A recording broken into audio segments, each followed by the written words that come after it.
Bro.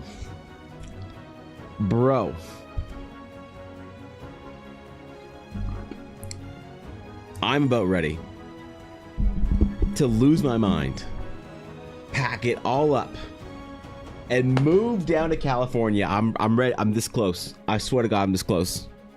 All right, I'll do whatever I have to, man. All right, I'll get that green card one way or another. Goddamn, it's been rainy for the past month. Today is no exception. I got absolutely drenched today going to the gym. It wasn't even funny, man.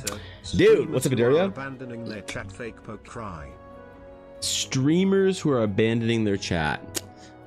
I would rate that a solid 1 out of 10.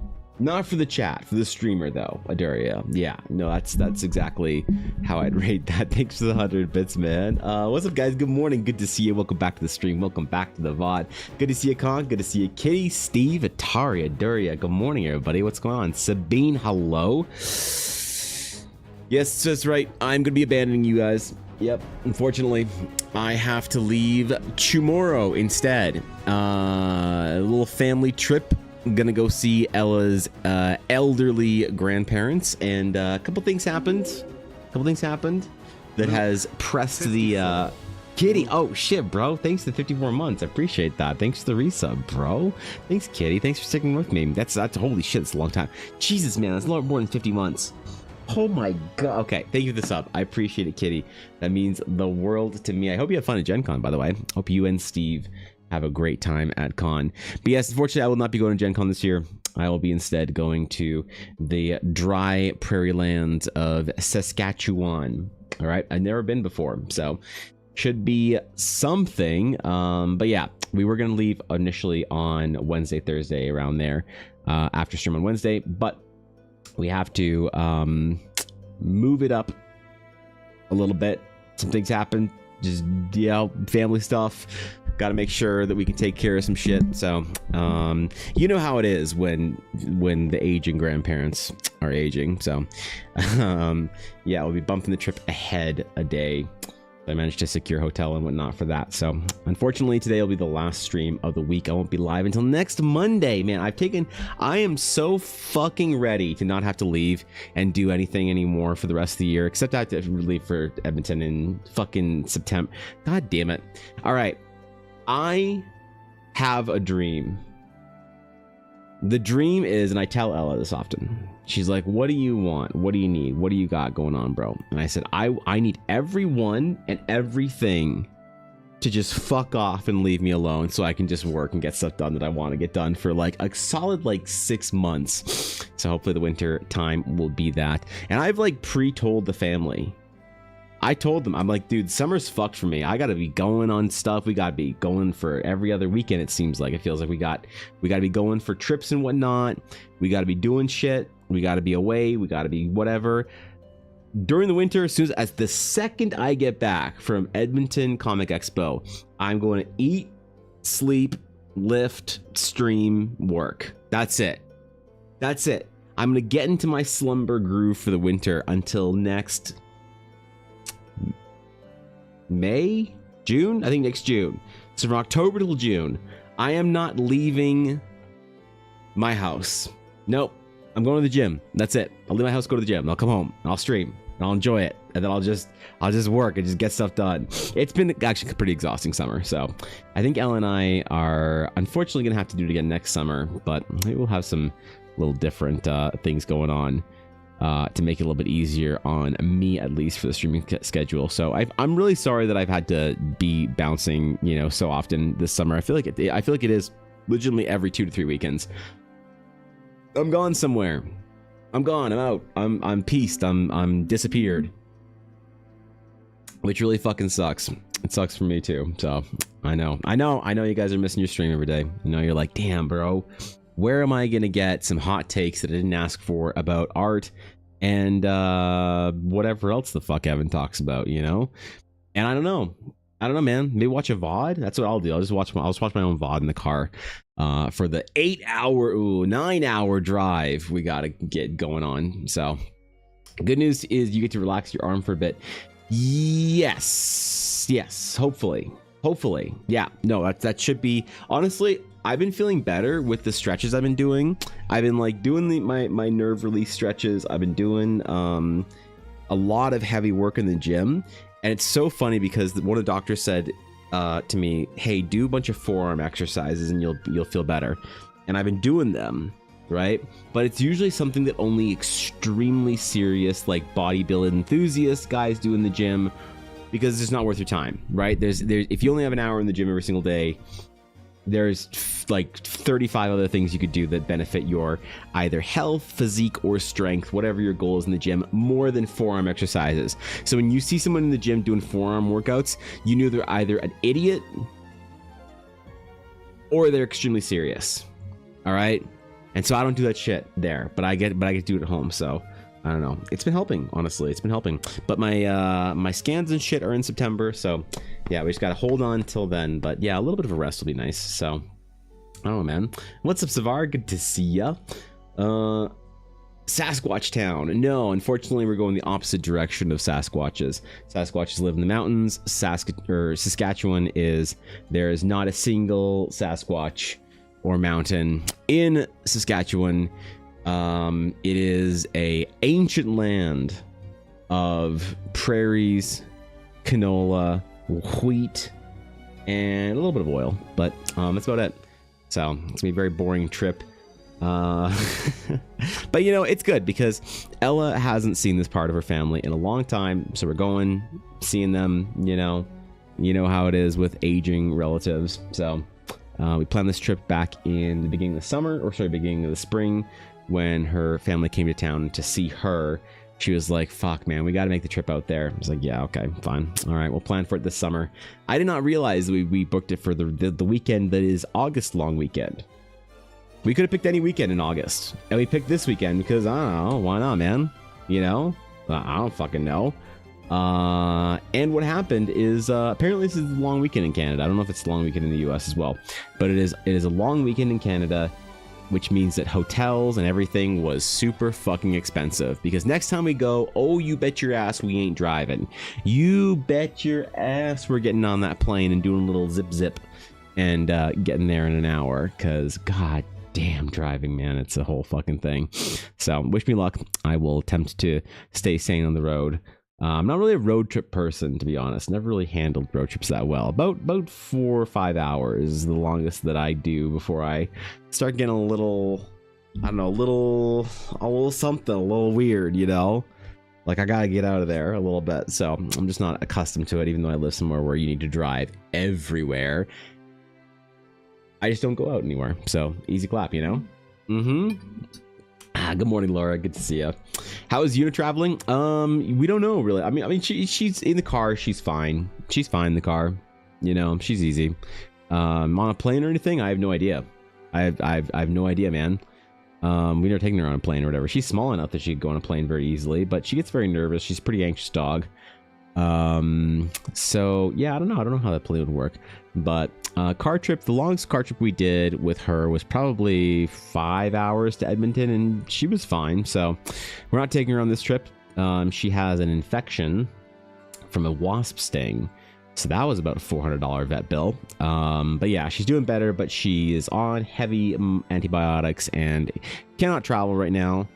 So we're leaving her with my dad, and he's always happy to take care of her. So Madara, good to see you. Good morning. So yeah, it should be fine, I guess. I'll be live next Monday. We'll be getting back Sunday night or so. So should be live next Monday morning for I guess the next jaunt into this month. August. I have a lot of really ambitious goals. I've kind of had to like consistently like accept a step back, you know, or setback. There we go, here and there with you know, the trading cards or whatever else.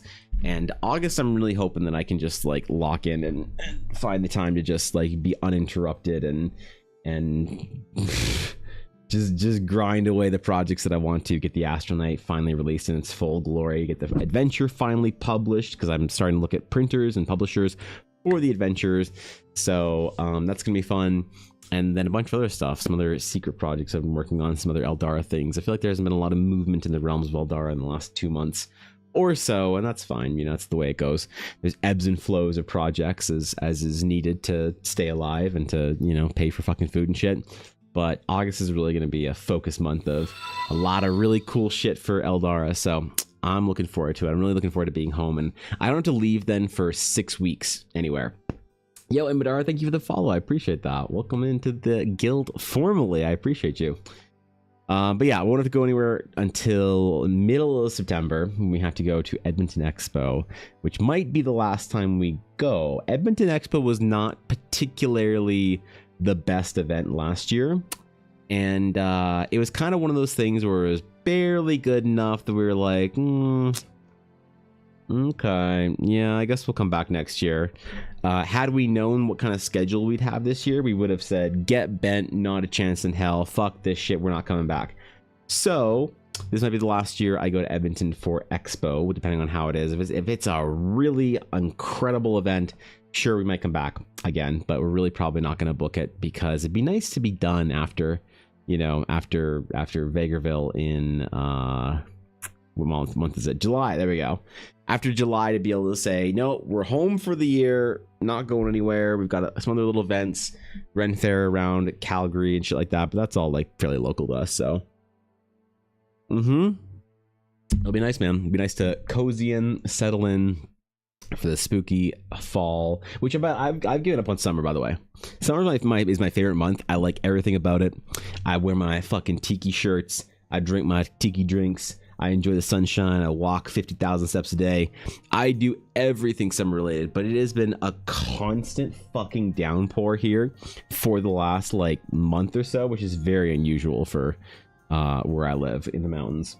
But yeah, so I've just settled into its fall. It's fall for me now. Yep, I've given up on summer. I've abandoned it. It's over. It is Harry Potter, Halloween, Christmas, pumpkin spice, apple pie season. That's it. Yep, I'm done, man. I'm done hoping for sunshine. No, I don't care if there's another sunshiny day between now and the end of August. I don't care, man. That's a nice, beautiful fall morning, then, as far as I'm concerned. It is just rank as far as the weather goes. So, but I always find this time of year, like late summer and early to mid fall, I get a lot of work done. I don't know what it is about it. I feel like I can focus up really hard. It's like it gets dark at the right time. You know, it's like everything's like nice inside. It's like getting cozier inside, but it's not miserable to live outside. It's pretty good. I like me some fall. All right, even though we get fall for about a week, and then that's it. And there's fall, summer, week of fall, fucking winter. So maybe we'll extend the season out a little bit.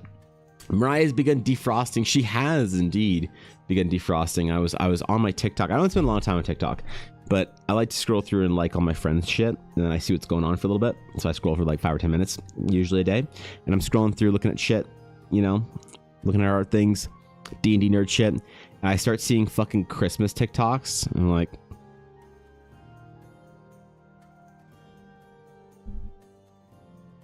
it's July, dog. It's wait, what do you mean? It's July. The fuck? And then we go to Costco, and they have Halloween decorations. With Halloween decorations. What in the fuck? Christmas in July is an American tradition? Wait, is it? Is this actually a thing? Good morning, Lexer. What's up, dude? But is this actually a thing? Really? Is this like a fucking, like, a not a meme? This Christmas in July bullshit? It's thanks to David Letterman. Oh my god, what the fuck has he done? Oh no, I didn't realize this was a whole thing. I'm not aware. He started doing his Christmas specials in July. Oh really? I didn't. Okay, well, this is news to me. I didn't know this is a thing. TikTok is just telling me how to live my life, you know, and that's fine, because I'm fine being late to the party on these things.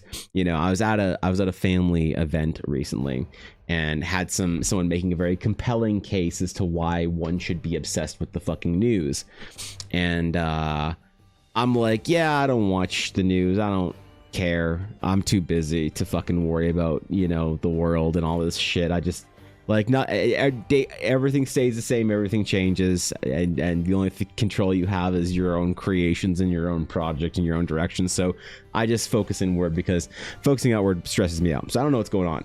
I'm very ignorant to a lot of things until it's too late. But I get told, you know, what's going on, you know, via TikTok and whatever in chat. And someone in my family said, you can't just be an ostrich and stick your head in the ground. I think I absolutely fucking can. And I will continue to brazenly, openly, and aggressively stick my head in the fucking ground. But it does mean that once in a while, some shit happens and I'm like, what the fuck's going on, man? What's some nonsense happening out there? You know, what's this Christmas in July shit? Oh, it's been going on for a while, Evan. Oh, God, I didn't fucking know. So I just thought TikTok was fucking with me and trying to, I guess, you know, get me to early to the party or whatever. Starting off strong today, I see. You like the piece? Guapo, it's piece from yesterday. So, or yeah, yesterday stream. There we are. Yesterday stream. I just haven't had a chance to look at it yet until today. So didn't get a lot of stuff done over the weekend. Was doing a bunch of other shit. So yeah, man. Your words. Oh, I don't know what I was saying when you came in. I'm sorry. So probably some bullshit or whatever. Yeah, you know, the Eldora road trip. Exactly, Samurai. It's gonna be quite the event. So we'll see how it is. I'll take some pictures for you guys so you can know exactly how wide, vast, and fucking flat most of Canada is. I think people think of Canada for a lot of reasons, but one of the reasons that I think a lot of people think of Canada is the landscape, you know, the landscape, the wild wilderness, the terrain, the mountains and forests and lakes and rivers and bays and islands and all of that kind of stuff. But for me, half of my Canadian experience is just the flat, open, dry grasslands. Oh my God, it's gonna be quite the trip. We're gonna be counting the fucking the grain elevators or whatever you do when you go on a giant road trip. I might try and raw dog it. I might just try and just stare out the front window and say nothing, listen to nothing, stare blindly into the abyss for 8 hours. We'll call it like a meditative practice or whatever. I'll become one with the world, one with nothingness or something like that, you know, that, or I'll just scroll on TikTok the entire time liking posts about Christmas in July, which apparently is a thing. So good morning, Alf. What's up, bro? How you doing, man? Alf, is your schedule cleared up a little bit? Are you relaxing a little bit, homeboy, or are you still working 30 hours a day? Do you both drive? Not on road trips. No, Ella with her migraine condition, she has her chronic migraines come from a vestibular condition, which means that she can get motion sick very, very, very easily. So being in a car when she's not driving is absolutely intolerable for her. So no, she drives on every road trip. Honestly, when we go out now, she basically drives every single time. The only time I drive my fucking car is when I go to the gym alone or if I'm going out alone. But if we're going out together, if she's in a car, she just needs to drive, right? That's like a thing. So no, she will drive likely the entire way. She'll likely drive the entire time we're there, and then she'll likely drive the entire way home unless she's feeling particularly something or whatever. So I don't even get the reprieve of like it is. I think road trips go by faster when you're driving. I prefer driving on road trips than passenger-ing, because I can't really like what am I gonna do, relax and fucking play games with my Switch? Pfft. No, fuck is time for that shit. I gotta work. So no, I have to sit in the fucking passenger seat the entire time just staring into the abyss, unfortunately. So working like 12 hours a day, but it's all good. I'm good to go whenever. Fuck yeah, dude. That's awesome. I'm glad you're living it, I guess coping, handling, whatever, thriving in the pressure. You guys work some long hours, man. I got a lot of respect for you, for your profession, Alf, for the kind of dedication hours y'all work. So it's pretty intense, man, but hope you're staying with it and staying on top of everything you want to, you know, in addition to work. I know that when you go through like periods of crunch and grind, it can be really tough to maintain the other things you want in life. So passenger princess confirmed. Dude, I miss driving so bad. I miss driving, and I miss having my own vehicle. Oh my God. Oh man, we sold my car probably 4 years ago after I started streaming, because I just didn't need it. We just didn't need it. Insurance on it was a couple $100 a month. For what? For it to sit parked, you know? So we got rid of it. So we have one paid off vehicle that we don't have to pay insurance on. Great. Or sorry, that we just have to pay insurance on, and not another one in addition. So, but I really, really miss having my own car. It used to be such a big part of my identity. I was, in every way you could think of, an obnoxious, well, hopefully not obnoxious, but a super involved race enthusiast, motorsport enjoyer, car guy, JDM, fucking everything about it, man. I've had my Trans Am, I've had fucking all kinds of, you know, whatever, little rip racers and shit like that. I used to enjoy doing a little racing myself, and I desperately loved it. And so when I decided I just like get rid of my car, it's like I just reached into my heart, grabbed that part of me and just ripped it out, because it was way easier to just not care anymore than it was to just have to sell my car that way. But recent years has grown back a little bit, and I've been feeling the pull, I've been feeling the itch. So one day I hope to buy myself a nice vehicle of my own once again. And I don't know what to do with it or whatever, because I always wanted to get one of the big boy Mitsubishi Evos, because I really love the rally sport kind of aspect of things, or like a Subaru STI or something. That was a dream for me for a long time, or dream of mine for a long time. So I don't know, maybe it'll still come true one day. It's not like they make those anymore, so that kind of sucks. But one day I will return. But every time, like, even when I'm just driving to the gym or whatever, I'm like, fuck, God, I can't.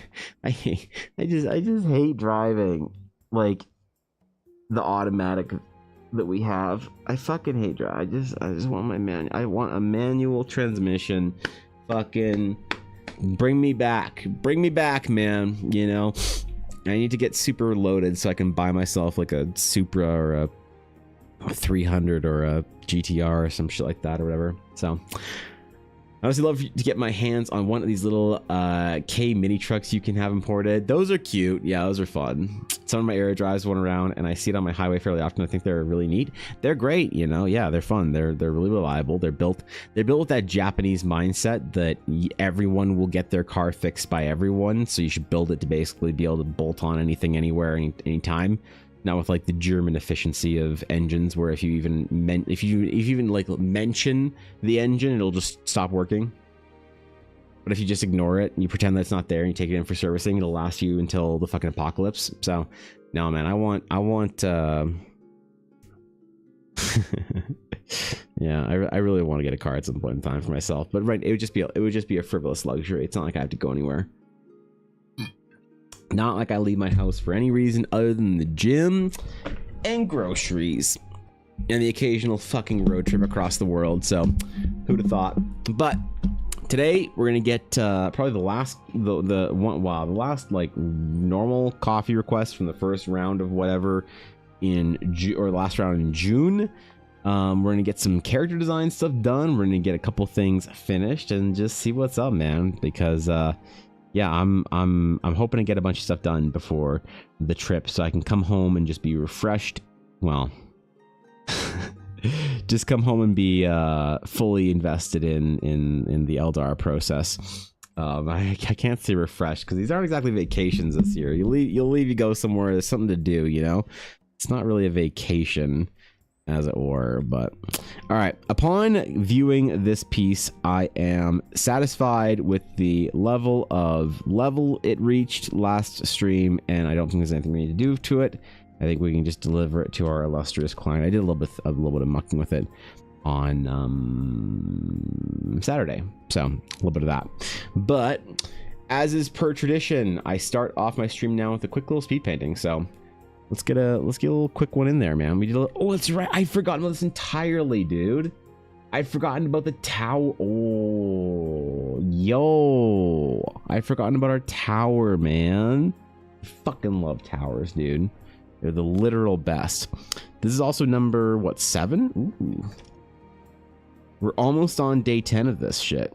We, as a guild, have almost accomplished 10 days of this nonsense. So that's pretty good if you ask me, man. pretty goddamn good. All right, we'll call this one 08. Record the process. Even when it doesn't work, it's still worthwhile to have the process recorded, because I plan on making a little video series out of these where I'm going to do a little lore thingy at some point in time in the various realms of Eldara. So there we go. Also, I'm very excited when we get home from our trip. I think it's going to be the beginning of our D&D game, our next D&D game. So I'm very much looking forward to that. I have to I think when I'm away, since I can't really do any art or proper work, I think what I'll do is I'll do a bunch of writing for some World Anvil articles for Horizon to get them up to snuff, or at least filled with lore. And then, wait, am I in the right spot? Oh, no. There we go. There we go. And then also some NPCs and stuff for the new campaign. I am really, really itching for this new D&D game. I'm really excited for it. It's been a while since I have been DMing, doing everything that you do when you DM, and I missed it. I have missed it greatly. I've been out of the game for too long. It's been at this point in time almost a year in October, November since I've ran a game, and I think it's been tugging at me more and more. It's nice to have a little break for it in the winter, but come springtime, I was about ready to jump in. Now it's the summer. I am craving it. Are we not considering jetpacks for intercity travel? So I looked at getting one of those new jetpacks. It's quite an investment though. It was about $75,000, and then I need to find how to source jet fuel. Apparently that's the problem. It's not about the cost of the jet fuel, it's about how to get the jet fuel. I didn't know the jet fuel was so expensive, so difficult, so regulated. I thought you could just go buy it. You just go to your Tesco, your Shell, and you just hit, it's regular, premium, diesel, or jet fuel. But apparently they don't carry jet fuel at the gas stations. They just carry petrol and diesel. So what a fucking bummer, isn't it? It's pretty pretty depressing, but oh well, man. We'll get through it together. All right. What do I want to do today? Maybe we should do some wheat field type things, given the nature of the project I'm going to be doing this week of trekking across the Grand Prairies. Hold on, am I recording? I am recording. Okay, PogChamp, let's go. Let's get it. Good morning, Nick. What's up, fel? When jet-powered and nuclear-powered cars promised to us in the 80s. Were we promised nuclear-powered cars? Was that a thing that I missed? Really? Wait, when were we promised nuclear-powered cars? I want one. What the fuck, man? I think nuclear is inevitable at this point in time. With all the data centers and AI and whatever, man. I think it's inevitable. It's basically going to happen one way or another, whether we like it or not. I think we're probably going to be hitting a nuclear era pretty quick here. Our children will know not the mundanity of the traditional energy era that we grew up with. They will not know of the struggles that we had. Okay.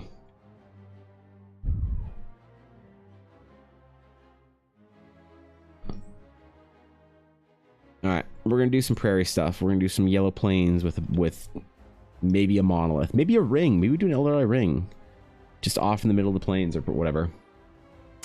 What's up, Heat? Time to recall, we considered nuking the Alberta oil sands. Did we? Well, thank God we didn't, because geez, man, the fuck we survived the winter. Holy. What's up, SK? New piece today. Just doing the warm-up piece that I always do, a little warm-up speed painting, and then it's time to jump onto a bit of an interesting character. Today I will be drawing the first ever Warforged that I've ever drawn, ever. So I need to not screw this up, all right? Because if I screw up the Warforged, well, then the Warforged players won't forgive me. They're very temperamental, all right? They don't forgive that easily, They've got it. They're very much like a Oof. Yeah, you don't mess around with them, man. You don't mess around with them. They know what they want in life, and they certainly don't want your stupid, boring, generic fantasy, do they? Uh-oh. Is my brush killing? Oh, okay. Brush is killing it. Oh, God. Brush causing stream lag. Okay, alright. Alright, smaller brush strokes. Okay, alright, cool. Sick. Can I ask some help about D&D story-wise? Absolutely, Karma. What do you need help with your D&D story? I don't have the most popular opinions, but I have often the correct one. So, you know, I'm happy to help when I can. Why is this fucking... Why is my brush... Okay, hold on. Why is my brush... Oh, I was using the wrong one. Okay, that'd be why. I'm like, wait, why isn't this blending properly? Why is it still not blending properly? There we go. Sometimes Photoshop has a moment, gets in its feelings, and I need to like do some shit to fix it. Midstream. So how about that? Okay, sick. All right, since we were going to the prairies, the big sky country, we're gonna have to draw a big old sky. A big old sky, man. Fluffy white clouds, endless roads. Some people love living here, I will say. Some people love this shit. They love the big sky country, man. You know, and I get its charms. It's real nice in the summer for like a week. It's real lovely. Now, would I stay here? If the opportunity to live somewhere where a toucan is a native to the landscape, probably not, but you know.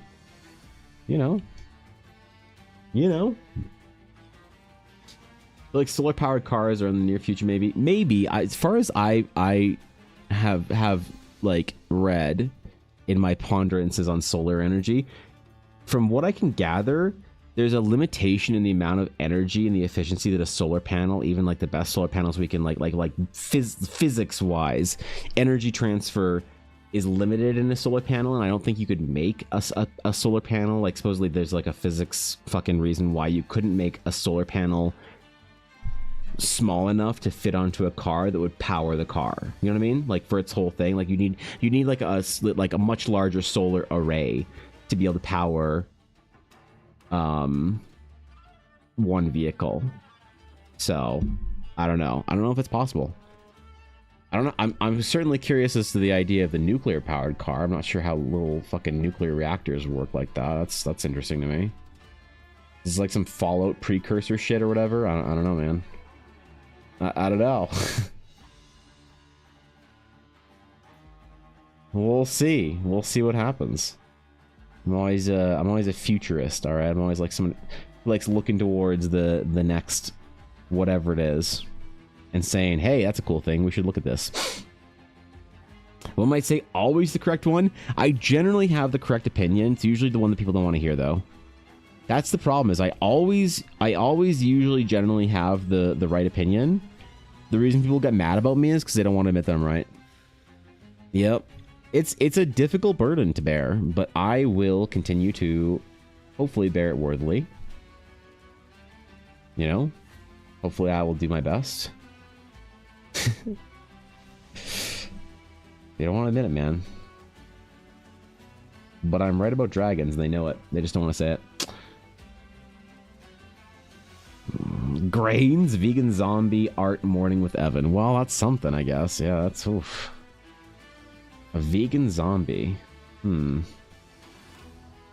think I've ever seen that horror movie. Then again, I'm not in the horror sphere, so maybe there is a whole subgenre that I'm not aware of. I could be misinformed, ill-informed. I don't exactly go into the deep in there. Okay, I want to be super light with our clouds here. We're LARPing as a real painter today, okay? All of us. We're all gonna LARP as one singular real painter, and I'm gonna be that guy, so I'm gonna need some help with this one. Alright. Reminder, I only have 30 minutes to complete these. If I go over 30 minutes, well, I owe chat a green dragon check. Yep. There always has to be stakes. If I go over, I have to delete a shiny Pokemon in Pokemon Go.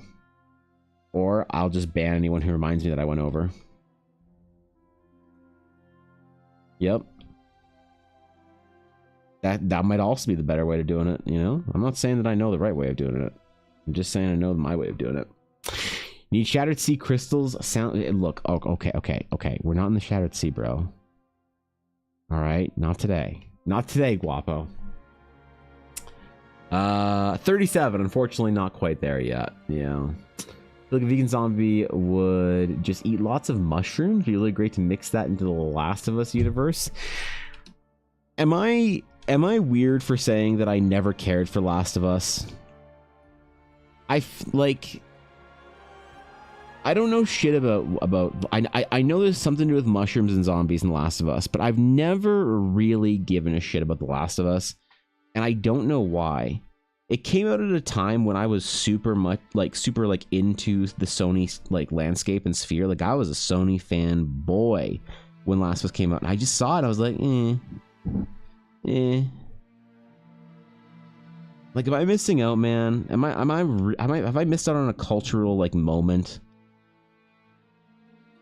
Or is this like a, hey, if you're into it, you're into it, and if not, yeah, you can probably skip it.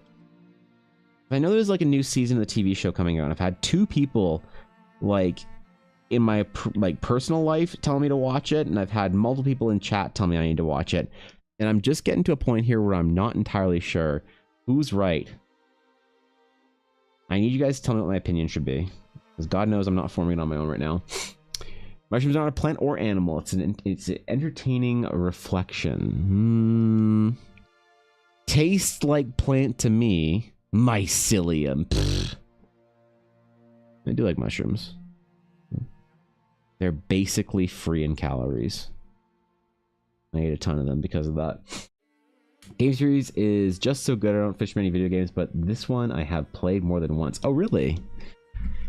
It merited more than one playthrough. Okay. Okay.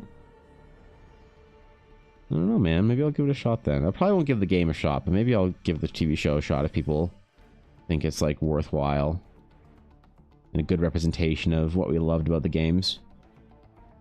I don't think I could give a game like Last of Us, like the 100-hour plus game or whatever, the time.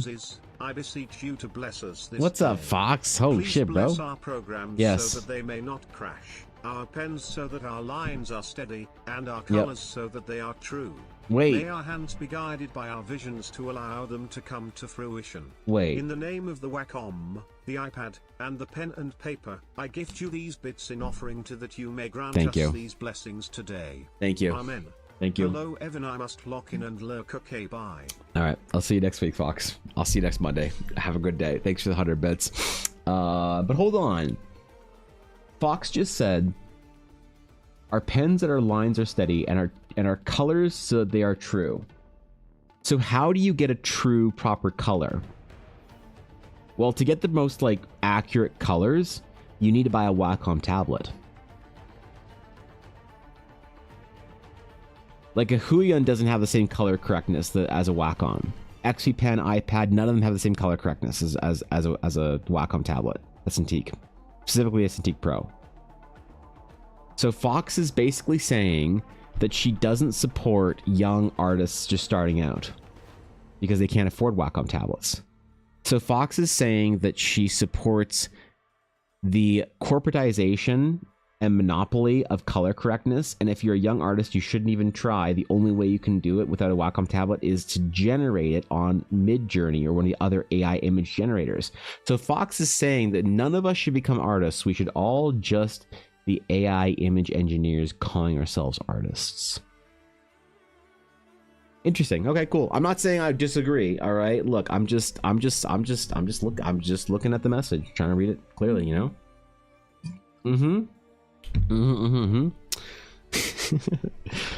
It's very good, but I mean, whatever, you don't have to watch something because it's good. That's a good point, Guapo. You know what? That's a great point. Just because something's good doesn't mean you have to engage with it. And I think sometimes the pretext of like, oh, this thing is good, thus everyone must know it. Like Stranger Things. People love Stranger Things, couldn't give a shit out about it. I could not give a shit about Stranger Things if I had tried. But the whole thing is like, but it's good, it's so good. You're missing out. You know what? Maybe I'm not missing out on Last of Us. Maybe fuck Last of Us. Maybe I don't need to fucking watch that dog shit. Play that fucking dog shit ass, useless, worthless game. Okay, now I'm getting a little bit into it. You're right, maybe I don't need to. Maybe if it's good, it could be good. But it doesn't mean that I need to know it's good, you know? Maybe it's not on my radar. Maybe it's not what I need to become a better artist, a better creator, a storyteller. Maybe I should have some courage to think for myself instead of being one of the sheeple that Guapo accuses me of in that statement. Actually true, though.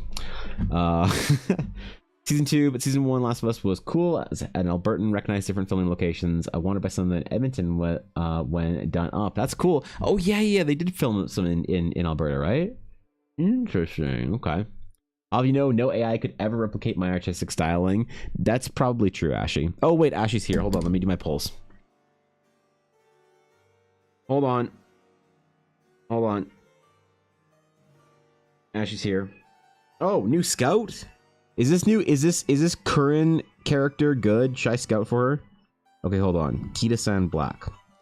Alright. Oh, I have enough carrots saved up for a 10 pull, Ashy. Alright. Alright, because Ashy's here. Cat. Is like a Bakushin, but cute. I don't know who that is. I haven't gone that far. Okay. Alright. We're gonna get our Kita-san Black right here, okay? Right here. Okay? Not Kita-san. Not Kita-san. Oh, upgrade. Gold! Not Kita-san. Not Kita-san. Nope. Dog shit. Please upgrade. Fuck. Now the FBI knows where I live. God damn it. Fuck this game, man. God damn it, Ashy. Well, we tried.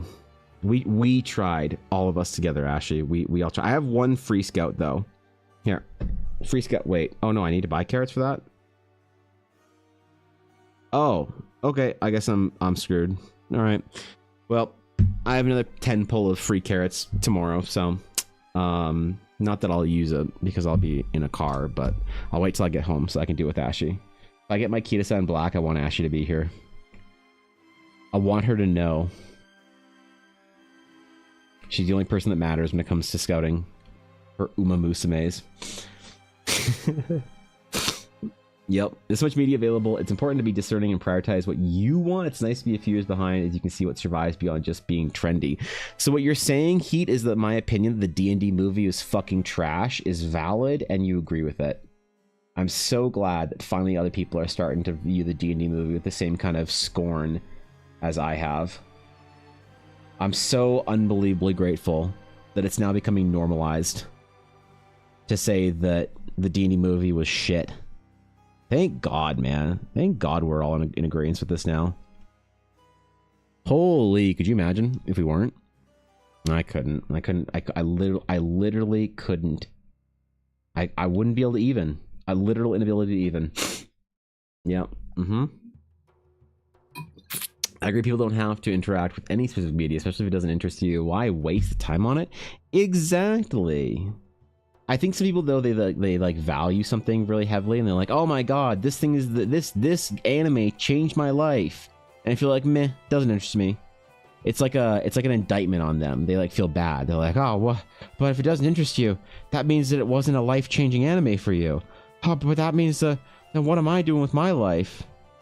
Yeah, so people can get in it, man. They really get into it. So you just gotta chill out. You just gotta chill out, bruh. Enjoy the process. Just have fun. Just watch some TV or whatever enjoys you on the weekend. And that's it. So you know what? I'm not gonna watch The Last of Us. Looks boring as hell. Fucking zombie bullshit. Get out of here. Yep. Don't remember if it was Mando or if it was Andor.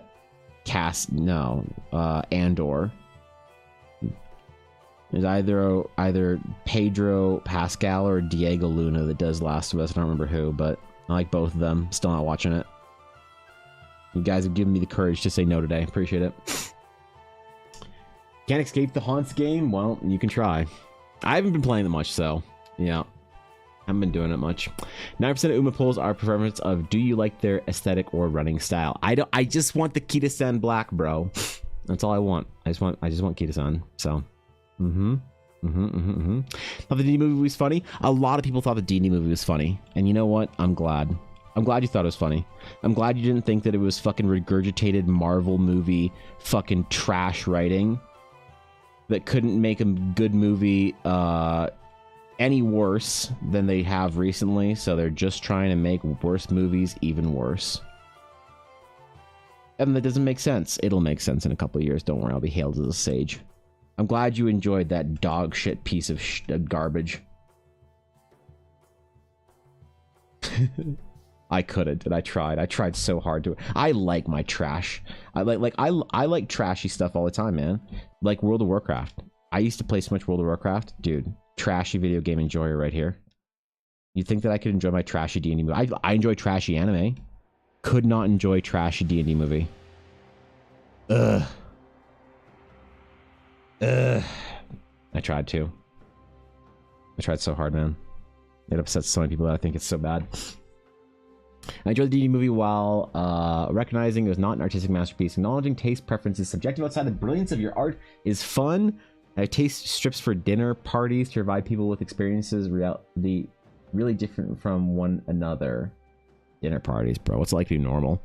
No, I mean, like, the problem that I had with the D&D movie is that I will say it.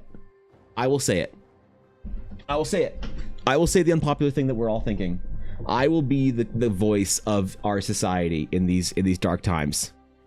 The last time that irony and silliness was funny, irony, absurdity, and silliness was funny. The last time these three things were funny, let's see.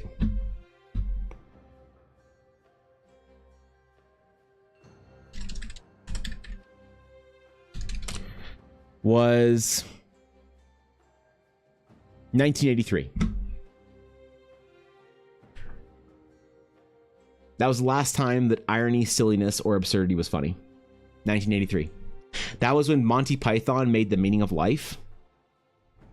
And every single attempt to be absurd, silly, or what was the other thing I said? I don't remember. Irony, I think it is.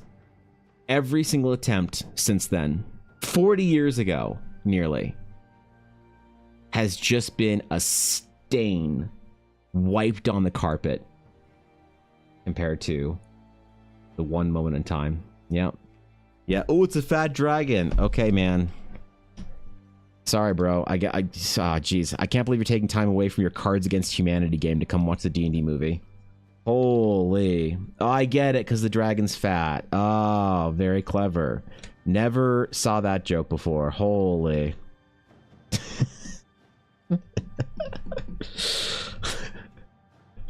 I didn't like the movie, okay? I didn't even finish it. It was so garbage. I didn't get to the fat dragon part. Last of Us definitely one of the TV shows you definitely can skip on. That's fair. Well, yeah. I don't watch a lot of TV anyway. But what about the games, though? That's the thing people say is the games are the one you can't skip on. Reason the D&D movie is better than the Marvel movies. It didn't end with taking down villain 8 times in a row. Oh, wow. Shit, man. I haven't watched a Marvel movie in a while either. God damn it. Ashley, I'm so out of the loop, bro. I'm so out of the loop. Yep. It's comfortable, safe, and numb of flashing colors. The SpongeBob of live action filmed with I get that reference. Unfortunately true. You know what? If you like the D&D movie, that's awesome. I'm really happy for you. I am. I mean it. I am truly happy for you if you enjoyed the D&D movie. If you enjoyed that kind of stuff and you had fun with it, I am really genuinely happy for you. I'm not judgmental. I don't think that you have shit taste. I don't think that you're a lesser person because you like the silly fucking movie or whatever, any of that. No, not even. Not even. It's not even like that, bro. Come on. It's not at all like that. I just couldn't do it. Couldn't do it. I'm not attacking you as a person for liking the thing that I thought was garbage. Alright? Listen, I played World of Warcraft for fucking 15 years. Alright? Played Magic the Gathering for God knows how long. I get it. I get it. I get being on the losing side there. Being shamed. Told you have shit taste.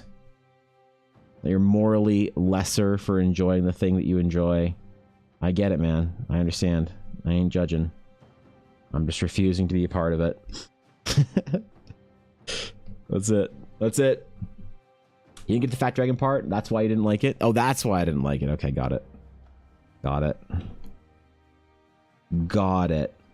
That's like saying, Guapo. That's like saying, bro, there was shit on your hot dog? You're like, yeah, I didn't eat the hot dog. But did you even try the hot dog? No, there was shit on the bun. Yeah, but did you try the hot dog? Well, no.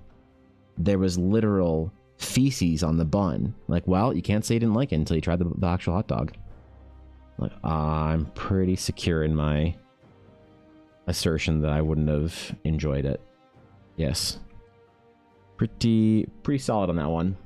Yep. So movies I watched K-pop Demon Hunters yesterday. It has merit. Yeah, it's fun. It's a fun movie. I don't necessarily get, Atari, the whole like life-changing aspect to K-pop Demon Hunters. You know, that people have. I don't necessarily understand that part. But you know what I do understand is people enjoying the shit out of it and thinking it was a fun little romp. You know? Like, yeah, man.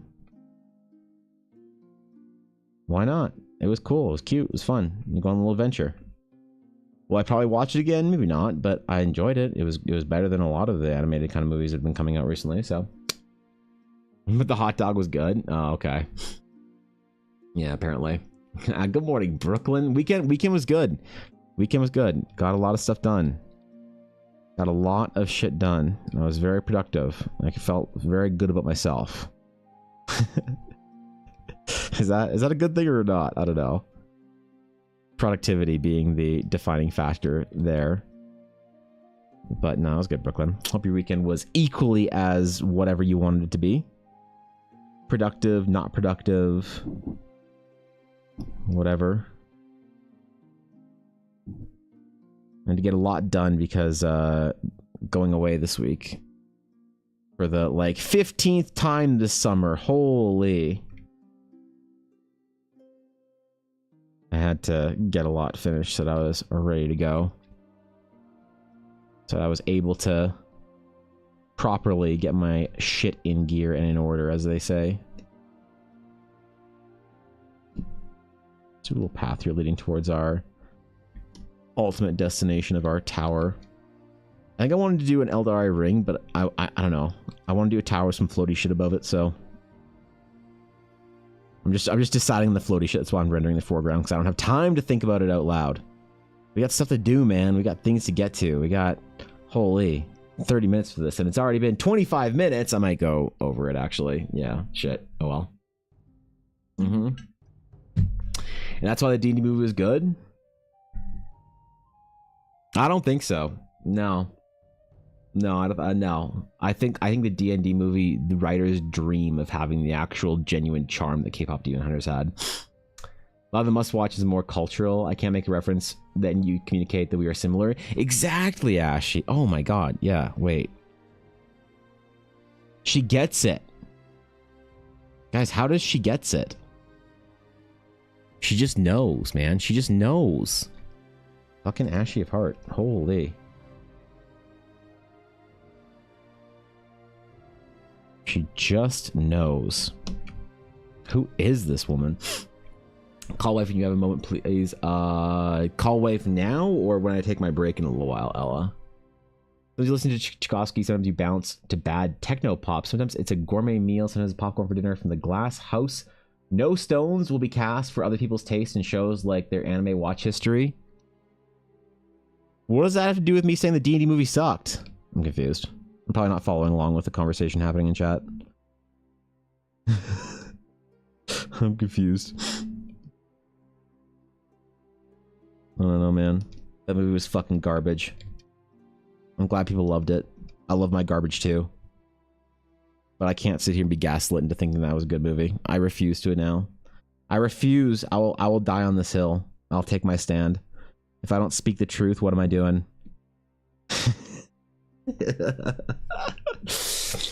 You're in trouble? Likely not. It's likely about groceries. Well, I'd be in trouble because wife wants me to call her. What the fuck? Weekend was good. Went to a bookstore bar that had a really cool... wait, a bookstore bar? Wait, that's a great idea. A bookstore bar. Holy shit. You make that tavern as fuck? Anyway, I got a mocktail named Gondor Calls for Lemonade. That's very clever. I like that. Good for them with their silly drink idea. Good for them. All right. I'll give it to them. They can have that one. Yeah.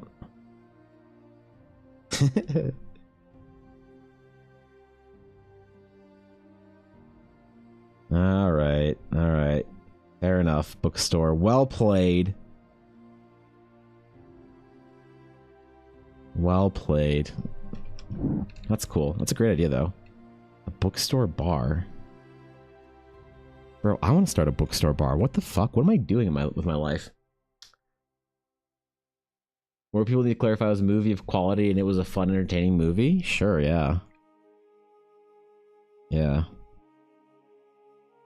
But then again, maybe that was of quality then. If that's what you gauge it by, what else can we gauge entertainment by? Whether or not we liked it. I don't know, man.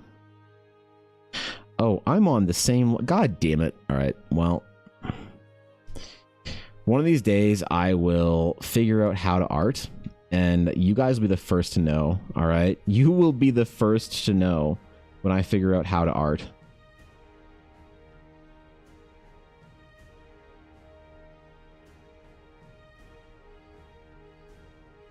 Oh my god.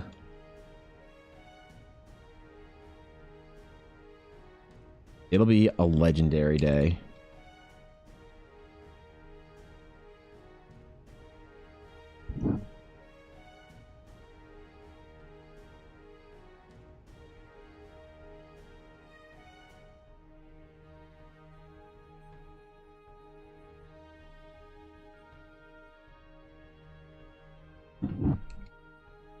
Until then, though, you're stuck with me. You're stuck with me in this attempt. Oh, God.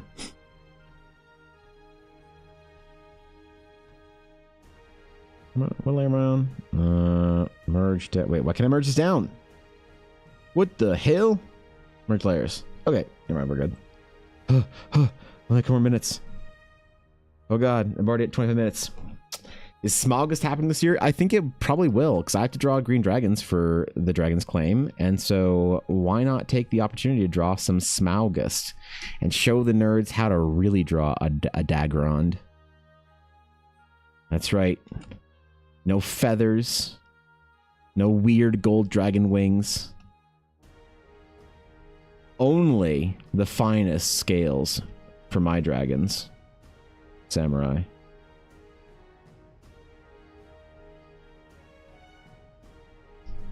Ooh, it's looking good, man.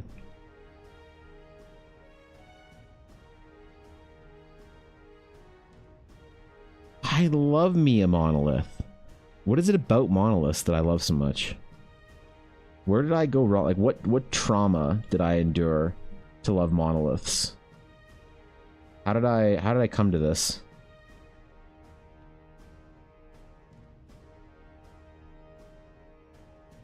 Because it didn't come naturally.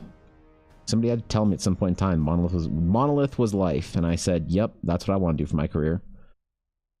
Is just paint monoliths to help give a sense of ancient whateverness in the world of fantasy. You watched or read Space Odyssey at some point in your life? Watched or read Space Odyssey. I watched 2001 Space Odyssey with Ella, my friend Ryan, my friend John, and my friends Mary and Carolyn. We watched 2001 Space Odyssey one night instead of playing D&D. And after that, I questioned if any technological progression was worth it. But good fucking... Like, that might have been it, actually. You're right. Yeah, that might have been it. Definitely tavern vibe. Also, lots of art displays and available for purchase from local artists. I love that. That's great. I was somewhere recently that did the same thing. Where was it? It was like a place where they had like art that you could look at. That had the artists. For, oh, it was no. What the fuck was it? Where was I? Was it in Edmonton? I don't remember. But yeah, good vibe. Who you calling nerd? Nerd? Certainly not you, B-Town. I wouldn't imply that you've ever done anything nerdy in your entire life. The day Art figures out how to art, the same day I figure out how to be a real person. Well, we'll do it together, Dark. We'll do it together, bro. One step at a time. So the universe with Last of Us zombies, there is a vegan zombie. Does that make the zombies a cannibal? And if so, does that make vegan cannibals? I don't know, man. I've only met a few vegans in my life, so I don't really know what they're all about. One of my cousins is a vegan. And she tried to tell me a little bit about it, and I was like, cool. And that was it. Never had another interaction with a vegan after that. Sad, really, if you ask me. Missing out on an entire landscape of friendship. I'll just never know.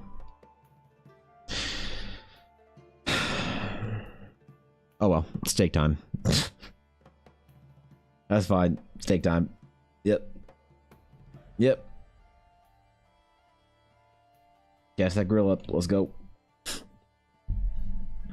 Oh, you're a vegan, really? Don't talk about it unless it's relevant to the conversation. That's cool. That's cool.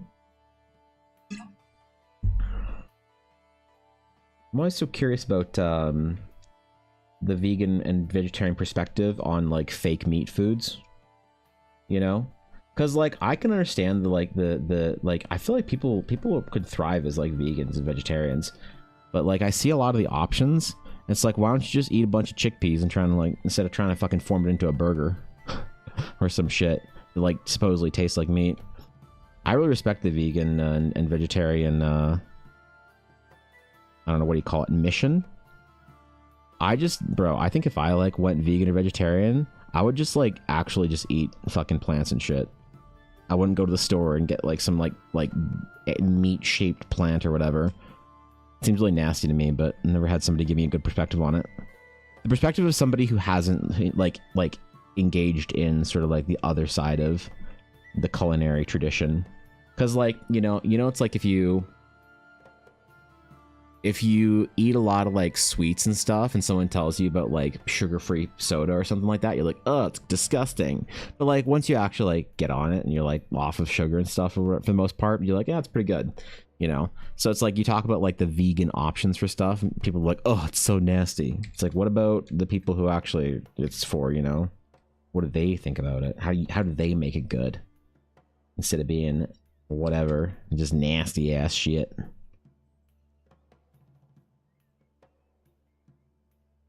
Well, there you go. I met a vegan. Still not in real life, though. God damn it. I still think it's a popular thing where I live. Ranching is too big of an industry. I like dude, this is actually turning out, man. Okay, I want to do some wheat field shit, and this is actually turning the fuck out, so...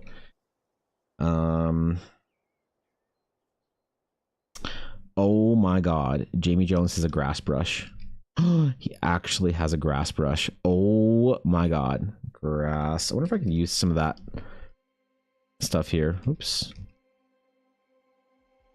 Grass. That one is what I wanted.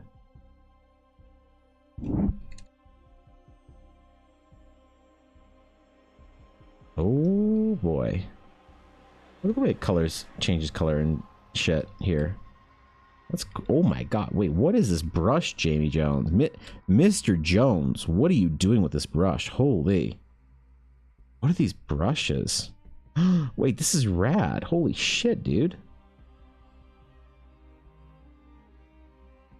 Oh my god.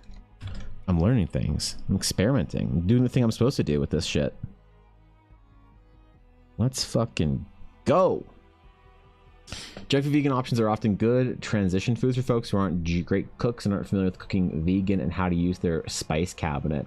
Oh, okay. Yeah, I wonder.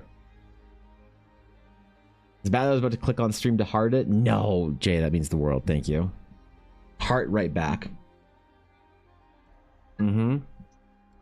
Ethical vegan, so I didn't switch over for health reasons. It means I didn't stop eating meat because I didn't like the taste forever, so I enjoy replacements. I think it's important to also have legit veggies and stuff. Yeah. Yeah, yeah. Like actually eating proper, you know, the bounty of the earth instead of the processed version of it. Or whatever, you know? I don't know. I don't know, man. I couldn't do it.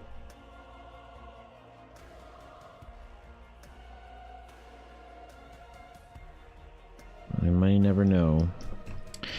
Alright, I think this is rad. I actually kind of like this, where it is. We're going to leave this. This is a good one. This is a good one. Top tier painting. 10 out of 10. Would paint on a Monday again. What color should do the signature? I guess we'll do the contrasting blue, maybe. This is number 8, right? Yeah, it is.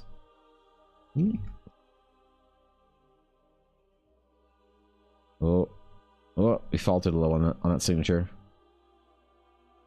We faltered a little bit on it. That's okay. Nice. Okay. Okay. Let's see. What do it look like? Let's get that process video going, man. Recording. All right, I want to see this one. It finished processing? It is. Okay, cool. All right. And 35 minutes in 3 seconds. That was good. That was good. That felt like some painter shit to me. This one felt like a painting, if you ask me. This felt good. This felt nice today. I fucking love these process videos, dog. Look at it, just the texture just gets built, man. It's so cool. The speed paintings are rad. I actually really like doing these. These are really satisfying, you know? It's pretty good. It's pretty wood visit, Albertan Eldara. Yeah. We don't have monoliths here, though, unfortunately. We just have grain elevators, which are, it's kind of like a monolith, I guess, maybe? Maybe? Yeah, process video is awesome. Thanks, Kitty. Glad you like it. Yeah, I don't know what to do with all these process videos. I want to make like a series out of them or something. Maybe like make a morning paint type thing for all of them. Like,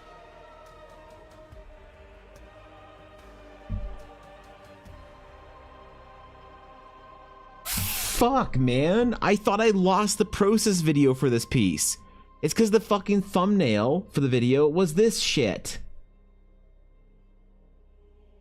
Aw, shit, dude.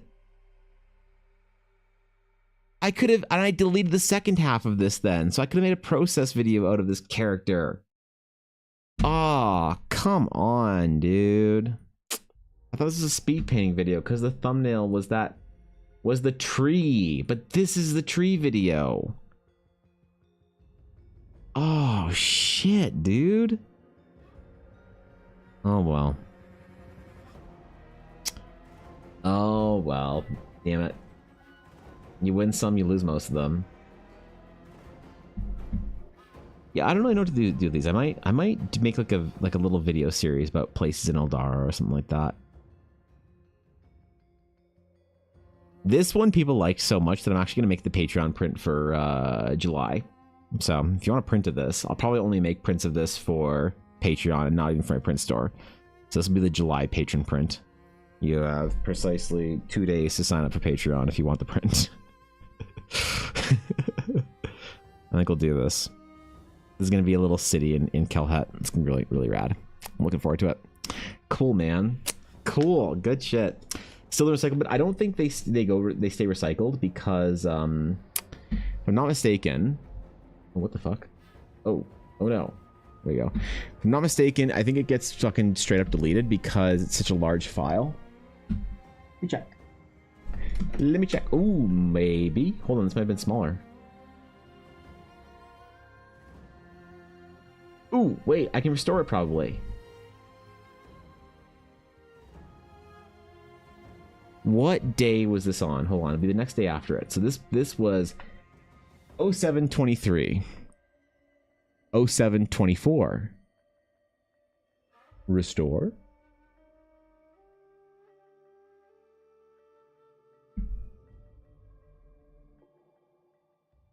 Ha! It was still there because it was small enough. Hell yeah, dude. Good thinking, Samurai. I would have assumed it would have just gotten straight purged. That's fucking pog, dude. YouTube viewers getting ignored? What? Oh, my YouTube chat not working today? I don't see anything in my YouTube chat window. Fuck. Okay, let me get YouTube up. What's up, Steve? What's going on, man? Sometimes so I don't use Restream, I use OBS, and sometimes OBS decides just not to show YouTube chat. I don't know why either. It seems like nobody I know does multi-streaming the way I do, so nobody knows the problems that I have and how to fix them. There's like not a good accounts, view your channel, live mode, mute the thing. There we go. Okay, I have YouTube chat. Hey, let's fucking go, man. Trying to focus on my work that I'm already late for. Stop popping up my YouTube recommended and distracting me with your handsome baby face. I'm trying, Steve. God damn it. I'm trying to be irrelevant. Please. I'm doing my best over here. You're not helping. How you doing, Steve? What's up, bro? Good to see you, man. Iron, zinc, omegas, etc., are all definitely doable balance to vegan diet. The studies I've read don't really align with that. What I've seen is some health vegans can go low iodine. Oh, I don't fucking know, man. I'm never... Yeah, I don't know. I supplement heavily for things, but it's also individual. That like you can say like, oh, I take this or that or whatever for supplements for whatever thing, but unless you have their blood work, it's hard to know. You know. Even if true, lentils are cheap compared to meat and eggs, so supplements will be affordable relative to the savings. Maybe. I don't know. As your problem, you'll never be irrelevant if you keep tryharding. Bro, what do you mean? I am missing 6 days of 4 days of stream, 6 days overall, Steve. I have to go see family this week. I'm only streaming once this week, bro. I'm doing my absolute best to stay irrelevant, okay? I'll be live precisely once this week, and then I'm fucking gone until next Monday, so... So you streaming hours ago? Well, you've already made it. You're already a big successful artist, okay? So, I don't know. It's different. When you're a nobody, Steve, you have to try really hard, so... Good morning, Silesian. Hello. I'm glad I have YouTube chat up. I'm glad Steve yelled at me, so I have YouTube chat up now, and I can see it. And there we go. There it is, man. Imagine streaming on a schedule. I can imagine streaming on a schedule, because I have enjoyed it thoroughly. Enjoyed streaming on a schedule thoroughly. The things that I don't enjoy are when I have to go to fucking Saskatchewan. I'm gonna cope. Evan knows the swimsuit calendar for July? What do you mean? It's not 2026. Why would I do it a year earlier? One sec. Wife aggro.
All right, we good. We chilling.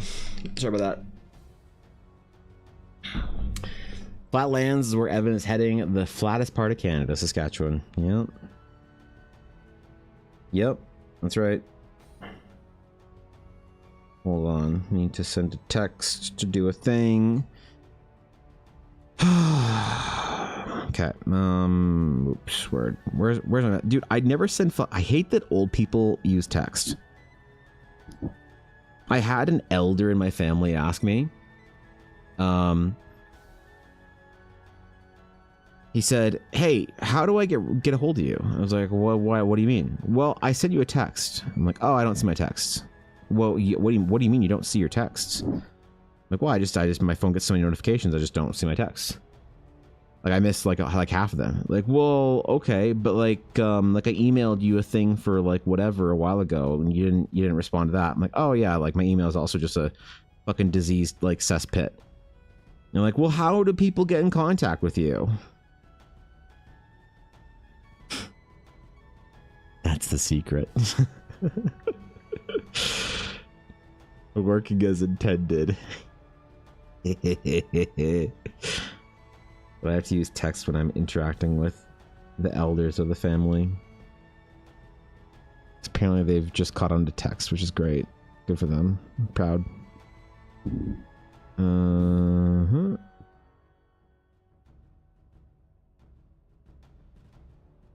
Things did have to change with us going a day up, or up a day early.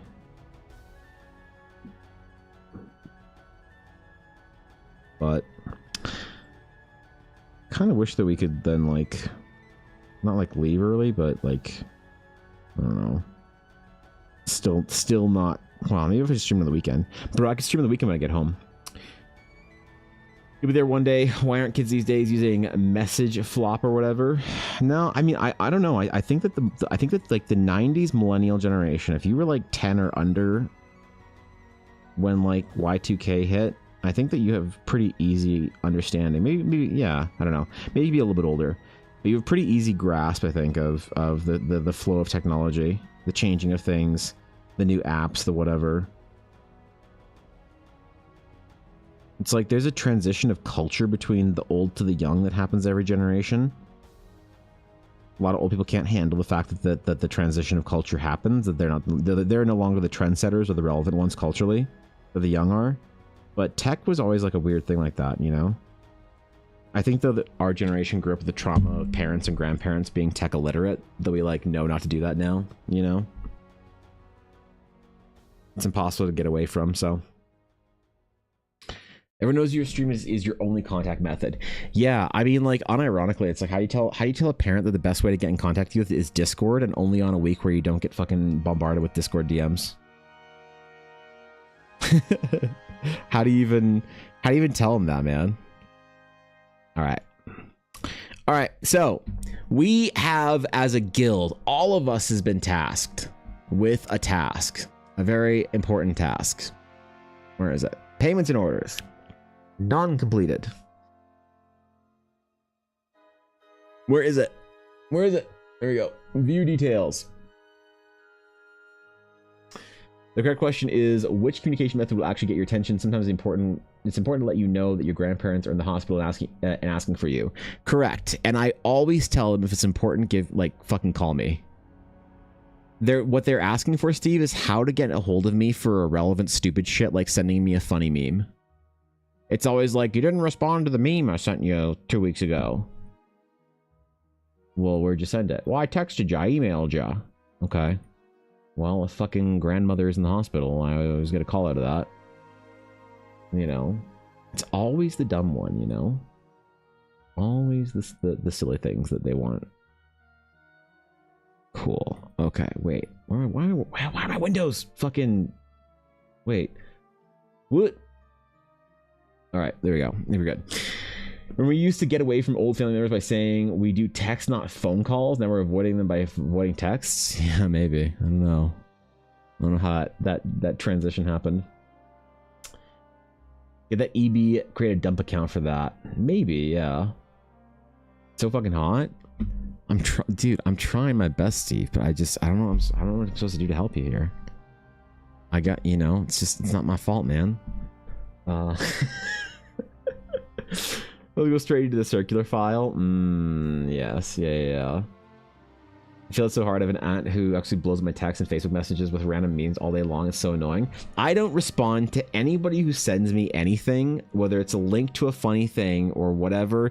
The TikTok DMs are the worst. When I go into my TikTok DM, I just stopped checking TikTok DMs altogether because half of it is people asking me for free art. And the other half is people that I'm friends with sending me like 8 TikToks because they're like, "Hi, I think you'll like these 8 TikToks."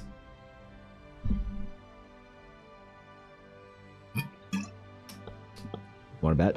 Trying to reach younger people on voice is still picking the correct channel for voice. Correct, yeah. And there's no amount of phone calls that will keep my mom from complaining that I don't call enough, so I don't try anymore. Damn, bro. You don't even try anymore? You've just gone full give up? You know, to be fair, I think my parents understand that I just am inaccessible most times. I think they know that. Like, I see my dad, like, probably, like, 6 times a year. How's it going, Pop? Oh, not too bad, sport. How's it going, son? How's the business? That's good. All right. See you for Thanksgiving. And it's fine. They know where I am. They know I'm safe. They know I'm just doing stuff. You know? It's the aunts, the uncles, and the whole gaggle that wants the attention. That, ooh, what do you even do? How do you even get through that? Okay. Window. We need to make a new window so we can record the process. If we record this process and I post a video of it, do you think I'm gonna get like Warforged players asking me? Okay, hold on. I need to ask you guys this. Is Warforged a gateway into something weird?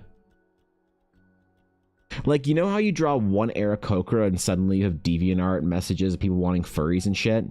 You draw one, like, Dragonborn and suddenly you have the Scalies in your DMs? Is Warforged also dangerous? Is there something I don't know about Warforged players? That, like, they like their Warforged, but there's, like, a weird, like, mechano, like, fucking fetish thing that they're into? That I just don't know the name of? Can I because I will not post a video of an anthro character I do for those reasons. I don't want those in my DMs. Is Warforged safe? Never gonna tick a single talk. It's been good for business for me, Steve. I don't know. You want to get a burner phone and do it? I haven't checked my stupid memes, but it's okay. I send him the most dumb ones I find. I haven't actually checked my DMs at all in a while. I'm sorry, Dre. Yeah, it's just a furry. Oh, okay. Not that you're aware of. They're just a robot. Set yourself to bots? Oh no. You might get more Warforged requests though. That's fine. Yeah, that's fine. Drew a skull tutorial that blew up on Twitter and Pinterest. Now bonies are in the... wait, what? The bonies? Is that's a genre? Holy shit. Oh my god. Okay, well, I gotta be careful. My aunt accidentally can tell to our phone calls still. She knows full well my preferred communication is text me. I'll maybe call more if I wasn't always an hour long plus affair. Ooh, yeah. Yeah, I managed to just get out of all of that. I managed to just disconnect, say no to everything. What's this guy's name? This Warforged is called... I don't know. We're gonna just call this thing Warforged. Warforged. Also, I need someone who's played Elden Ring to tell me what this guy's talking about. Okay, so we've got an honored client who I'm very excited to work doing cool things for. So this person said, okay, here's the project we need to do today. Hello. Little different from big beefy dwarves or super hot women. Very funny. Points for referencing a TikTok I made. But I do love seeing this character come, or I'd love to see this character come to life. Okay, very nice individual. I have a sentinel. A darker silver / metallic gray with some bright blue, powered by divine power source, accents Warforged, Oath of the Watchers, Paladin. You know how I like paladins. He's from a bygone age whose entire creed died while he survived. I'd like it for him to have a flat face, like a closed helm, also some runic symbols on him. Vibe I'm going for is kind of an Elden Ring sort of full plate armor build with some cloth like a cloak or a hood over it. Okay, what does that mean? What does an Elden Ring like plate character mean? He's a longsword attached to his right arm. We're not going to draw that. A metal shield on his left. They're not going to draw that. Great sword on his back. Might throw that in actually. He's also the party's pack mule, so some extra pouches and sling with potions or vials would be cool. I don't know if we'll get to any of that. But Eldarin Ring. Because Warforged have they look like discount fucking Iron Men, right? This is what I think. I think Warforged. I think of Scully Boy over here. You know, they got this specific skull thing going on with the flat whatever. Is there sort of a movement in the modern era that Warforged are now accepted or designed to be? Oh, sorry, Steve. Hold on. Let me VIP you, Steve, so that you can actually post a link. /VIP Steve Sketches. Okay, can you post that again, Steve? I have links banned for non-mods, non-VIPs. I apologize. Elden Ring plate armor. It could be a lot of things. Okay, what is this? Okay. All right. We're opening this on street. Wait. Okay. Expressive skull. Oh, that's nice. Look at it, man. You get some. Look at that. Look at how to create the living dead. Wow, dude, that's so nice. This is a great tutorial. I wonder what kind of people asked about it. Ooh, expressions with the skull. Very nice, very nice. I wonder what kind of people would come and ask you for stuff about that. Oh, very nice. Okay. Oh, wow. Masculine and feminine, and even the skull. Let's see what kind of replies there are. Let's see what kind. I was not expecting to enter the bone zone. There was a time my career was prepared to draw a lot of skeletal characters and didn't want to crank out an army of angry clones, so I decided to mock up a guide on how to make them. We're both diverse and expressive. That's hilarious that you just by the way live. So this got you the Bone Bros in your DMs, man? Gothic plate armor. Oh my with god. Tatters, cloth, cloak, hood. Okay. That kind of thing. Yes. And yeah, there are a lot of Warforged players moving towards being sentient suits of armor or more advanced robotic depending on their DS so we don't like this anymore. Suit of armor is pretty common though. So we don't like this. This is not what people want. There is an assumption. So it would be incorrect to assume that the person wants this. Because I could just draw this and be like, yes, for Warforged.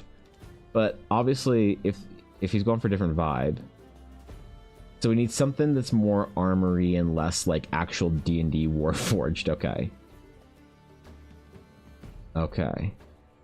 So what does an Elden Ring plate armor look like? Elden Ring plate armor. Maybe I'll get the Bone Bros in my DMs if I make this look too skeletal.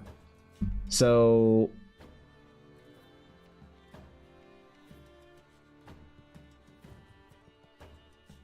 but this isn't very flat though, hey? Is this kind of what bro wants? Because this looks more this is must be title art or something, right? This is the one that we wanted, I think. Thanks on a bits, Azalea, by the way. I appreciate it. That's why I like the regular Warforged. Even Ben from Treasure Planet could be considered a Warforged. Which one was Ben? Not John Silver, right? No, he had the arm.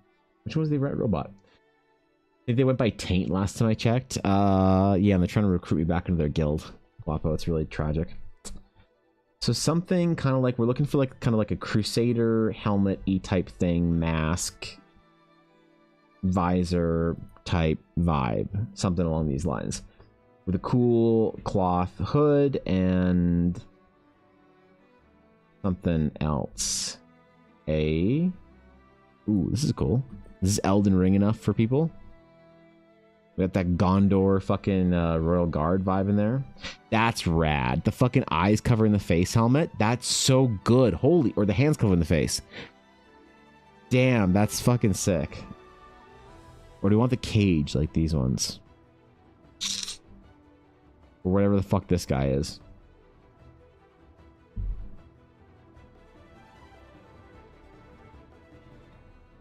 Alright. Send it. Fuck it. Whatever. We're gonna just try some shit. See what happens. Gotta do my stretches first. Gotta do my stretches first, though. In between pieces. Every hour. That is the robot guy. Who is the robot from Treasure Planet? Ben Treasure Planet. Oh, fucking Timu Claptrap. Okay. Yeah. Never mind. I just thinking like a full-size character. I forgot that they had their little gremlin dude. Okay. Yep. It's been a while since I saw Treasure Planet, even though it was one of my favorite movies growing up.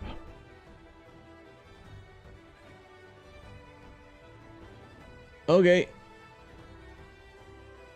Flat-faced Elden Ring like character, cool hood. Sounds good to me. How do they know it's a Warforged, not a suit of armor? Ooh, that's not the way you want to zoom. Get out of your Photoshop. Dude, I'm so scared that I'm not going to be able to use Photoshop soon. Photoshop has been giving me more and more, like, every update. It's like, wow, we just spent all of our dev time doing these new AI tools that you're not going to use. I'm like, come on, Photoshop. Please. Please, I'm trying my best here just to make art. I'm thinking something more.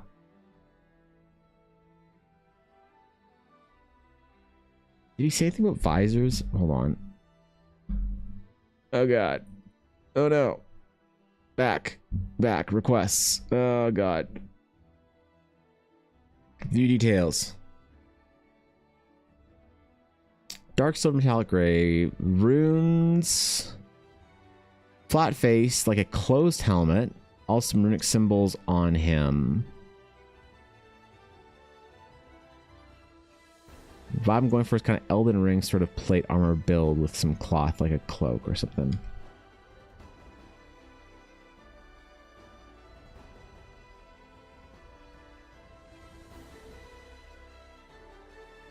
Alright, so we're going to do the hood.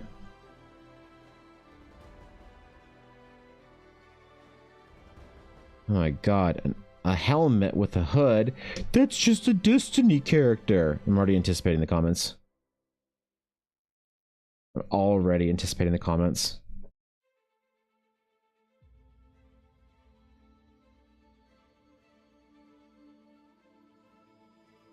Bro, you have no idea. Destiny players, they're coping hard, man. They had great concept art for their game, though, so good for them.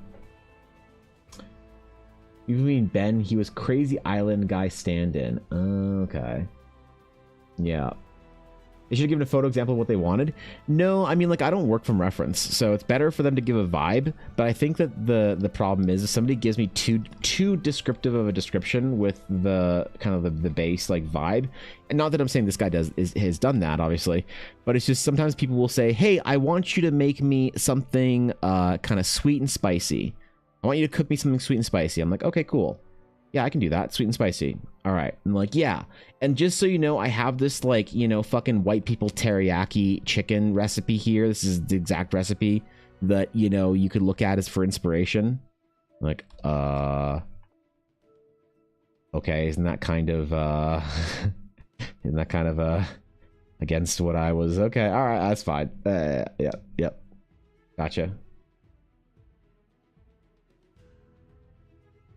Cool. Mm-hmm.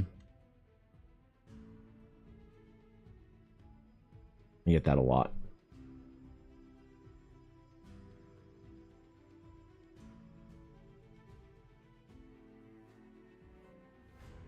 So, and some people kind of miss the mark on it, but that's okay.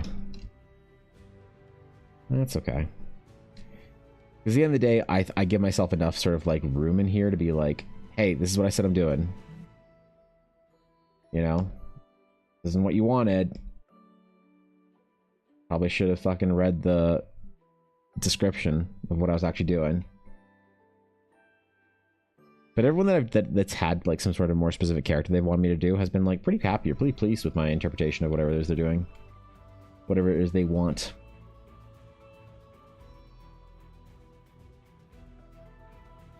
So that's kind of nice, actually. I'd move away from Photoshop because the discounted rate I was paying is going to end at $70 per month is more than I can afford. Yeah, no, that's fair. Photoshop is very expensive. If I wasn't like making my career off of it and like, you know, everything was basically based off Photoshop, I would totally be on board with that sentiment. If I was a hobbyist, or if I was like earlier on in my career, well, okay, now I can't say that if I was early on in my career, because I always wanted to use the professional tools and suffer for them. But definitely it's hard to manage. It requires sacrifices, and I totally get that. And they're not always worth it. Especially when Clip is just so good. Clip is just such a strong piece of software. I'm not really all that on Procreate. That's the one that I kind of can't get behind. The Clip, like everyone who uses another form of software will know that people in their community that use that software, they have the complainers, the whiners, or maybe they are one of the whiners. But I should be recording this actually. What am I doing? Fuck. There we go.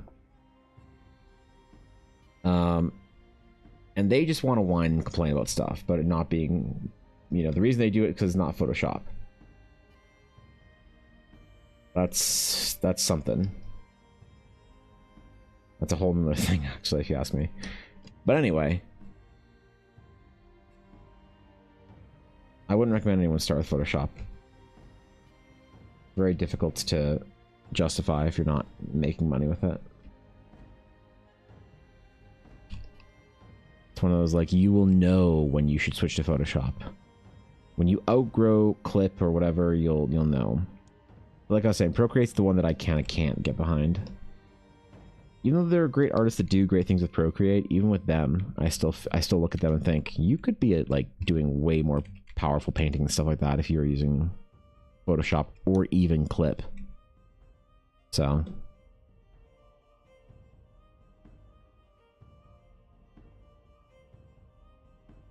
Elden Ring. Okay, is this the kind of armor they want?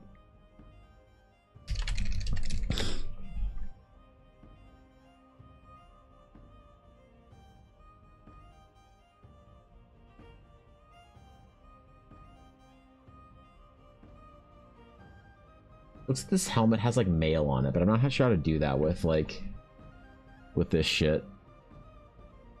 With just like metal on metal on metal on metal on metal. You know what? We'll keep playing with it. Let's try and find something that looks good.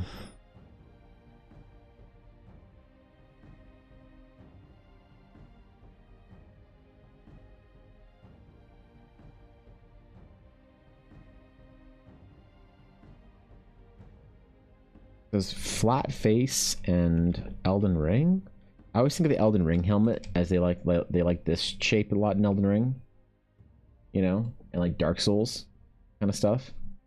So I don't know how to really do that in Flat Face kind of style.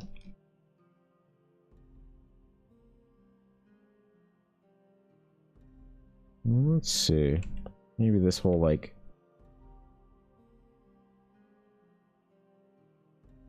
visor thing won't work out.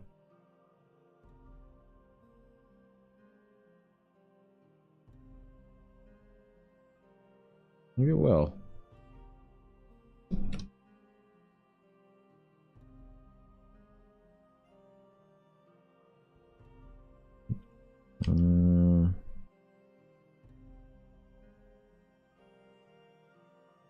So like, are Warforged actual robots? Or are they just like animated constructs? Do they have wires and shit? Or are they just like moving metal type thing?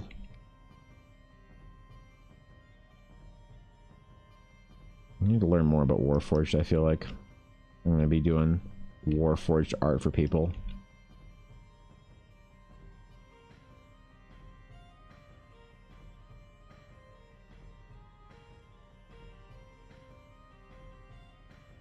Some rivets.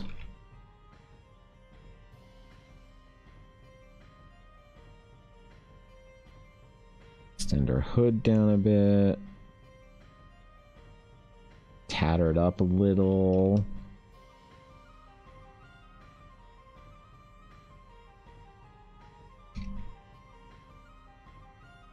I can see this being a cool vibe for character. You just want to be some armor boy doing the armor things.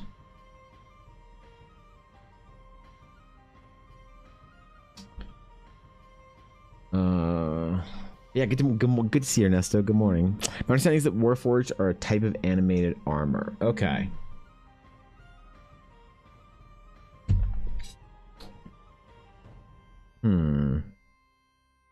So why do people make them robots so often? Like, why is it that fresh cut grass could like change out his like why was he so robot-y with like drills and shit? Is that just a Sam Riegel thing, or is that like a Warforged player thing? One of them things that I don't really know. Let's do it like this. Cut off the visor bit there. Maybe make this entire thing a visor. Maybe that's more what he's looking for.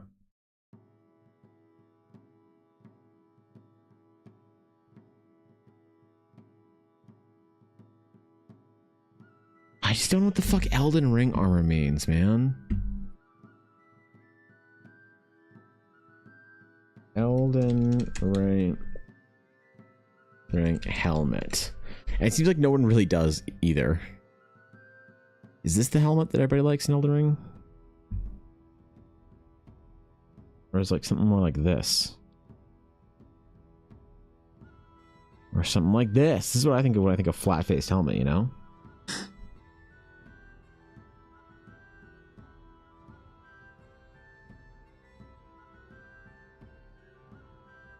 Or maybe I just do something like this, you know?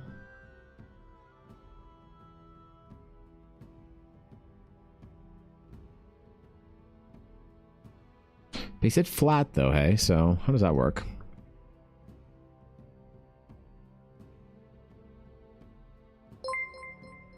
Let's try something here. Clearly he meant the Great Jar Helmet. That's the only proper answer. Isn't that the fucking jug?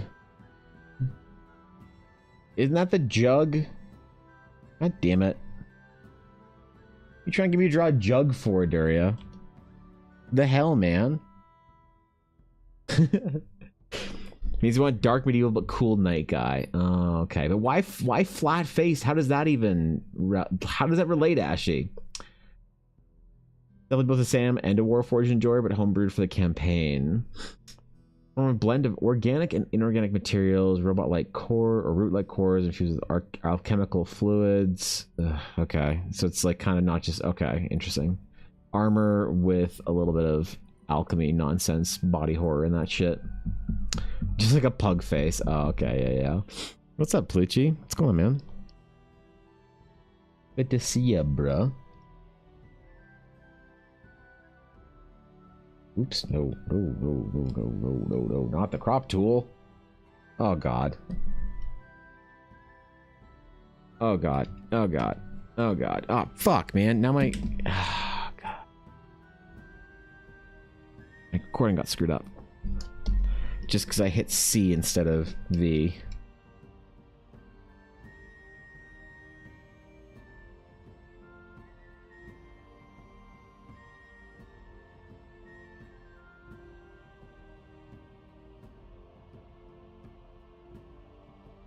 Cool medieval knight.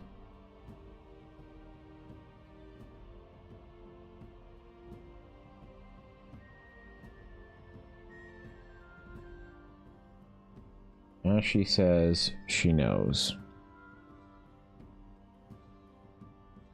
Do some fancy shit on there.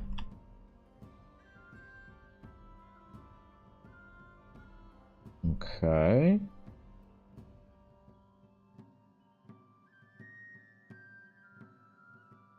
What do their connective tissue look like?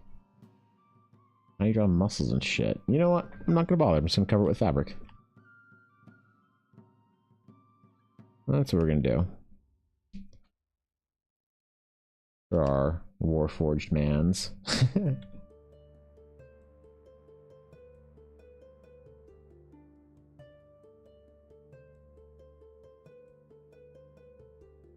That I should have just gone super like sci-fi futuristic type shit. Oh man, I missed out on an opportunity here. I missed out on a serious opportunity, didn't I?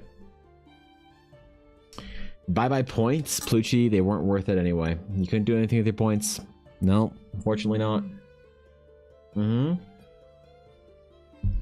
I'm not a real streamer that does stuff with his points.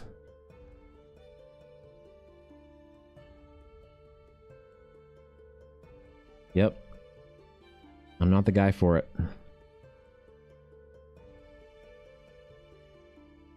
They didn't do shit in my chat before, and they shan't do shit now today.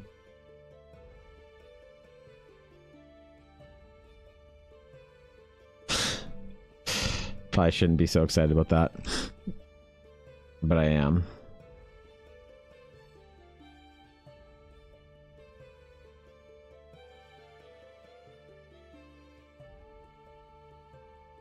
Alright, I think this is our Warforged. Make them all grungy and gross and beat up and shit. Oh! Let's go. You could have paid the microtransactions. You could have paid. That's a good point. You could have paid your MTX. How will we survive here at Electronic Blur Arts if you don't pay your MTX? You know? What's up, Anna? Thank you. I'm glad you like it. Thanks, dude. Do your stretches. Glad you like it, Brooklyn. Yeah, it's pretty cool, honestly. I like it.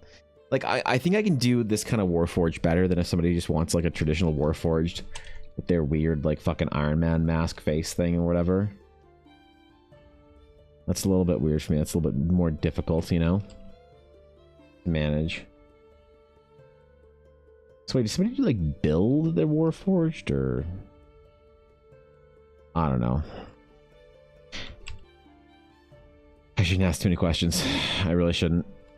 Not unless I want to risk knowing the answer. I'm happy to do Warforged design. I still think writing-wise, they're dumb for fantasy. For Eldara's sake, anyway. D&D and the D&D world, sure, works out just fine. But for Eldara, they don't fit, unfortunately. So, I'm never going to learn too much about them, because what would the point be? It's a bit messier than I usually want to be for my base sketch, but maybe I should just leave it like that and be okay with it being messier, hey? I want to try and get these sketches done faster, so maybe that's what we do.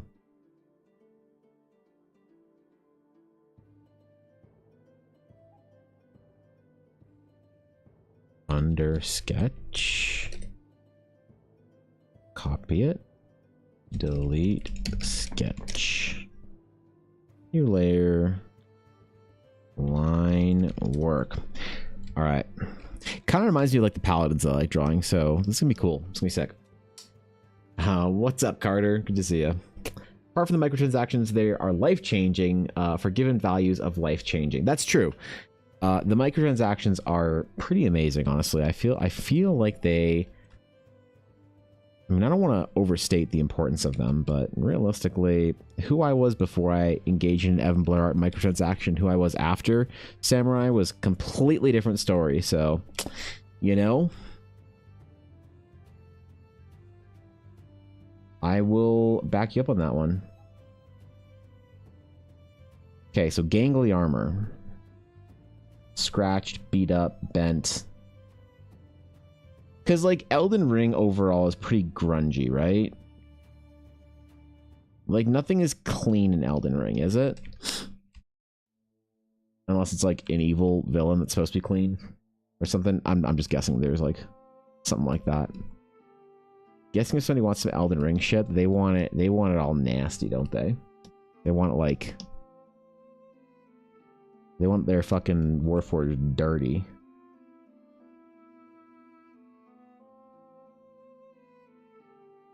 I can draw you Dirty Paladin. Elden Ring, Dark Souls are post-apocalyptic medieval. Post-apocalyptic? What do you mean?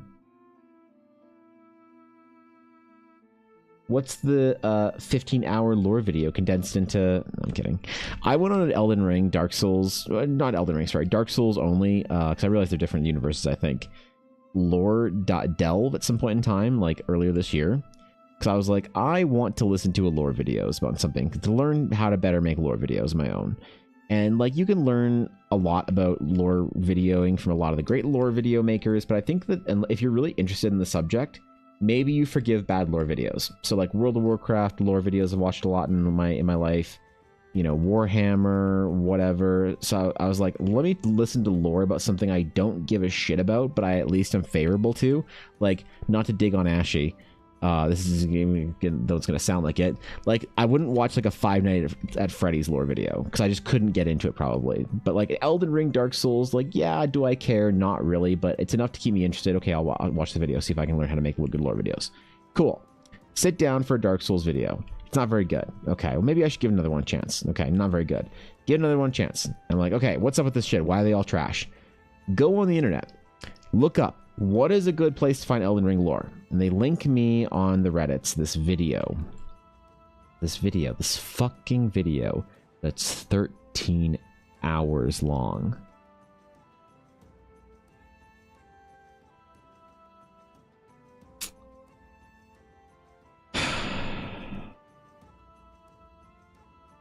So I get through maybe 2 hours of it, and I have more questions than answers.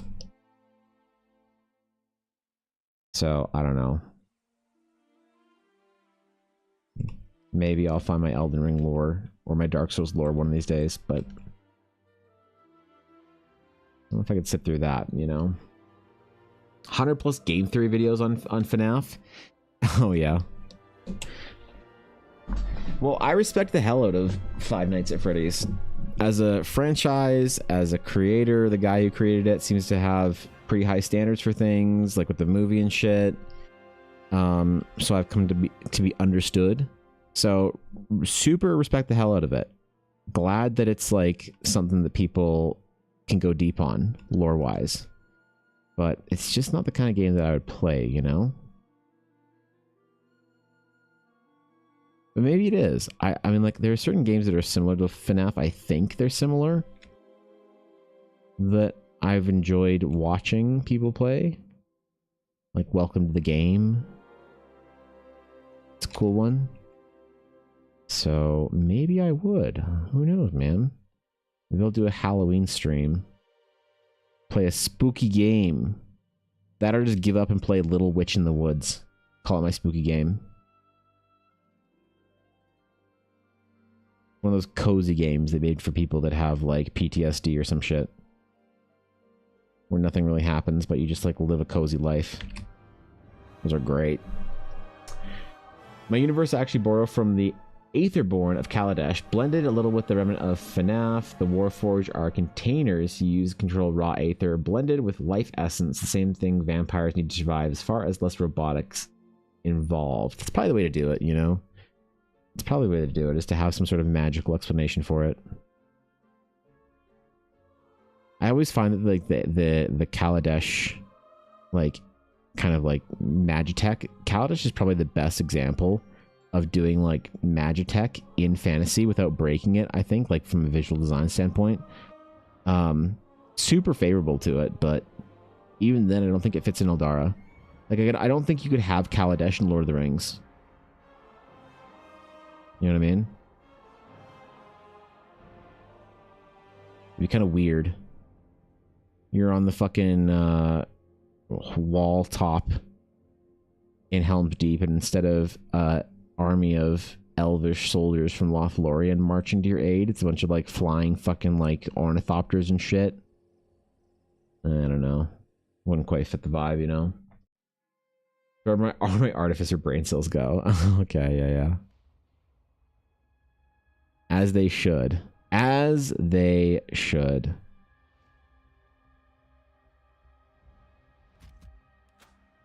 So I'll have to make them kind of dark metallic, silver, gray type thing. So I'm going to shade pretty heavily in the shadows here, because we're going to go over it with a pretty thick layer of tone. So keep that in mind. Good boy, Evan, remembering to do things the right way. They're too different to fit together? Exactly. Exactly. Way too different. Mm-hmm. Give him purple armor, but the client requested dark silver / gray. I can't just decide to color this as the first one that I'm going to do in color. Just randomly. How would be like gacha where you can roll, like if your character design's cool enough, then I'll do it in color for you. But people be like, oh, why didn't you do my character design in color? Like, oh, you didn't, what, it wasn't cool enough? No, it wasn't, I'm sorry. And you'll get your clients mad at you. I don't want my clients mad at me. Come on, man. What am I, a VTube artist? What the fuck? I want to deal with a bunch of angry people. I would just draw anime girls for the internet. My clients are chill as hell, bro. They have to be. They have to be. Mr. Art, question, what is your opinion on not diluting your washes? Not diluting my washes? Whatever do you mean? Whatever do you mean, Adaria? I'm intrigued. I need more context. Five Kaladesh is like a city run exclusively by dwarven craftsmen and questionably sane gnomes. In Lord of the Rings? Yeah, okay. I still don't think it would fit. I don't think there's any amount of like kind of hand waving or forcing the triangle in the square hole that would work with it. But paint washes for minis. Oh, okay. For paint, well, here's the thing. I don't really do a lot with mini painting just yet. Haven't done a ton of it, even though I've been like doing my little Warhammer thing for a little while. When it comes to minis and mini painting, I think it's so like it's so much more beneficial to kind of in some ways stick to what the brand and what the paint want you to do with it. Because it's not like real paint. It's not like real, like you're not treating this like an artist would treat their colors. You're mixing like pre-mixed colors, pre-mixed medium, pre-mixed whatever. It's all supposed to be uniform so you can return back to it anytime for painting an army. So I don't know how much the other washes like for other brands work or don't work, but I think you can't have like a painter answer the question for a Citadel or whatever like minis, because it'll depend on whether or not you're using paint from a company that does sort of like mix well or dilute or whatever, or needs to be diluted. It's really hard to say. A lot of art skills don't translate over into mini painting because like the material skills on how to like learn to work with paint, almost none of that translates over unless you're doing one-off pieces. Even then, the pigment and the paint that you get that are like for mini paints is really not that good, like comparatively to like actual paint. So again, it's like really hard to try and take those like techniques and like general artistic technique involvement, whatever, to minis. So I would personally just do whatever the fucking bottle says to do. If it says that you're supposed to dilute it or not, you know, I haven't tried enough to know. I believe a few Kaladesh inventions would be Lord of the Rings elven designs, like the gold latticey aether animals. Those I could see maybe, but even then, it's like animated stuff. It's, I don't know, it's just weird. So many butt hurts unsub for not getting their pieces colored. I know it'd be traumatic in the long run, Guapo. It'd be really funny. Be like a great filter, but yeah, it'd be overall probably pretty bad idea, I think. Do you have any idea what the far shores, the Undying Lands look like? No, I mean, I think that there wasn't any art from like kind of the accepted Lord of the Rings artists, John Howe, Alan Lee, really, but it still wouldn't be able to deviate too far from it. You really couldn't have something that deviates too far from the mythological perspective of Lord of the Rings and still feel like it's the same universe. My dream is to work up the night shift at Waffle House. Now that's angry clients. Yeah, you think so? I don't know. I've never been to Waffle House. I think that's an America only thing. I'm actually not sure we have Waffle Houses in Canada. I hear crazy stories from it, but yeah, I don't know too much about it, to be honest. Unfortunately, never had the pleasure. Never had the pleasure. I don't know what they serve there. It's just like base waffles or chicken waffles or some like weird abomination or some shit. The hairy dude druid is colored in my mind. Well, there you go. Easy. The sketches are supposed to be in-world kind of looking sketches, so representations of the characters.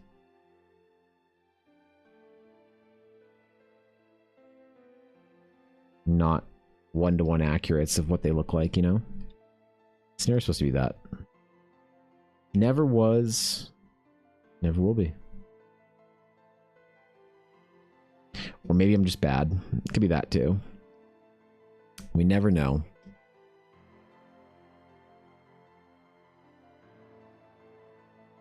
All right, Mr. Warforged. Let's get some of these nice little details done. You know, some of my favorite characters from like previous D&D games set in like Star Wars universe were always droids, so I wonder if like an automaton or some way to do that in Eldar would be a fun way of referencing those. I still think that like automatons or Warforged, anything that's mechanical machine-like, still think it kind of takes you out of the fantasy setting too much for the kind of stuff I want to build. So I don't know if it would work at all. Maybe I just have to like let go of that entirely. Give respect to the setting more than the whimsical idea in the moment. Players will do that, but I need to take the whole setting seriously, you know? Players will do all sorts of silly shit. If I can't keep Eldar pretty, like, you know, contained, then no one will. Maybe no one was meant to contain it. It was designed to run wild. Not every world needs everything. I enjoy running a world's greatest hits. Everything somewhere, but putting stuff far enough away. Like Pandaria? Oh no. Oh no. Not again. I'm in Europe, but a man can dream? Fair enough. Yeah, fair enough. One day. That Waffle House green card or whatever, I don't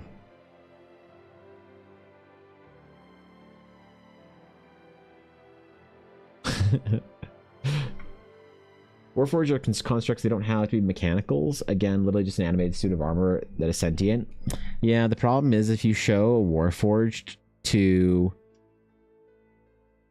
1,000 people, like fairly normies, and you say robot, not robot, they'll all say robot. So the technicality doesn't really matter. You know, it's one of those things. Like we can adjust our glasses all we want and tell the normies that it's not a robot, it's not sci-fi, it's a construct of animated whatever. But unless it's like soulless animated armor to be obviously soulless animated armor, it's a bit tough, I think, you know. Can't convince the regular crowd that the thing is a construct and not a robot. So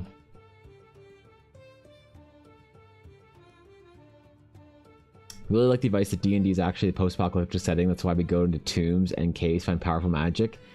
Yes, the Matt Colville. I like that. I like that idea. In some ways, I think that he's very much right. That there has to be in some ways there has to be sort of a forgotten age. So we don't want our D&D game to feel like it's sort of a progression of history. Right? So here's the issue. If you say, this is why like Warcraft is good. If you say that there's a progression of history, and people will advance eventually and will reach sort of like the modern day.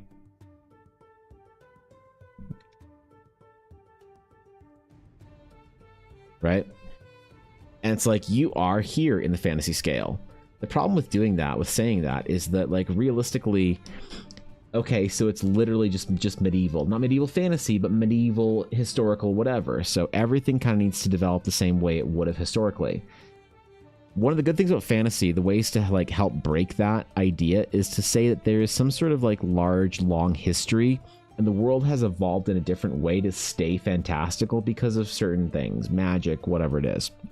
So the modern day, you know, air quotes modern day, is not really the place where we're at or where we're trying to get to in fantasy. We're trying to stay at this like kind of low grade of technology and of like advancement in magic and stuff, so that you can say that you had a history of like 10,000 years. Like, how cool is it to be like 10,000 years ago, the Well of Eternity did a thing and the Queen Azara spat in the soup and then the soup exploded. You know, sure, great, that's fine. The problem is you can't necessarily have ancient elves that have been here from as old as time. You can have, you know, civilizations, people that remember the elder days or whatever. You can't find you can't have that entire sort of like long run history without suggesting that over 10,000 years your seafaring exploring people would have explored every nook and cranny of the world. Everything's explored, everything's decided upon, everything's whatever, and then the story becomes a fantasy tale of sort of politics and living in this world of wars and whatever. There's nothing to explore or delve or spelunk. There's no sepulchral findings or whatever. So what do we do with that then? You need to have some sort of like things need to be forgotten in some ways, which means that if it's forgotten about, that there is then almost inherently a assumption or presumption that if it was forgotten about, that there was some sort of event that like kind of created a forgetfulness in history. And like Apocalypse is a great way of doing that. So Colville's take on making D&D a post-apocalyptic sort of story, I think is actually pretty like, not that it has to be a post-apocalyptic story, but there had to have been some sort of ancient elder day for you to discover the long-forgotten keys to the past. And like Eldara has that, because exploring the ancient past is like, I think, a great sort of idea in sort of adventure and pulp and fiction and fantasy and novel and whatever. So there's a lot of that kind of stuff, a lot of the dungeon delving, exploring ancient runes, finding an ancient history, secrets of the past. That's why people like the old sort of like conspiracies and tales. It's why they like to ask questions about things, you know? Who built the pyramids? Where did Göbekli Tepe come from? Was there a North American civilization? Where's Atlantis? Like, we like those kind of stories because they appeal to us in some ways, this idea of finding a secret hidden in the past. And so it's great to put that in D&D and like let you actually like uncover that. You're the guy that goes in the tomb that finds the ancient, you know, whatever, the proof of the something. But it's really hard to do that and to swing that when you have like your entire tale be something that is ancient beyond years, but without any sort of like obvious calamity. Like Legend of Zelda, I think, does this really well, because isn't Legend of Zelda post-apocalyptic basically? You're in like a very lonely world where there's not many people left because some shit happened or whatever. Chad C is technically a post-man made a post-apocalypse state due to you knowing the area getting destroyed. Oh yeah, for sure. Yeah, exactly. Their reason is we just don't need to develop past this. It works well enough. Yeah, imagine the complacency magic would inspire. It's an interesting thought, hey? There's some interesting like science fiction about that in AI, that we will have basically created AI at a certain point in time. We won't have to like advance past that point. We'll just basically turn to a type whatever civilization and be more or less Gucci. We'll just chill and become like fucking fat meat batteries like in WALL-E or whatever. There's some couple made YouTube videos and content. Does he not anymore? What's he do now? Does he just develop games and shit like that, or what? Something I really liked about Stormlight Archives, they have and had that. Oh yeah, the ancient sort of like whatever. That's cool. Breath of the Wild does a fantasy with tech. You have Age of Magic, which was overthrown by Age of Science, and counterculture as a counterculture to magic, which then succumbed to its own hubris, and now we're in an age of civilization with magic hidden in the dark, unexplored corners. Interesting. Okay. How do you recommend shading stuff correctly? I think that's the best way to do it. It really depends on your technique that you're using.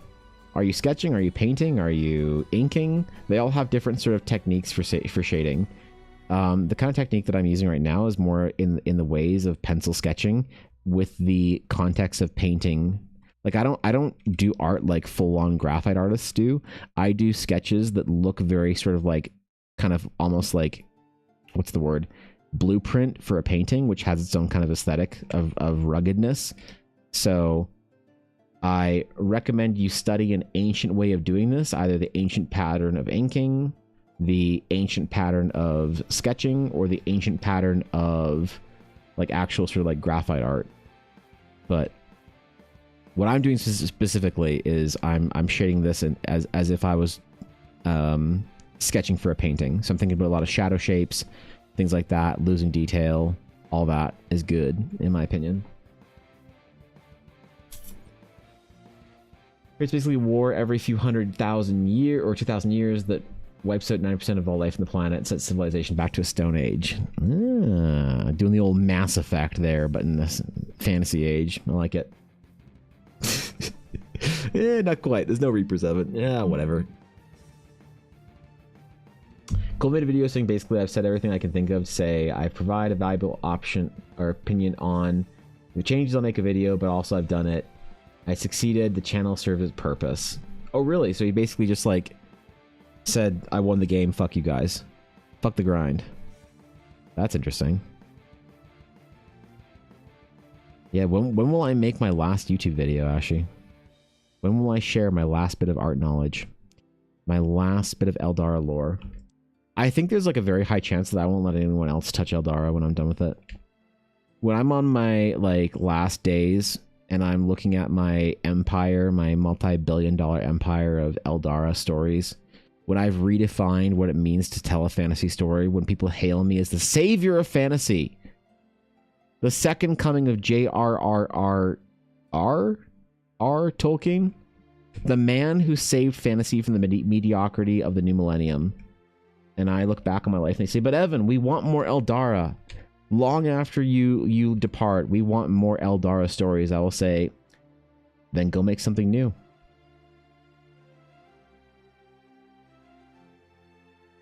Get bent, nerd. You don't get to touch Eldara. It's my thing. I ain't signed this shit over to anybody.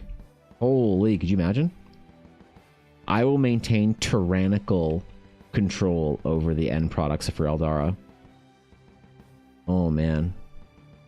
We've seen this with like Star Wars and stuff. You get directors that have never fucking watched the shows or whatever, or the movies, I mean. Directing shows. They don't know what they're talking about. Yeah. Seen the darkness. I've seen the risk. Never sell. Never, ever, ever sell ownership.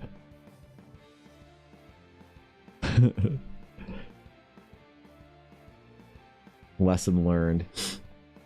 That's him? Yeah, you got it. Tecumel Empire of Petal Throne was my first sci-fi that played as a post-fantasy game. Dungeons were massive planet-wide mass transportation systems that had fallen apart over years. That's cool as fuck. What's up, Avail? Never sell nothing for a bajillion dollars. I would only sell Eldara if I thought that I had enough money to make something even cooler. That would be worthwhile if Eldara being sacrificed.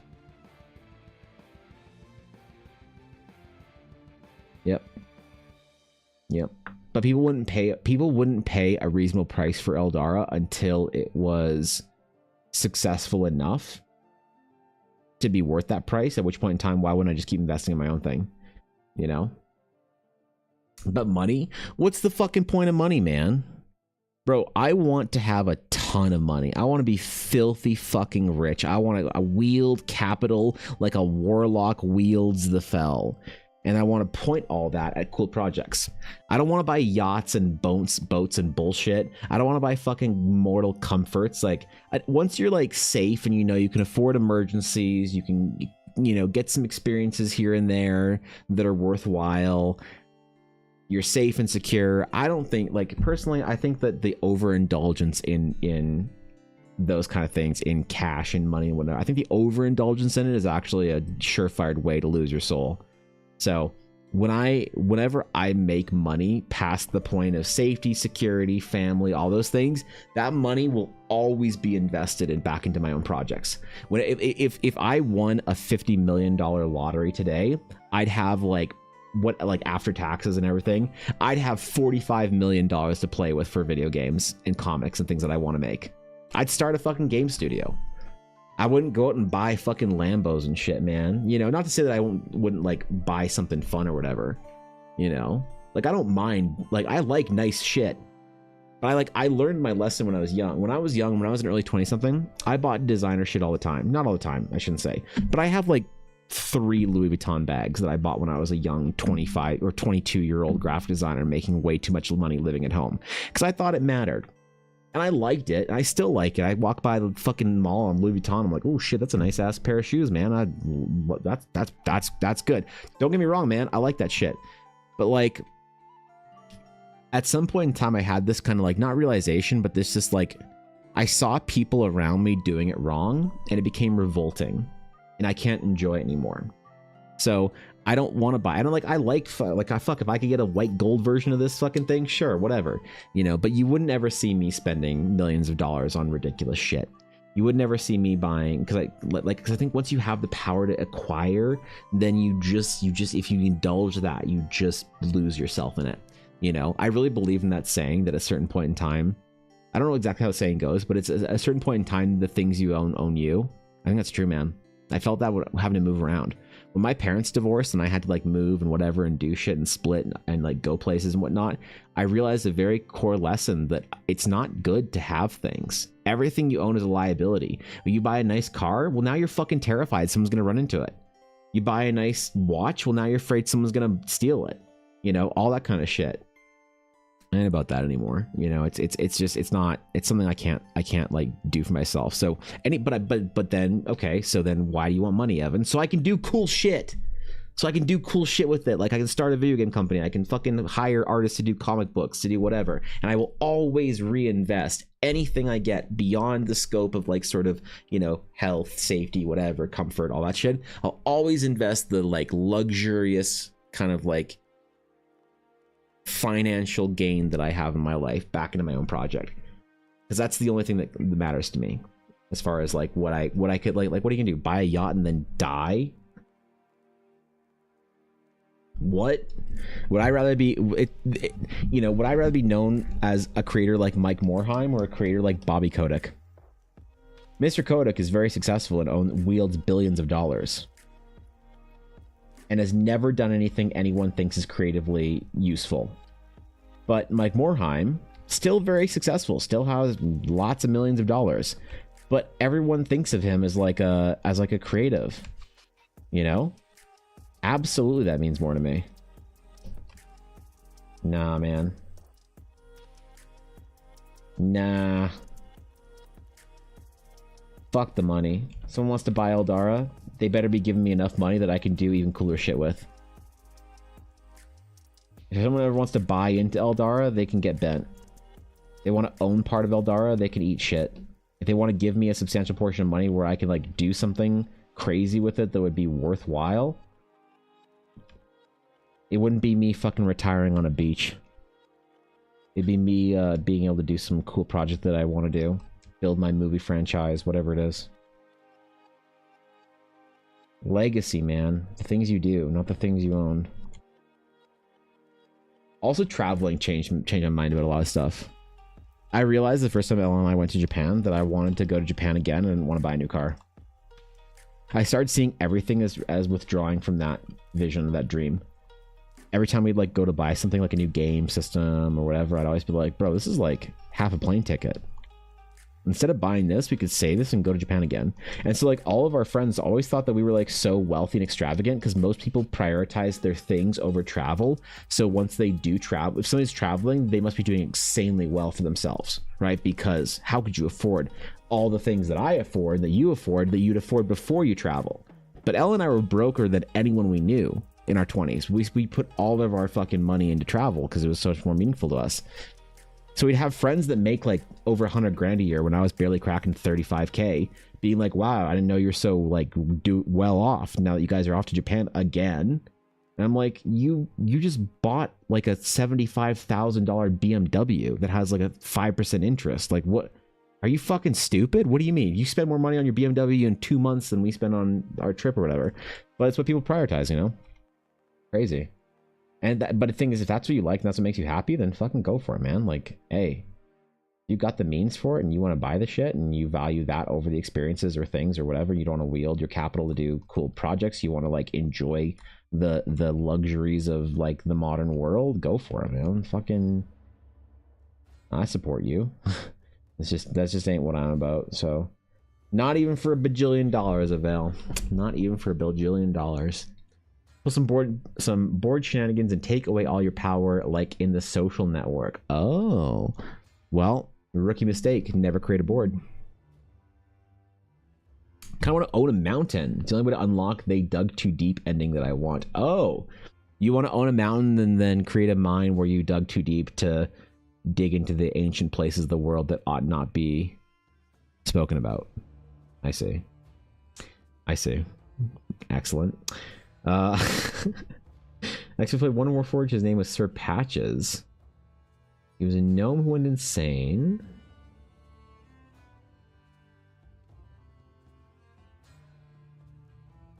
That's cool. I like that. From a different realm, from a different age. That's neat. I like that. That's cool. Very very mysteries of the past. Yet breaking the fragment inside him, sacrifice himself to help save the world. Oh man. Oh man. Sacrificed himself to save the world. We were not worthy of Sir Patches.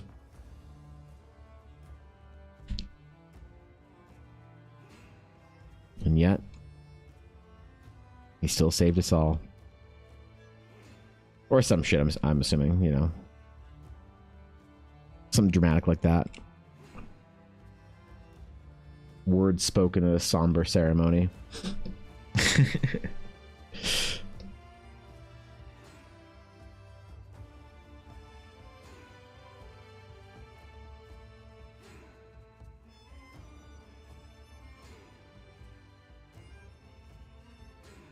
Okay, we gotta do the runes in here actually as well. Ooh, I gotta add those in.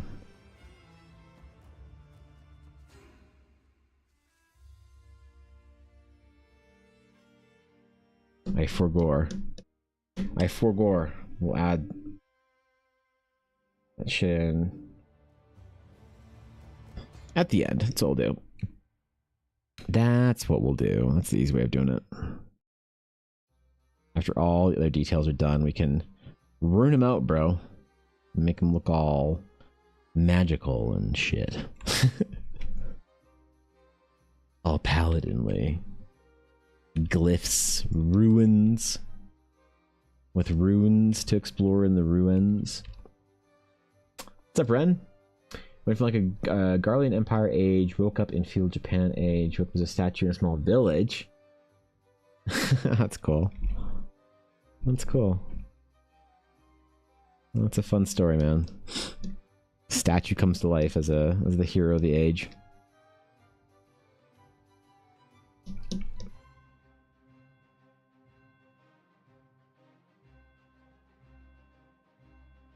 We'll do a couple packs here because he's the pack mule of the party.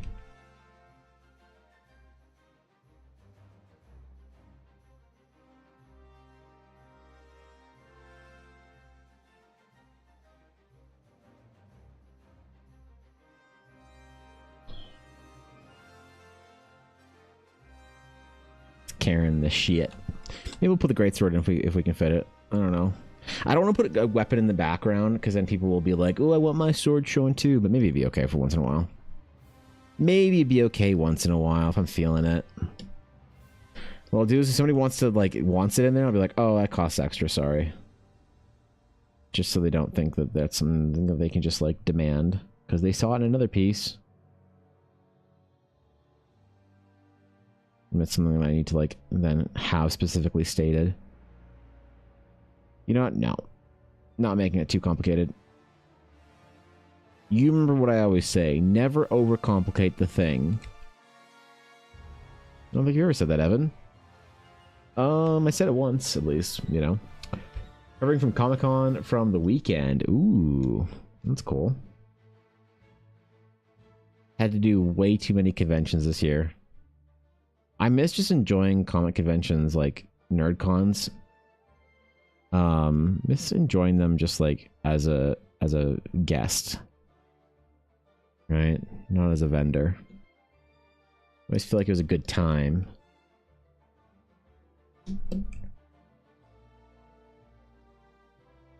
Dude, I lived every year for the Calgary Comic Expo. It was my favorite weekend of the year. I don't even know why either.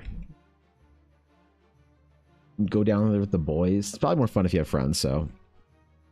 It was probably half of it was just hanging out with the boys.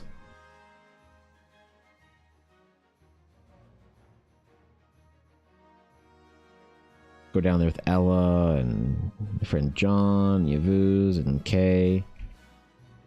We buy too much shit. Spend way too much money on dumb shit we didn't need. Find a rare video game or two, and then call it a day. It was a good time, man. Good time. It was the first one where I was seeing an actor, so it was cues all day. Ooh. Yeah, I don't know about that. I don't think I don't think I could stand in line to meet somebody. It'd have to be like, there's like maybe a couple people that I'd stand in line just to meet, just to shake their hand. Like maybe like George Lucas, and that's probably it, to be honest, actually. Calgary Expo feels so very commercial now. So many booths just selling random grab bags. Yeah, I mean, I think that's all NerdCon now. But like NerdCon has lost its like I don't like NerdCon. Comic-Con was great. People often they say Comic-Con, they made NerdCon because there aren't any Comic-Cons anymore. I don't think so. Anyway, not that I've seen. Comic-Cons had a very special feel to them. The big conventions that are just general NerdCon, like they're like the Funko Pop grab bag cons. You go there to spend money you don't have on shit you don't actually want for a thing that has a logo on it from a thing that you watched and enjoyed. It's just NerdCon. It's like the most generic shit. You know, oh, it's an actor from a show that I should know. I'm gonna go watch their panel. Yo, I got a fucking bag for an anime that I liked. What came in the bag? Well, a watch. Are you ever gonna wear that watch? No, I don't really like it. It's like not that good. Oh, cool. What else is having it? Well, it has a poster. Oh, cool. You gonna get it framed? No, I'll just like put it in a portfolio somewhere. Like, oh, okay. What else is having it? Came with like a keychain. Oh, do you need a new keychain? No, I don't use keychains. Oh, are you happy with the purchase? Oh yeah. I love all this stuff. I'm like, okay, whatever, man. You know. So whenever Ella and I have to do conventions, Edmonton Expo, whatever, I don't really wander around the con at all. I don't really go do anything there. I just sort of sit at my booth, do my thing, and then go back to the hotel.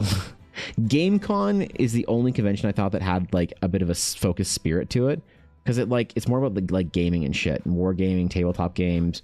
It had like more vendors, like you know, Warhammer was there, and like, you know, fucking game stores that have like cool promotions for stuff. A lot of like developers, like Cobalt Press was there last year. I don't know, it was like very focused, you know. But just general kind of generic Comic-Con now is just sort of like kind of like general NerdCon, and I'm happy people can enjoy it. There's not much there for me anymore, you know. So I really feel like I've missed out on it, like lost that part of my yearly kind of I don't know, planned enjoyment or whatever. A few pins for Nice Lady. She was like one of the few that were actually handmade things for an artist. That's cool.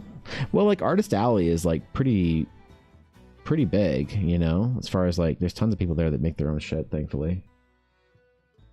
All your cons are just playing D&D with strangers and barely go to the vendor hall. That's fair. That's fair.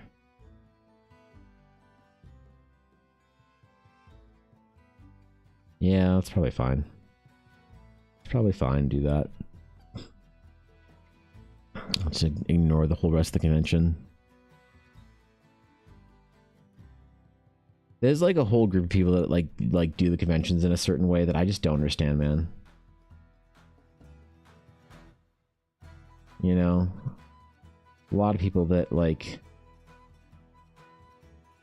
wow, whatever. If they're having fun, that's what matters. I just don't quite understand it when I see them at conventions.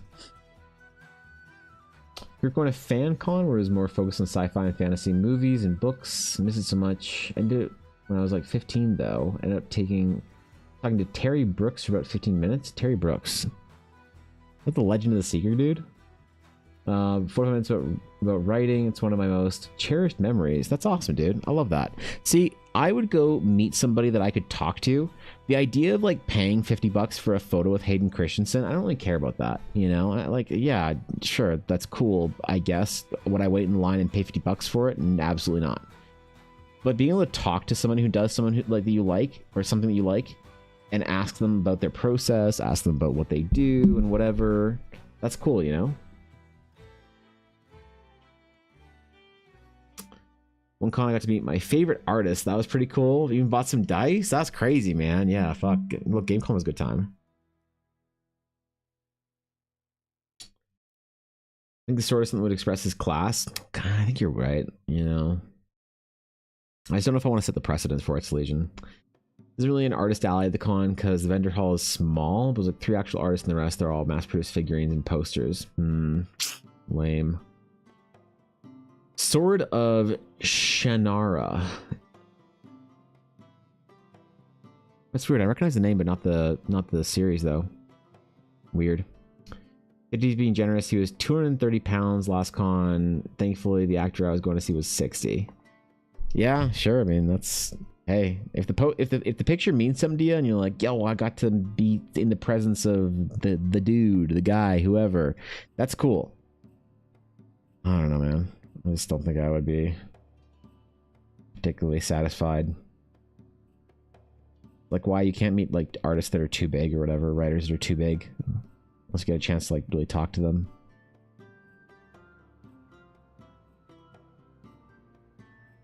Then that's fun.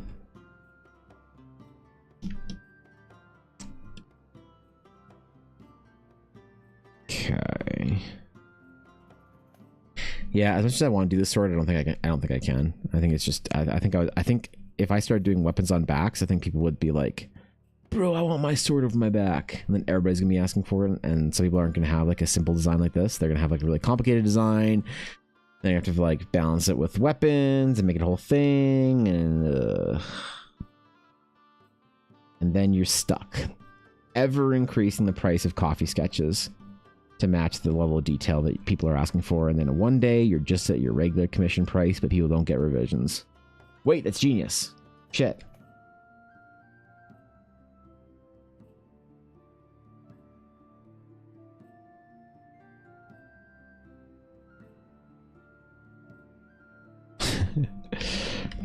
That's what we call the Steve sketches. Visions, how about you get bent? Requests, I'll tell you what looks good. Price, you'll pay me whatever the fuck I tell you to. God, one day when I'm Steve sketches, you'll know. So kind taking that much time out of his day to talk to some kid about writing for almost an hour. That's rad, dude. That's nice. I like when creative types are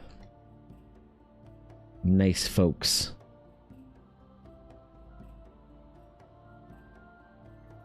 And you can meet them and ask them about their craft, as it were. Sign one of my art pieces, I'm so over the moon. Yeah, I do see people who do that quite often, is they'll like bring their art to the convention to get like the actor, the voice actor or whatever to sign the thing. That's kind of cool, I guess, as an artist. You get like, spend like, 30 hours making a painting of William Shatner, and then you get William Shatner to Shatner your piece for you. Like, I don't know, it's cool, I guess. It's kind of neat.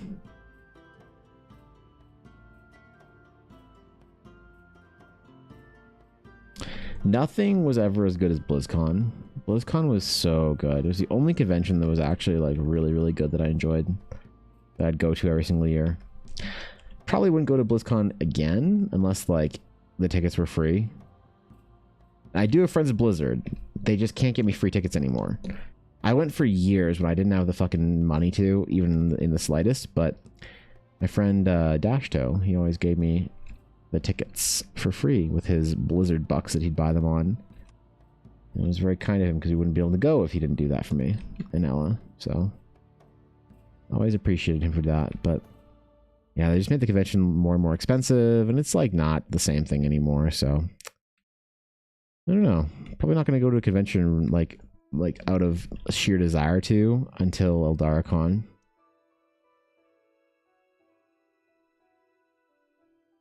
Even Gen Con would be like a thing. It'd be like I'd be busy. I'd be like running D&D and like meeting people and doing shit. It wouldn't be like as a fan type thing. I'd be at Gen Con for like work, which is fine. I like what I do, but it's still not the same as going to a convention because you want to, you know?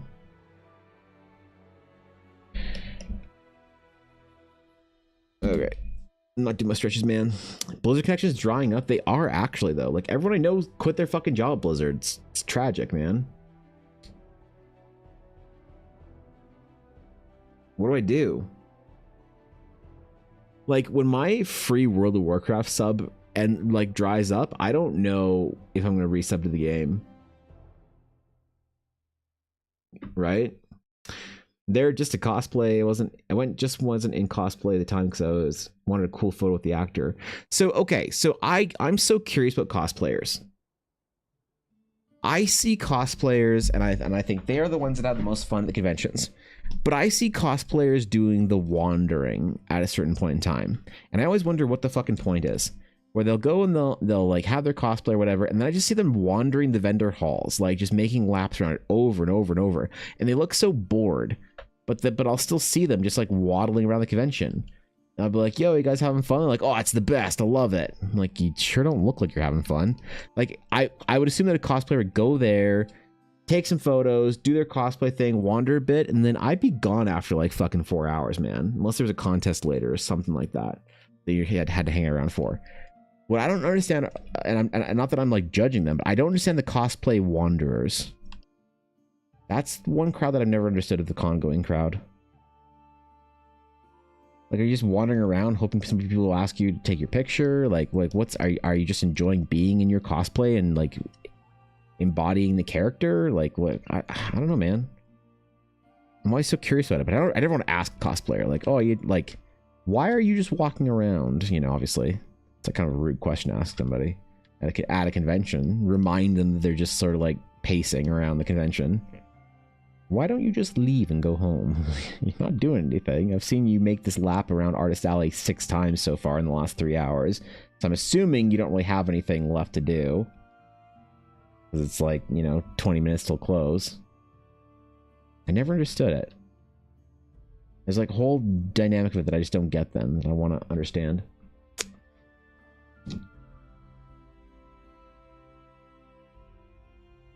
You'd be getting for free. I think that's it.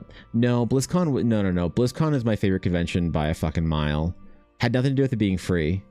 I was such a big Blizzard fan. I loved watching esports. I loved the announcements. I loved talking to artists and shit like that. No. BlizzCon. I would, if I could have, I would have paid for BlizzCon every single year. You know, I probably wouldn't have gone every single year, but I would have gone probably like, if I've been to BlizzCon like 7-8 times, I probably would have gone like 5 times. Still willingly. No, it had nothing to do with it being free. Even if I didn't have connections at Blizzard that like would like I would go tour Blizzard campus and I'd meet my friends and whatnot, and that's all great, part of Blizzard and BlizzCon. But like, no, the convention itself was worth it.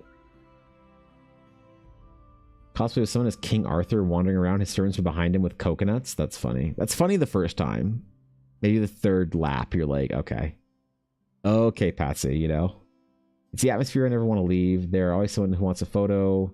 In May, I was just about to leave, and this little girl ran up to me because she loved my cosplay. Okay, that's cute. All right, so you're just like, okay, that's fair. That's fine. I just, yeah, cool.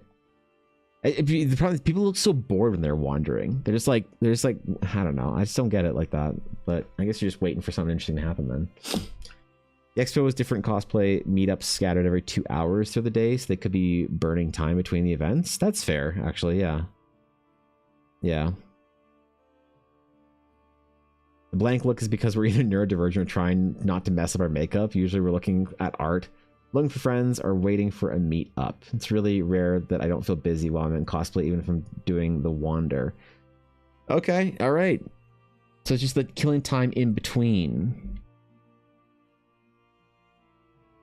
Interesting.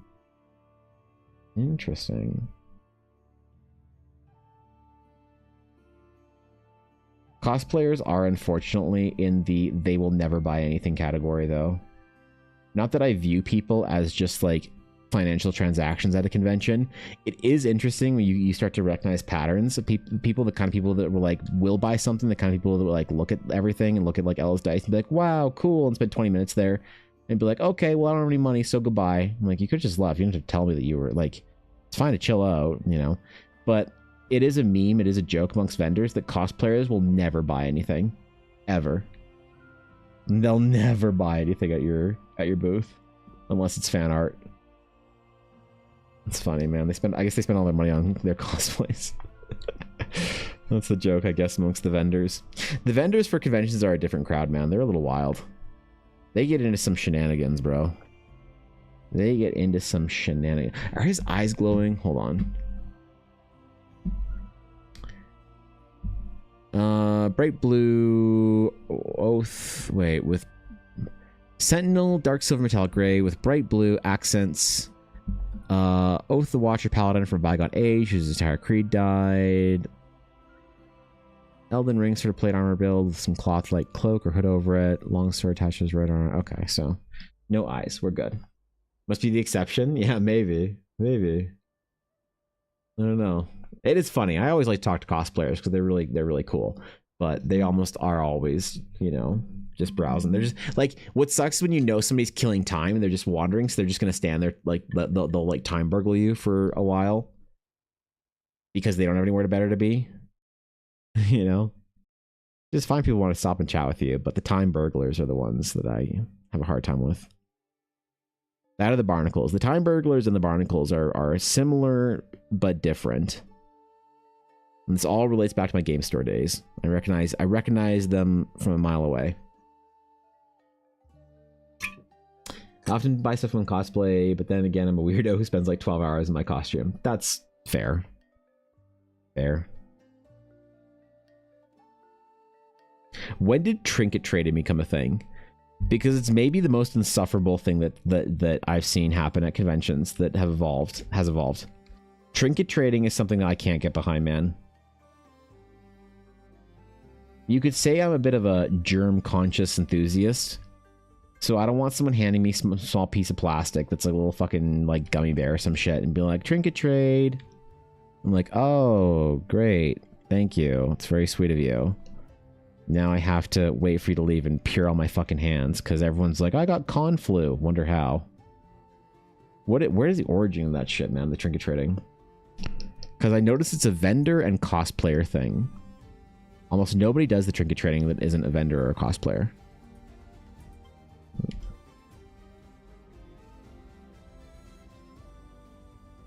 I like the I don't know, the vibe behind it or whatever, or the spirit behind it. It's very sweet. The connection or whatever it is. It's just the actual practice of it is a little tough for me.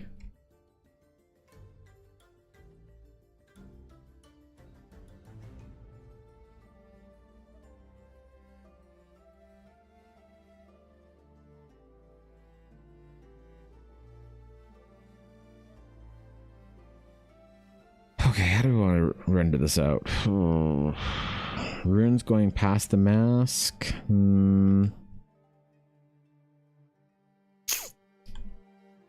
Let me think about this for a minute. We'll draw some runes on it and then figure it out.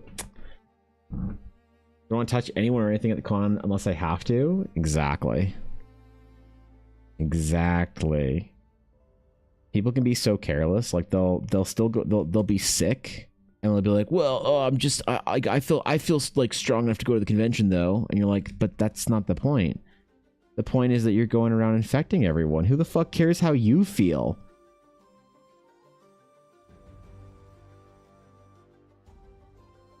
Ella was sick for a convention like a year or two ago or whatever. And I just went to the con every day. She didn't go. She came and just sat in the fucking hotel and I just like did the booth thing for her. It was way better. Killed in my area, just in the wild, not even at cons. They leave those little glass or acrylic animals in bars and restaurants and shops. Really? Interesting. Huh. Okay, cool.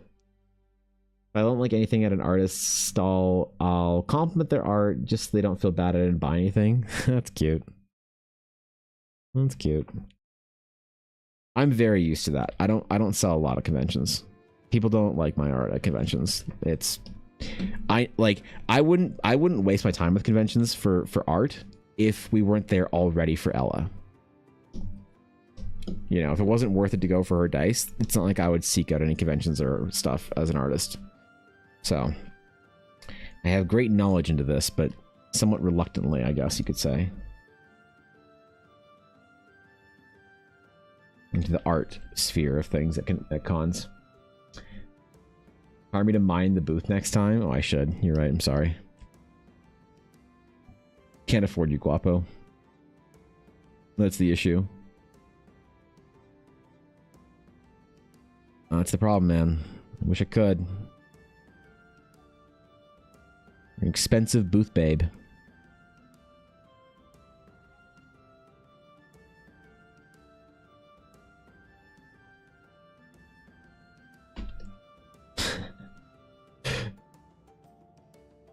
It's been popular since like 2022. Okay, that's weird because I feel like the trinket trading thing, I'd heard about it a little bit. Like I'd probably been handed a thing at a convention like once or twice in the past like couple of years.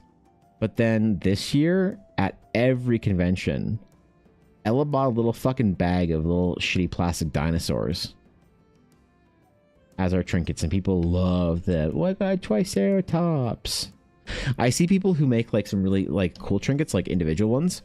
Like I met this like local she's like a YouTuber, TikToker type. Does really cool stuff about like Ren fairs and stuff, named Daytona. Super sweet. Really liked her. And she gave us the best trinkets. There were these little like glass bottle terrarium things that she made. And I was like, that's a cool ass trinket. It's a cool fucking trinket right there. That's okay. I get that. I get that being rad, you know?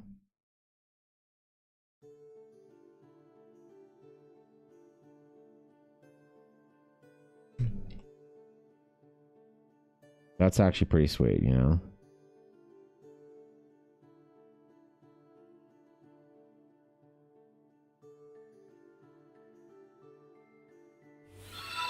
Alright. I think that works for the runes.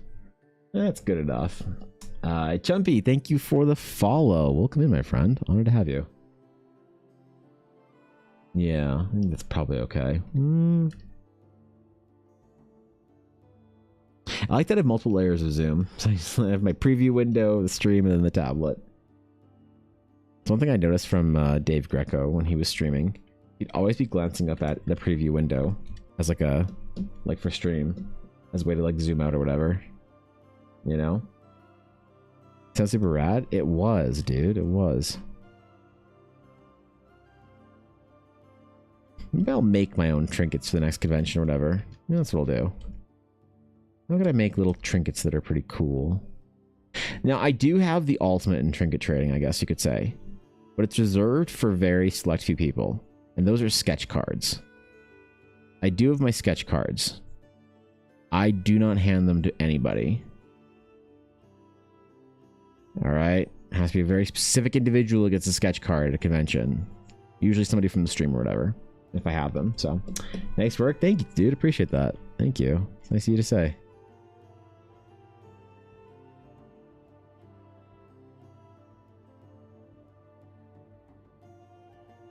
Maybe, yeah, maybe I'll do something like that.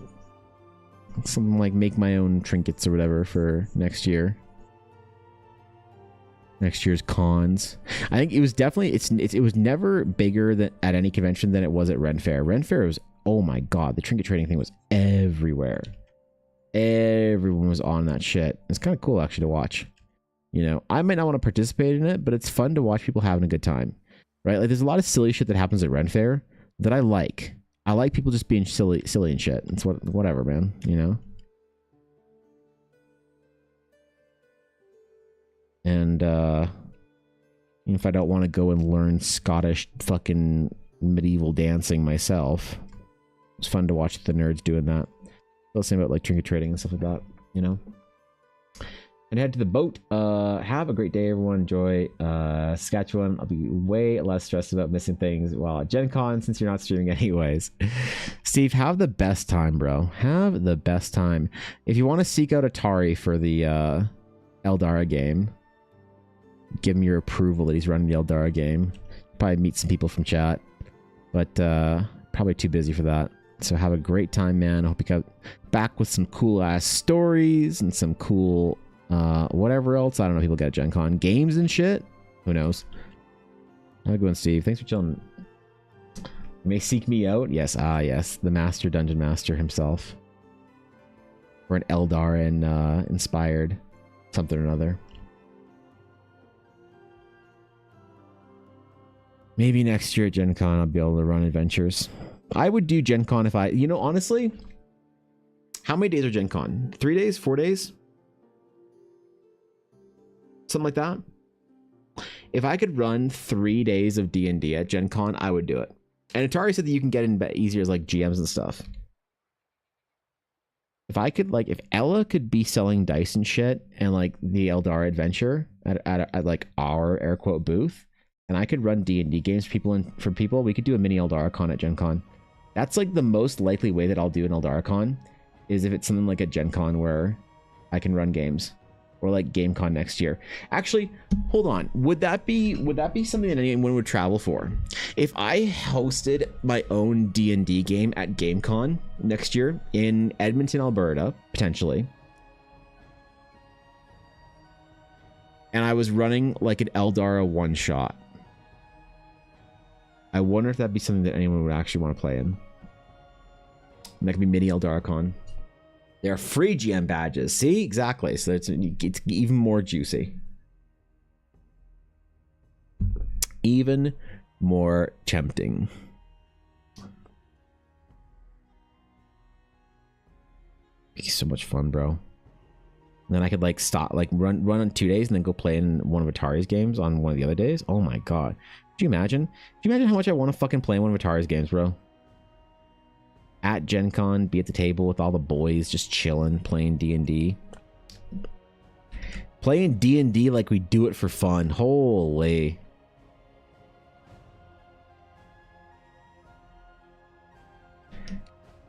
Okay, let me grab a fresh water here. I just brought the rest of my electrolyte from the gym, so it's fucking nothing in there. Give me a second. I'm getting the water bottle. Give me.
All right, sick. Oh, good. Back in time for ads. Nice. Nice. And ask investigative questions about sky shards. Oh, god damn it. Well, I can't have Guapo at my table then. Thankfully, he's just a name on the internet that I've never met in person. Ah, shit, wait. Damn it. Now I'll have to be probed about how I handle sky shards in my world. Investigative. Yeah, right. Yeah, fucking right, man. He's gonna demand the nerd answers. I'm gonna say, answer for your crimes, Evan. How dare you create your own fantasy without fully thinking through how it works in every section. Even worse, I have your address. That's a little weird. Yeah, okay. Yeah. Yeah, that one's a little, yeah, okay, yeah. That's true.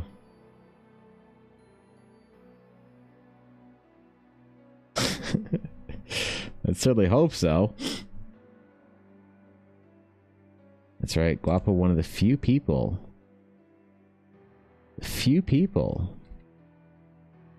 to know who the I is IRL. How many friends have been over to my house in the last fucking decade? Probably not many. Not many. Yep. Yep. Bottle of vodka was full of, I don't know, micro tractors or something. Oh, well. I mean, that yeah, that explains a lot then. Okay, well. That's why the Russian satellites were. Never mind. Yes. I'm fucking loving this art piece. Thanks, bro. And I will 100% appreciate it. Be jacking it from the gallery for character stuff. All right, cool. Sick. Sick. Hope you have fun. Hope you have fun. Man, there's that one fucking comment like that on TikTok. I can't get out of my head. Where a person said they loved my art so much that they had to steal it for another profile picture. And I look at them, and their profile picture on TikTok was the piece that I did for Ulner. I'm like, what are you? What even are you? Dude. I still think about that. It haunts me to this day, Azalea. What did they mean? What? How did it? How? God damn it! I can't think of it too hard. I'm gonna burst a fucking vessel or some shit. Thanks a lot, Azalea. Appreciate it. They just find art they like and then make it their profile picture like it's 2006 on fucking MySpace. Is that a new meta? Is that a Tumblr meta I'm not aware of? That's fine, like whatever. People, you're gonna put your art out there in public. People are gonna do whatever they're gonna do with it. It's just weird, isn't it? It's not like your character or whatever. That's common, really? But isn't it always the people do it with like existing like large IP characters and fan art and shit like that, and not like some random character I did for a piece of art from my dumb project I haven't even released yet? That's just the weird one. They didn't even like my art or anything. They're just like, oh cool, yeah, I'm yoinking this. Okay, cool, man. Glad you liked it, I guess. I just don't get it. I don't understand the psychology of the average TikTok user. I don't get it, man. And why are the TikTok comments still not as unhinged as YouTube comments? Why are YouTube worse by a fucking mile? Well, I gotta pre-record a bunch of videos, don't I, before I go away? Oh no. I said I was gonna get back to posting videos this week. I also forgot that I was going away this week when I said that, so.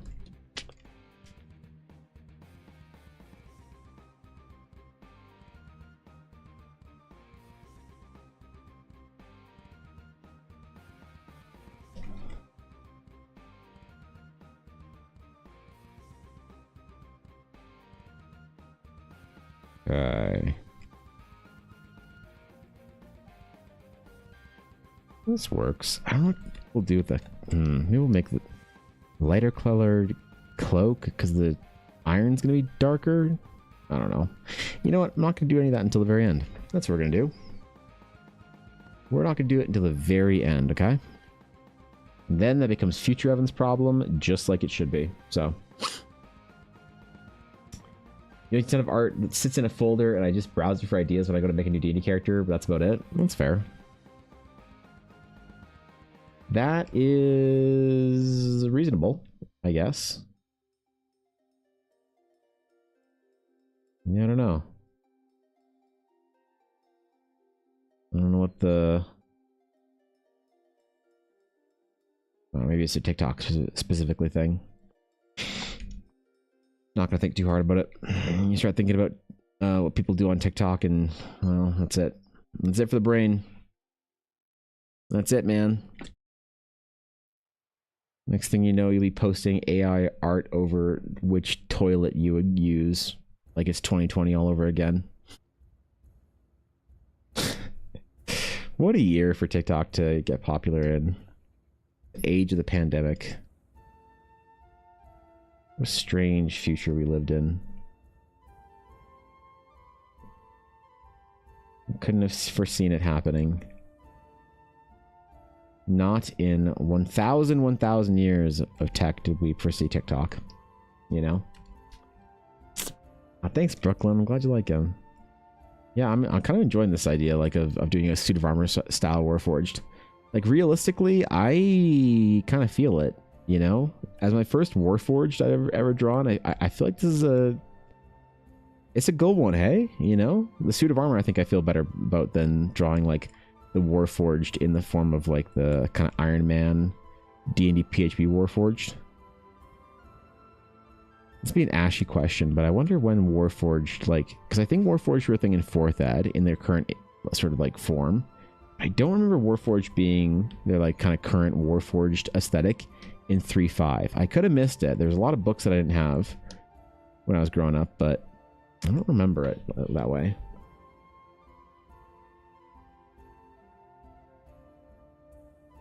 I feel like YouTube comments are unhinged because half the time when I click to report, the option to do so just isn't even there. I also haven't figured out how to block. I think moderation is trash. Oh, do you make videos, Silesian? What kind of videos do you make? So curious. They're made in 3.5 when the Eberron setting up. Oh, they're from Eberron. Oh, that's what. Okay, that's why I don't. Yep. Because we never played an Eberron. So my friend Ryan, who was DMing for a little while, he bought an Eberron or the Eberron book, and we never played in it. Because at the same time as he bought the Eberron book, I bought a book called Oriental Adventures. I'm sure Watsy regrets that one. There's all kind of like loosely sort of Japanese mythology with classes and shit like that. And we played that instead of Eberron. And then we just like didn't play Eberron after that. I don't know why. Yeah. Okay. I remember why we didn't play Eberron now. That all came back to me just in a flash, so I have no idea why. Zero clue, man.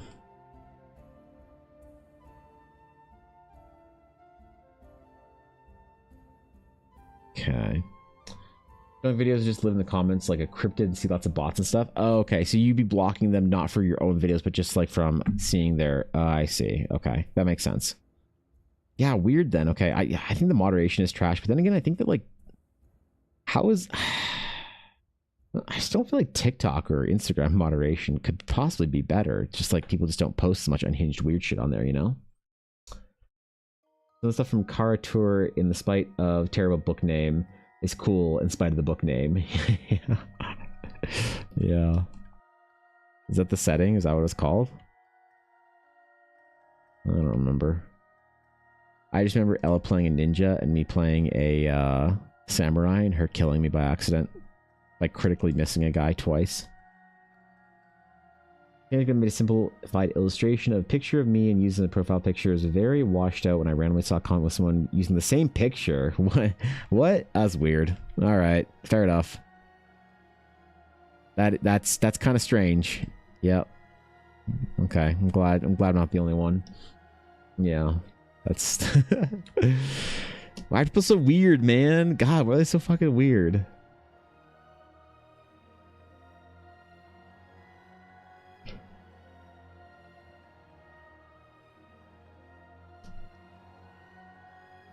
Jeez, why don't they just use their real face, their profile picture on the internet? Come on, how do people know it's them from their stream?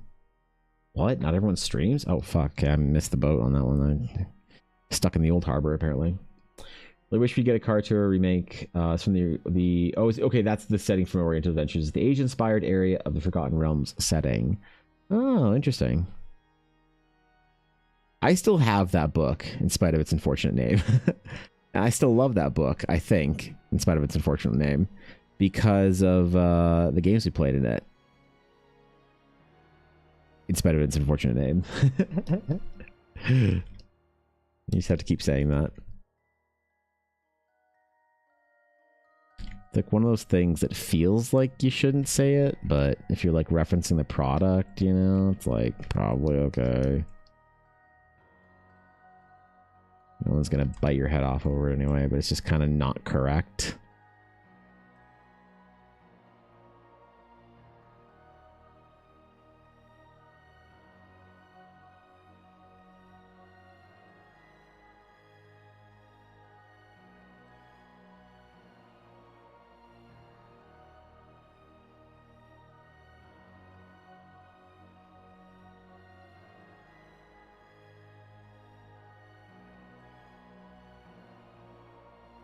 Okay.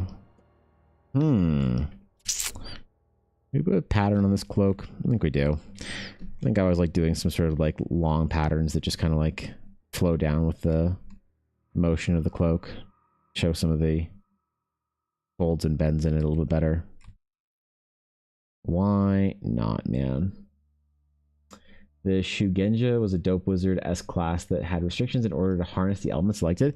Oh, was that the one with the art of the person with the scrolls out in front of them or whatever? I don't remember that well, but... yeah, I was always fond of that book, man. The classes were cool as shit. They came out around the same time or similar time to the Kamigawa setting. When was it released, actually? I'm curious. Similar, because I was in high school for both-ish, I think, so...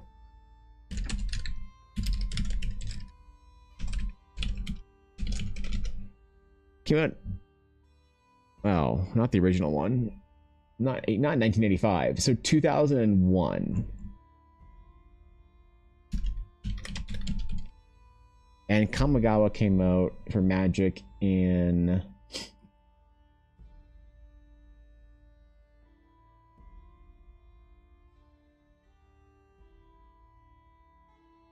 not 2022, not the new one. The original set came out in 2004. Oh, okay. So, about the same time. Yeah, around there. Right? 2001 versus 2020, or 2004-ish. Yeah, it's about the same time. So we were all hyped up about it, man. We were being ninjas and shit. We were being ninjas. Ninjutsu. All that. We were weebs. We wanted to have our samurai swords, our katanas. None of us knew how to speak Japanese at the time. We all had our PlayStation portables with fucking Japanese import games we couldn't read. Oh, we were such weebs, man. You know the kind of world as a weeb that opened up when I learned to speak Japanese, that I never fucking learned how to read it properly? That stayed shut for me? God, I was such a shitty weeb. Such a shitty weeb. I could have been great as a weeb. I could have been great. You don't know what my potential was. I could have been this generation's Giguk. Wait, Giguk's the same age, never mind. I could have been this continent's Giguk.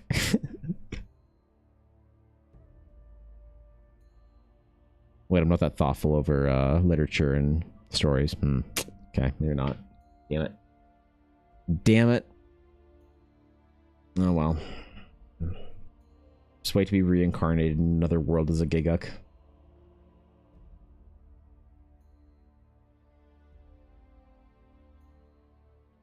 My fan anime project I'm working on.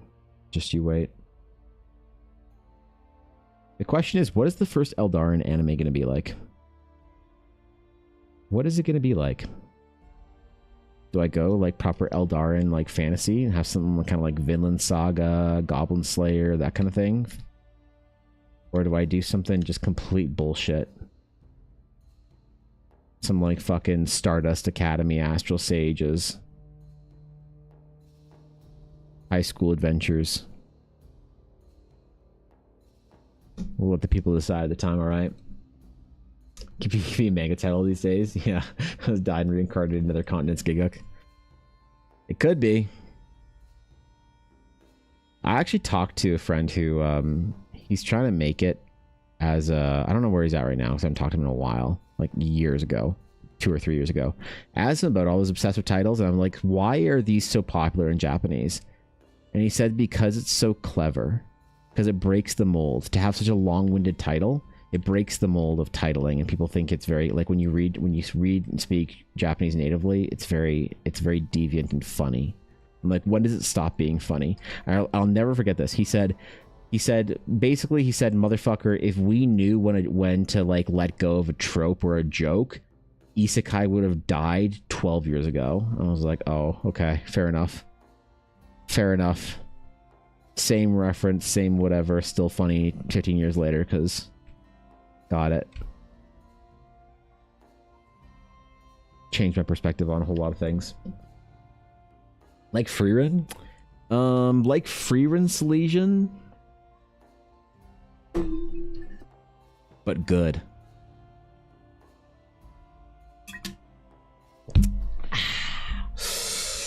Ooh, I don't know why I'm like throwing strays at Freerun. I just thought it was fine.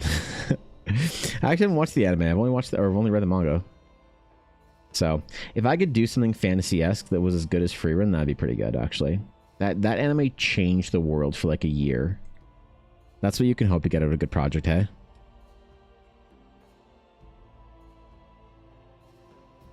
That would be the exact type of thing that I'd want to do. I don't know if I could tell a compelling story, though, like that. Probably be some bullshit about war. You know what I could do? I could just take some ancient fucking story, like, by some, like, obscure, well, not obscure, but, like, by, like, some, like, obscure to this generation author, and retell their story. But in Eldara, people think it's a masterful piece of whatever.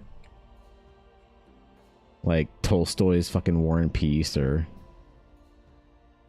whatever. Just retell the story, but in Eldar and anime, people would be like, oh, he's a visionary. Because no one watching it could have the stomach to sit down and watch or read a fucking book. And then I could be visionary. How about that? How about that, man? What story needs an Eldar and anime adaptation? Because at this point in time, it's a toss-up between War and Peace, The Count of Monte Cristo, and fucking Don Quixote. I like Freerun's ability to show the effect of having all the time in the world and how to adjust your perspective. Yeah, that's cool, man. I think it's a great anime. It's a great story. It really took off for people, hey? Which is cool. Fantasy in a different way, different light. Maybe I'll watch the anime at some point in time. I haven't watched anime in a long time either. Bro, I'm so boring. Hey Evan, are you gonna play this game? No, I don't have time. Hey Evan, are you gonna watch this anime? Nope. Hey Evan, did you see this thing? No. Did you watch this movie? No, I don't have time to go see a movie. Yo, bro, are you gonna check out the new show? No, I don't really have time for watching shows like that. Oh, okay, sick. Are you gonna be busy playing this new game that everyone's playing? It's the big new game that everybody should play? No, I don't think I have time for games. Oh. Okay. God, what happened to me, man? I used to be such a good nerd. Kind of story, crazy how old stories get retold all the time. Yeah, dude, I fucking spent like decades thinking about that for myth and legend and shit. Story of Ella Blackwood. I mean, Ella has lore. She doesn't really have much of a story right now. Because the problem is Ella's story, like we know who Ella is. She is the Lady High Lord of the Growlhammer. Great. Cool. Oh no, sorry, is that Amelia? One of the two. I don't remember. But the actual D&D story of Ella or Amelia, they can't be canon because they were played with players that weren't like thinking about the canon of Eldara.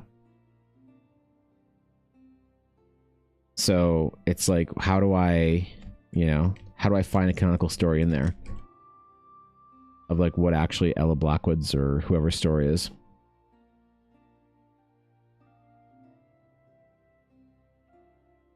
So I really want to play this game with her where she's playing her new Astral Knight, Alicia, because I really want her to have a story that's like kind of like a canonical Eldara story through the entire campaign. Storybook or is D&D stuff. So the Realms of Eldara is a setting for storytelling that I'm using so I can like basically make my own Star Wars, my own project where I can kind of like do stuff in, tell my own story, build my own myth, all that kind of stuff. I use D&D as a tool to help build it. So it's both. But I will never do something in the name of D&D that would take away from the world.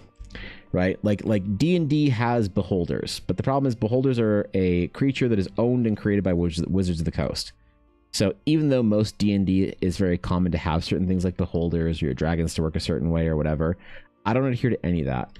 Because since I was a fucking teenager, like a little baby teenager, like whatever, 13, 14, I've always used D&D as a method and a tool to tell a story, not as a place to tell a story for. And that kind of messes with some people.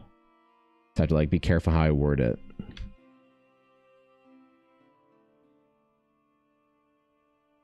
So I use D&D as a good way to build the story and tell an adventure and whatnot. And I'm writing an adventure for D&D, but it's not held back by the constraints of what D&D sort of is and isn't. You know, because D&D has a very narrow sort of idea for a lot of people. When you think of D&D, you're like, oh, it's like mimics. And there's no mimics here. Oh, so like devils. The devils don't really function the same way. Oh, so they not function like Raphael from fucking Baldur's Gate? No, they're more like terrifying demonic creatures from a different realm. Oh, okay, but that's not how it works in D&D. Yeah, I'm not worried about that. Some people think it's cool, some people think it's like lame because they're like, it's not D&D if it doesn't have this and that and whatever other thing. So it's a bit hard of a question to answer, whether it's a D&D project or not. But I do my best to. I'm glad you think it's cool. That means a lot to me. Thank you. It's just hard to explain sometimes. I still don't know what to say I do to people that don't understand shit. Like about Twitch and whatnot, and art, and games. When I meet like normal people and I have to like tell them what I do, I just like avoid the conversation as much as I can. But it'll come up at some point in time. I have to try and figure out how to, you know, how to make this absurd shit sound not so absurd. Oh. So. My God. It is the hello, big guy Mel. himself. What's up, bro? How you doing, Evan? We're chilling, Evan man. Blaha. We're chilling, Mel. It's an exciting week. We got GameCon next weekend, bro. I'm excited for everyone. I'm good. I'm good though. It's good to see you, Mel. Thanks for having bits though, bro. Appreciate that. No, I'm just doing some Warforged design. Hopefully I don't fuck up the Warforged design for the very first Warforged client I ever Warforged for. Warforged. Yeah, I'm just relaxing. Gotta leave for my trip pretty quick here in the week, earlier than I expected, so this is the one stream we got this week. It's the only one. I'm on the verge of screaming, crying, and throwing up. Good. I'm so Wait, nervous to why? be a DM for Gen Con Oh. Brush 1R. Oh, I thought it was like a TikTok meme. No, what are you nervous for? You just do it.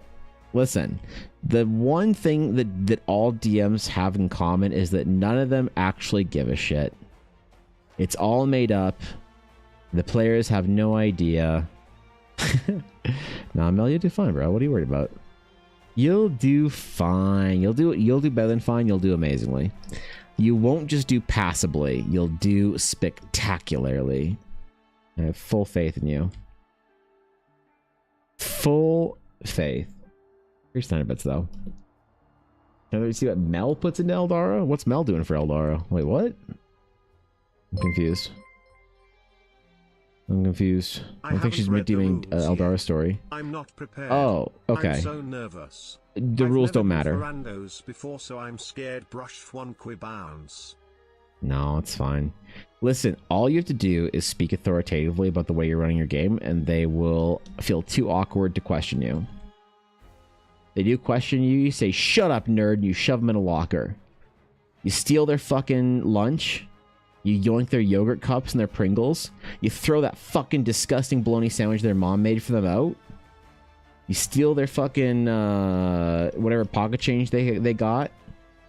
They have a vending machine run, and you shove them in a locker, and you say, "Shut the fuck up, nerd." That's what you do.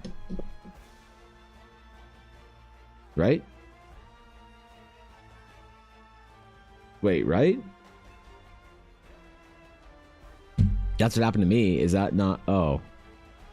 Oh, shit. Is this not the... Oh, well. Maybe I got that wrong then. Oh, well. Okay, don't listen to me. You know. So the special rule set that hasn't been released yet, and you're following that. Ooh. Like, whenever somebody tries to rules lawyer me, the one tool that I, like, sort of developed at the game store of never answering to the nerds that rules lawyer you if they don't rule and you don't. If they know something and they're like, "Oh, are you sure I don't have sneak attack here? Like, I'm so confused. I thought that I met the conditions for this." And they're like respectful for it. You're like, "Oh, yeah, no, I guess you do. Hey, thanks for pointing that out. Good save." And then they think they're a good boy. But if they're like, wait, what? Why don't I get sneak attack? What?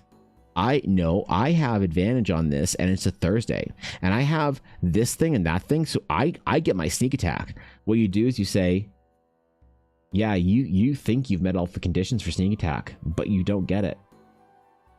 It's unnerving. Yeah, your character is really off put right now. Like, they're thrown off. In fact, do a will save.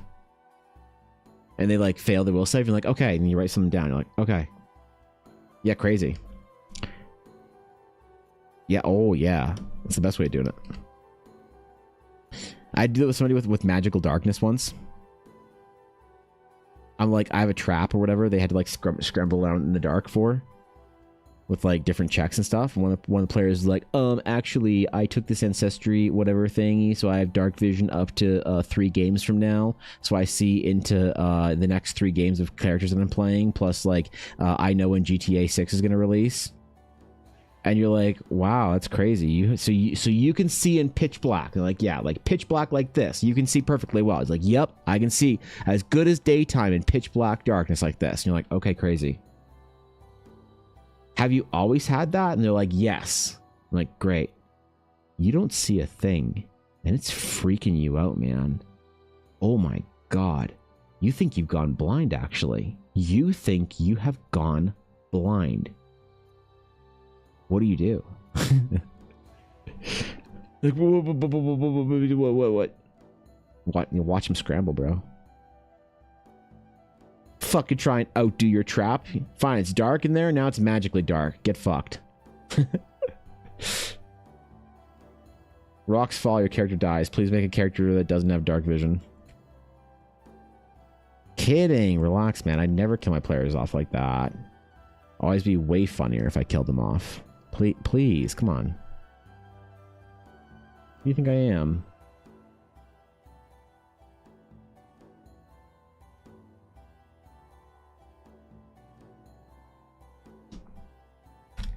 Oof, we got some pauldrons going on. We got the pauldrons going on. I think we'll do some of these cracks and stuff throughout the rest of his bodgy as well. You know? Longest running game? I don't know. Never really did huge, super long run games. Growing up, my friend group and I that played D&D in high school, we were a little bit too like distractible to play like a game more than like maybe a year or a semester. It's probably the longest run game that I've wanted to run was probably like with not like games played with the same group, but like the same story was probably a Star Wars Saga Edition game I did with Dashto and Ella. Like maybe 5 or so years ago. 8 years maybe it was, I don't know. It lasted for probably 4 or 5 years. That was fun, man. That was a great game. Really liked it. It was fun. I do want to try doing like a decade campaign one of these days. But I don't know if that's for me, you know? I think there's like way too many stories, way too many places that I want to visit in the world. But wait, hold on.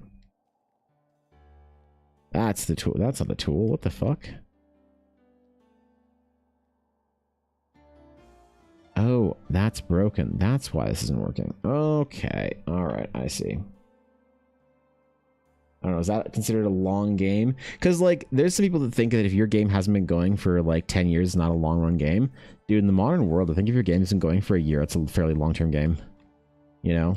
There's, like, the occasional graybeard out there that's like, you call that a long-term game? I've been playing the same game for 35 years. I'm like, yeah, your blood pressure's been just as bad for the last 30, so maybe that's a fucking problem. They'll dismiss the players that have, like... You'll see these people, like, appear on the internet or at game stores. They'll just completely dismiss somebody's, like, fairly long-term game because it's not, like, 30 fucking years long, you know? So, I don't know. I think any game that goes past a year, I consider that a longer-term game. 2 years? That's pretty good, man. Yeah, that's pretty good. You're still your first game? That's wild, man. That's great. I love that. Same character that you first started with? Because, like, if I'm getting somebody in a D&D for the first time, I will not make their first game, their first character, their first game.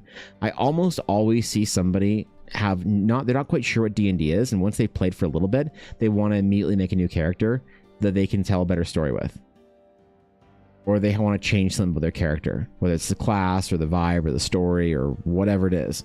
So if somebody's playing D&D for the first time that I'm running for them anyway, they're brand new baby to the hobby, I'll have them do like a little one-shot thing, and then I'll be like, cool, now we're gonna play a long-term game. Ooh, so why don't you make a new character that you want to play for a long game? Very rarely they'll say, oh, can I keep playing like Sapphire, the green dragoness? And you're like, sure, man, whatever, dog. Whatever, James, you can keep playing your weird green dragon. Or, you know, they're like, oh, cool, well, I was reading the book a little bit, and I saw that bards were rad. You're like, nice. Okay, I'll make a bard for you. Oh, you're the DM. Oh, that's awesome, dude. That's even better. That's actually sick. Yeah, wait. That's rad. I love that. Yeah, the idea of West Marches of branching stories a while ago. Yeah, the reason I haven't done it is because I couldn't find the players. I couldn't find enough players that were interested in enough little short campaigns to actually formally do a West Marches style thing. So didn't pan out.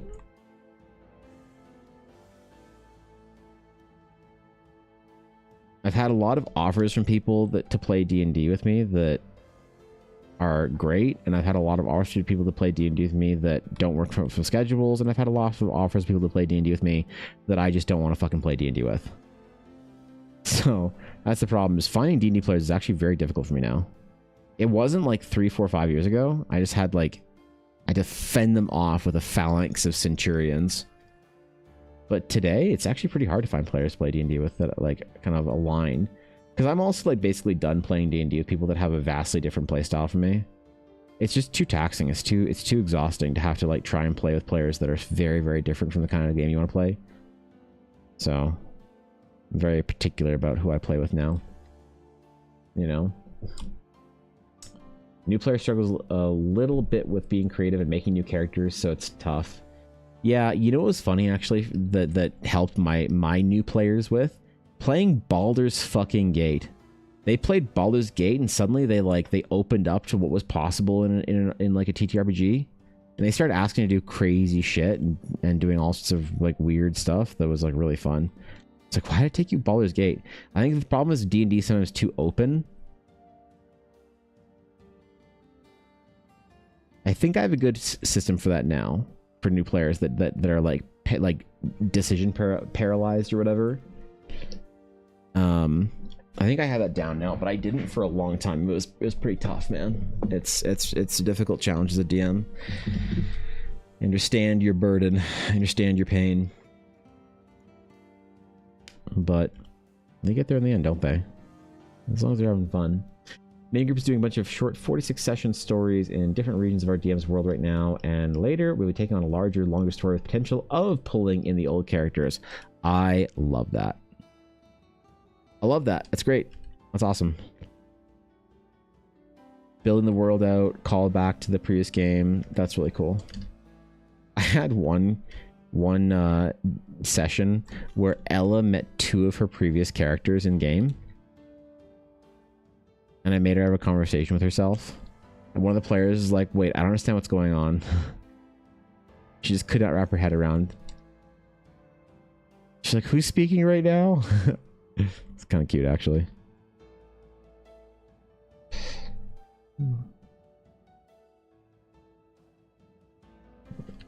I enjoyed it thoroughly. Made my night. I chuckled heartily. I exhaled swiftly from my nose in amusement. So you know it was serious. So you knew it was serious.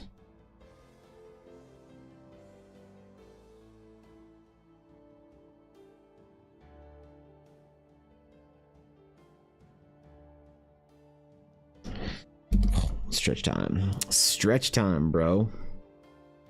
Wish I had a game for more than 1 year. Even my long-term group couldn't really commit to a consistent campaign. Really? Damn. Was it like they're more like gamers and you're like a storyteller, or like was it a different kind of like I don't know. What's the word? Playstyle kind of thing, Salesian, or what? What's up, Casey? Good to see you. Where are you going? I am going on a trip to see to do a family visit, actually. We're gonna go see Ella's grandparents, who are getting a little up there in the years, so we're gonna make a trek out to see them because they can't really travel in as easily to see Ella. So great time. Yeah, thank you. It's gonna be a very busy kind of thing for me. Yeah, I'm really stressed about having to like miss work time because like dude, Casey, I've been leaving every 2 weeks. I feel like over the summer for a convention or an event or some shit. I just want to stay home and be left alone to like just like goblin grind away my work for like 6 months. So after my convention's done in September and I don't have to travel to any events or whatever, I am not leaving my house for a year.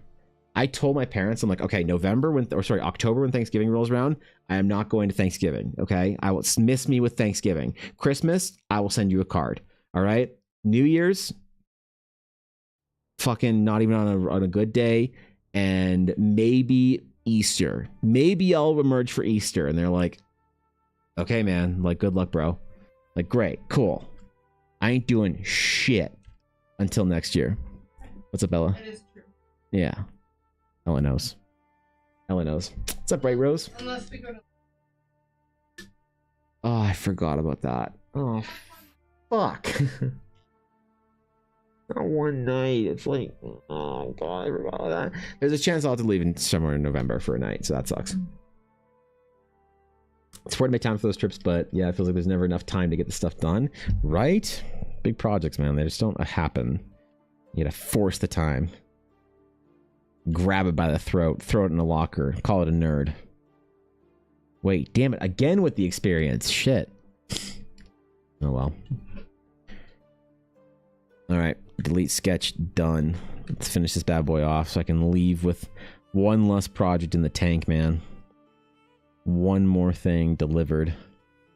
Then we'll deliver it and Samurai's piece to our coffee clients, and I'll be free at last from the shackles of coffee responsibilities, except for an anime fox boy I have to draw for Aduria. God damn it. Go to Saskatoon. I don't know if we'll be heading there. Saskatchewan's a pretty big place. I'm not sure if we'll be heading over to Saskatoon. Probably a different little town. It's a real small place. There's like nothing to do where we're going, so it's gonna be very it's gonna be something, man. I'm gonna try not to stress too hard about this trip. It's gonna be a lot of like stress, but I'm gonna try not to stress. Eunice stressed. What the fuck is she borking about? There may be a black bear at the front door. That or the squirrel mafia that's been harassing my dog, so. She's mad about something. One of those two things in there. The ADHD was too strong. Or wait. Oh, okay. I made it through the module once really well, then life started getting busy and weird. We would postpone sessions a lot. Next thing you know, people have forgotten details. Yeah. Right. Oh, okay, I see, yeah. Someone important in the session had to miss, so we had a one-shot or an off campaign without the person. Yeah, I get that. It's really tough to make time for big long campaigns like that. People can make time if like you can make it a priority if you want. Like I don't. It's okay for not to be. People are like, oh, I can never make it to D&D, man. I'm like, it's okay if you don't want to make it a priority, bro. You know, like, no, it's a priority. I just can't make it. Okay. And it's totally fine if that's the case, but I think some people have a hard time, like, they want the big, like, they want the everything that comes with the long-term campaign and all that stuff, but they don't want to make the time for it, and it just kind of falls apart then. That's how it happens a lot of times with groups. That's how it happens, man. It's tough. Black Bear, where I live, yeah. Where I live, basically, Casey, if I take my dog out, I go out with a knife and bear spray. I live in the Canadian wilds, basically. I live very close to the mountains. So, we get black bears. The occasional grizzly will wander out here. Yeah, they are grizzlies. The grizzlies, though, they typically don't wander out here. They're not as curious. The black bears will be like, hey, what the fuck's going on in there? You know? So the grizzlies will wander out. It also time of year dependent. Black bears will like fuck around all times of year. Like it feels like grizzlies, they only like get a little riled up once or twice. So grizzlies are a very real thing that we have to deal with. Wolves usually fuck off. They don't really like cause any problems. The most dangerous animal where I live is actually moose because people hit them with their cars and they go through the windshield. There's elk and coyotes and wild bison and all sorts of shit out here, man. Nothing super dangerous, right? But you still want to go out at night with some sort of fighting implement and a and bear spray. So mega powerful raccoons. Yeah. Here in Colorado, I worry most about the mountain lions. Oh, yeah. So I have never encountered a mountain lion. I am sure I have been walking through a trail and a mountain lion has been like, oh, what the fuck's that over there? You know? But I have never come face to face with a mountain lion. So I know they're around here. Like, they kill fucking pets and shit all the time and whatnot. Like, oh, mountain lions, they're around, they're prowling and shit. But I've never, like, been walking down a trail and been like, you is big cat. So, can't personally say I've ever had an experience with that. You have wild bison out there, very cool. Glad they still roam free somewhere. They do. I mean, they're mostly in the national parks, but, like, I was literally on the way to fucking Ren Fair, and there was, like, a herd of, I don't know, maybe like 50 of them. Like, this is gonna be a really bad picture, but you know, this is very close to where I live. These little mosquitoes, you gotta trust me, these are bison. That whole field from the car, that's like maybe 100 or 120 wild bison. And there were some that just chilling by the road, but like we saw the whole herd. The herd is rare. You will see a bison, you know, like that's an bison by the road. And so you see an bison once in a while, but seeing the herd's a little bit more rare. So they're cool though. They don't mess around, man. They just chill out. They're just relaxed. They got nothing better to do while their natural predators are asleep. Mankind. Do you guys not, wait, you guys must have wild bison out in Colorado, right? You guys have everything in Colorado. You guys got everything we got, but also skiers or whatever. Half-ton moose are dangerous. They are, right? You saw a mountain lion walking away from me on a trail one time, very scary. Yeah, right, when you see the size of them, I imagine. I've never had a face-to-face interaction with wolves or mountain lions. I've been like doing a thing and like I look down or whatever and I'm like, what the fuck is that thing? Oh, that is a wolf. Okay, cool. Like, oh, nice. There's 3 of them. Rad. You see, like I've seen wolves, right? But I've never like been there and been like walking and been like, the fuck, man, get off my trail. So I can't say I've experienced that. Bears, obviously. Everything else in between. Not mountain lions, not wolves. Wolves, they know to not mess around though. No one here gets messed with by the wolves. The wolves, they chill, man. They're like, bro, I know this guy. Like, they've like, I don't know, they've like evolved or something to know not to mess around with people. They don't even try. They just stay way the hell back and chill out. If you see them, you're probably fine. You're probably fine. Only wild herds I know of just control populations on state land. Oh, really? Interesting.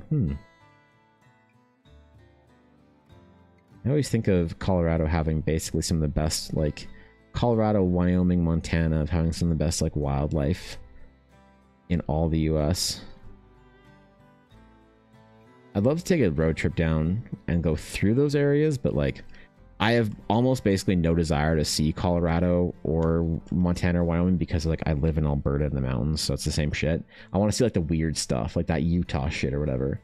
But recently, I went to my very first ever American National Park, and I was like, I gotta do this, man. I gotta do the American National Park thing. It was fun as hell. Y'all have like a great branding for your national parks down there. It's like an experience to like go see them. Really, really cool shit. We don't have that in Canada. We have like a lot of like, you know, outdoor encouragements and stuff, but it isn't the same thing. It's not like a cool thing you go when you go see a national park or whatever. It's like much more, I don't know how to describe it. Like a muted experience comparatively. Like, shit, man, I want to go collect the patches and the stickers from all the national parks. The fuck, man? Thanks for gifting me a sub. Welcome to Guild, Dark Cherry. Yeah. I'm not sure who that was either, but welcome to the Dragon's Claim. Congratulations on your sub. Northwestern Colorado, there's a big reserve out there that I wouldn't be surprised having some wild bison. I've not heard of any. Oh, okay. Yeah, probably on the reservations and stuff. You'd have more likely encountering that, but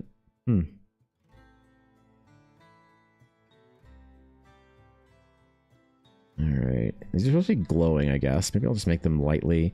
Ooh, you know what? I'm gonna try some cheaty pantsy stuff with this. We'll see if it works.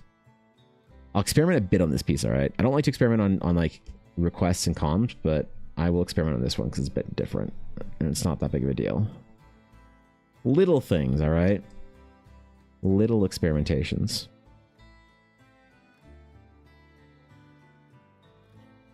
I suppose Casey would know all about the wildlife.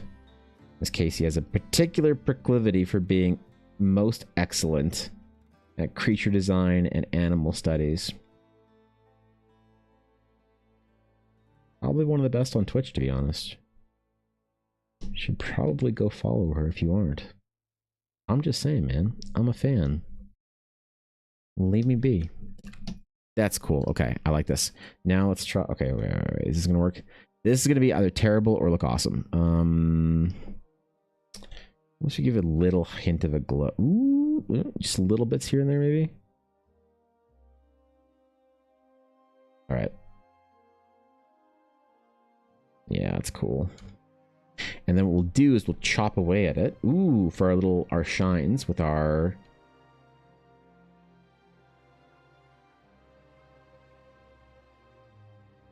Yes, yes, good. Good. This is what we wanted. This is what we wanted, man. Fuck yeah. Okay, cool. It worked. I'm one of the best, but thanks to the kind words. I mean, I don't see anybody doing the kind of work, the kind of like academic level fucking studies that you're doing, man. It's actually impressive, like, to just be around. Even if I'm not doing the same kind of stuff, working along. I'm just doing whatever I'm doing. I thoroughly enjoy hearing you talk about process and stuff with it, so. Super awesome, bro. It's a good time over there. Ooh. Okay, we got some little highlights going.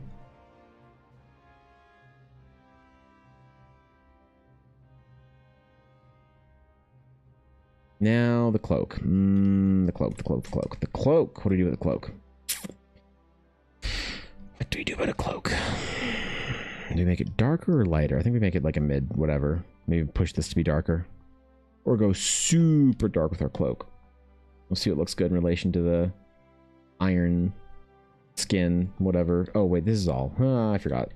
He's a Warforged. It's all the same color. It's his metal skin, man. Listen, I forgot I wasn't drawing a dude in armor for a second there, so leave me be. Leave me be. I'll get there eventually. It's an honor? Absolutely, bro. I don't say enough. What are you talking about? Making great time when I think about it. Dang. I know, Sleazy, I'm like focused the fuck up right now. I am focused up. I'm locked in. I need to get this done before I leave, so we get this done today. This plus the speed painting, actually. Holy. Wait, I'm actually just like cooking. Literally cooking today. Everything's on fire, and it's supposed to be.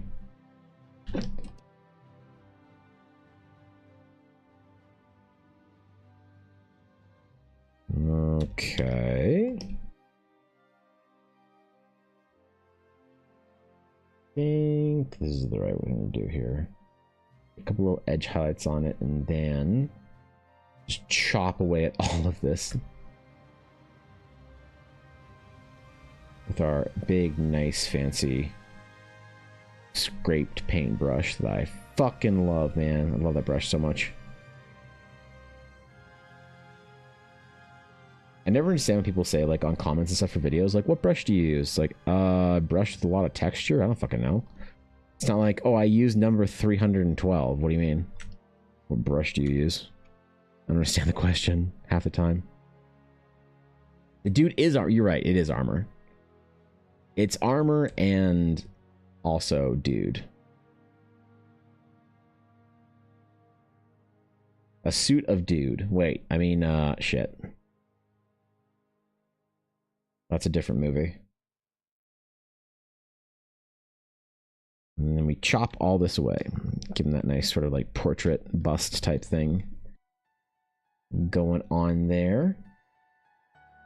Okay, so that's that part. Suppose we do for our cloak, maybe this is at 60%. Let's try 35-ish%. See if it looks good together. Maybe a little bit lighter. 30%. 30% works. Ooh. Hand. Pain. Oh god. We need to stretch. Where are you going away to? I'm going to see some family. Yeah, we're gonna go visit Ella's grandparents. Yep. Not a convention. It's not a work trip. Not a vacation. Not a fun trip. A family trip. I guess depending on your family, it's a fun trip. It's fun. It's just... It's not like I'm going somewhere to lounge on a beach or in a theme park or whatever. We'll be doing quite a bit while we're there. Taking care of a lot of things. Doing a lot of stuff. It's gonna be good. Stuff that needs doing for the grandparents, eh? I'm stressed that I won't be able to work all that much, but...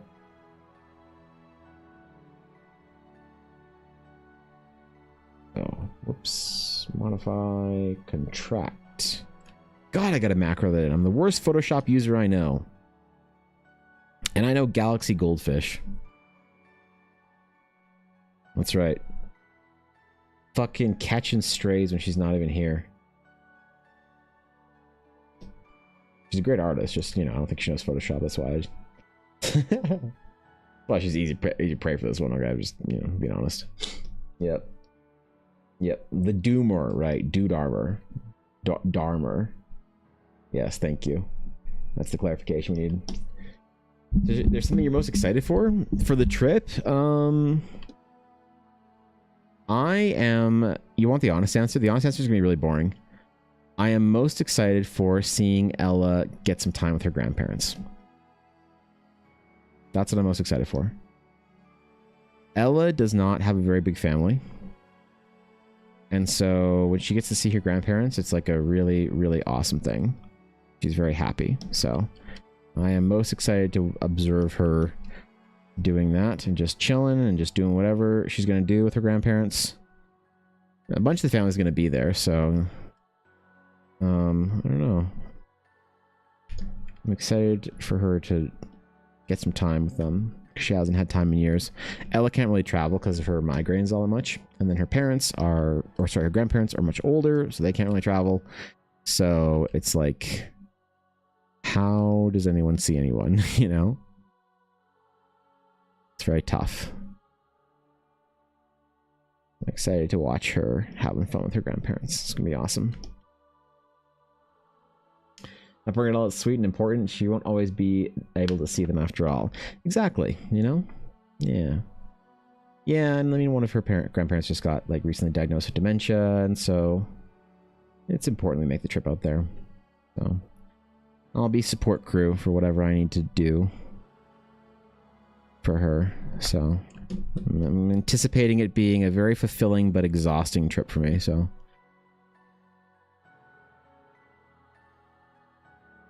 I am not excited for the fucking 9-hour road trip, though. Holy God. If I didn't... Bro, we had no idea we booked that. We like, planned to go out there and agreed to go, like, meet at the fam out there.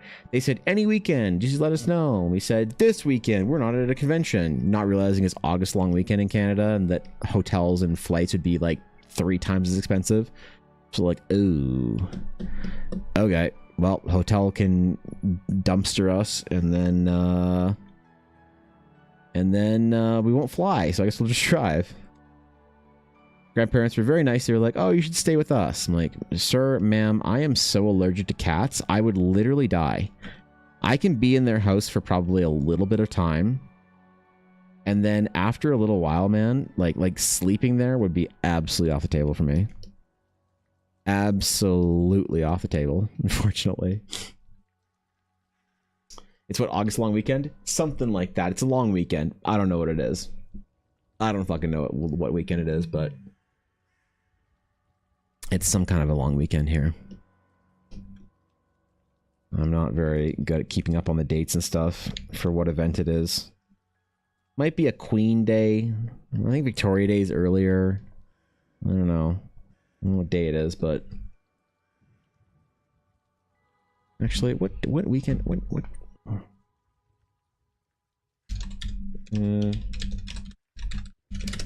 It is Heritage Day.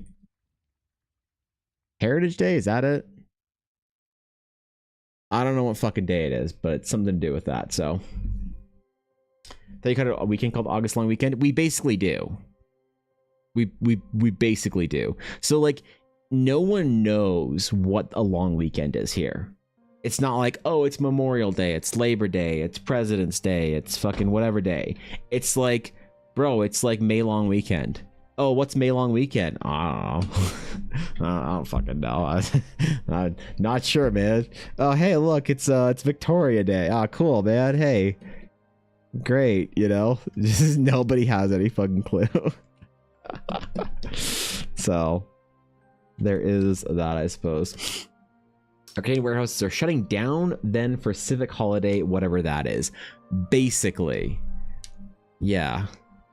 No, I mean, everyone just does say August long weekend here. Or May long weekend, or whatever. No one knows what the fuck it is. We don't have maybe the cultural identity here quite as strong in the US. For like the holidays and events. Something I always admire about my American brothers and sisters is you guys always have a very strong like national identity for like, it is Labor Day, and on Labor Day we do this. I'm like, okay, cool. It is the 4th of July and we do this. I'm like, okay, cool. That's pretty, damn, you guys know what you're doing. Okay, cool. It's like, I don't know how common it is for people to do like stuff for like 4th of July in the US. I think it's pretty common. Maybe not in our sphere because we're all fucking shut in D&D nerds. But like most people I know in the US do something for 4th of July. The amount of Canadians that I know that do something for Canada Day. Honestly, if I poll Canadians and I ask them if they know when Canada Day is, most of them don't. Like, I did this meme at the game store when I was working there. And I was like, hey, do you know when Canada Day is coming up here? They're like, no. I'm like, it's today. It's July 1st. And they're like, oh, cool, man. Is that why it's so busy? I'm like, yeah, because everybody has the day off or whatever. D&D Art, definitely the right place. Dude, welcome in, Willow Witch. This looks sick. How long did it take drawing this? So we are on 2 hours and 22 minutes of the recording so far. So this is a 2.5 hour piece about. At least that is where we're at currently. But yeah. Project is a Warforged today, so. Oh, and thank you, Willow Witch, for the follow as well. I appreciate that. Some of us have a hard time remembering what day 4th of July is. Maybe, honestly, maybe I'm giving my American brothers and sisters too much credit. Maybe if it wasn't called the 4th of July, you guys wouldn't know what it is. If I said, when is American Independence Day? Maybe people would be like, Maybe that's actually secretly Five-Head genius, is just naming your holidays. Huh. Who'd have thought, Atari? I didn't give you guys enough credit. That's actually really smart. That's really smart, man. Up here? Yeah. Like, I don't know when Victoria Day is, man. I should, but I just don't. It's an important day, supposedly. I'm surprised Elizabeth didn't get a day. Our last queen was really beloved. I just don't think economically the more days would be good for us. We have too many holidays as it is, maybe some shit. Oh, it's beautiful. Thank you. Holy shit, that's very nice of you to say. I appreciate that. Thank you very much. Let's do a little light pass on the bags, just to give them a little bit of tone. For our Warforged homeboy. And then I think I want to solidify some of this a little bit.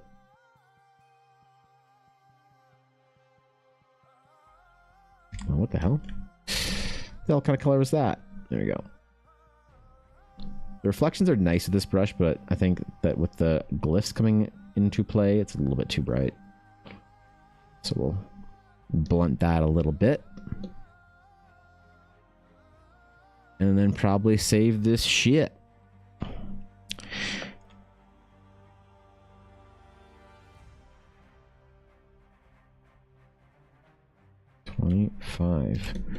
Boom.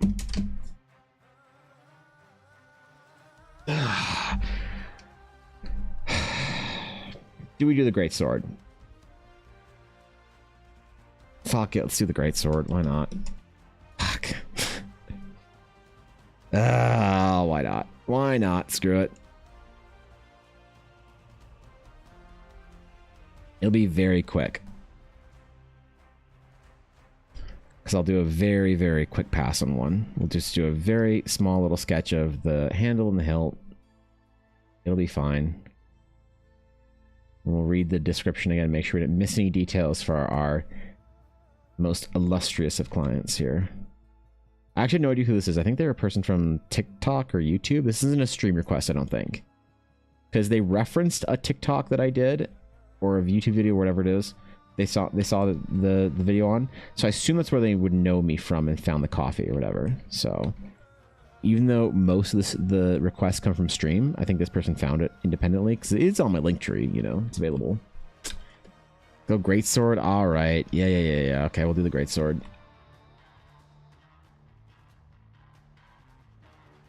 Yeah, fine. He can have a greatsword. He's a good boy. He's a good Warforged. We'll give him a great sword. I don't want this to. If anyone asks, he paid extra for this. I don't want it to become like everyone asks for. Bro, I've got a mounted crossbow and I've got a bandolier of daggers and I've got like. Okay, chill. He's supposed to be portraits.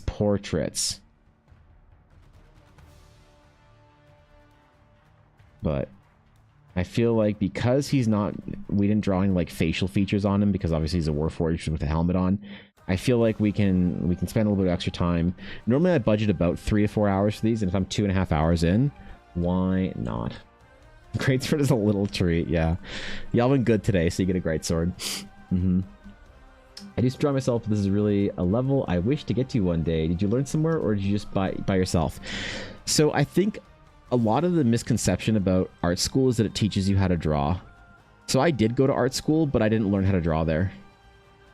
Everything that I like have as far as like my skills has been a self-directed study. I never got into the game studios I wanted to get into. I never had like a senior art director that I could count on that would like help me out with stuff or anything like that.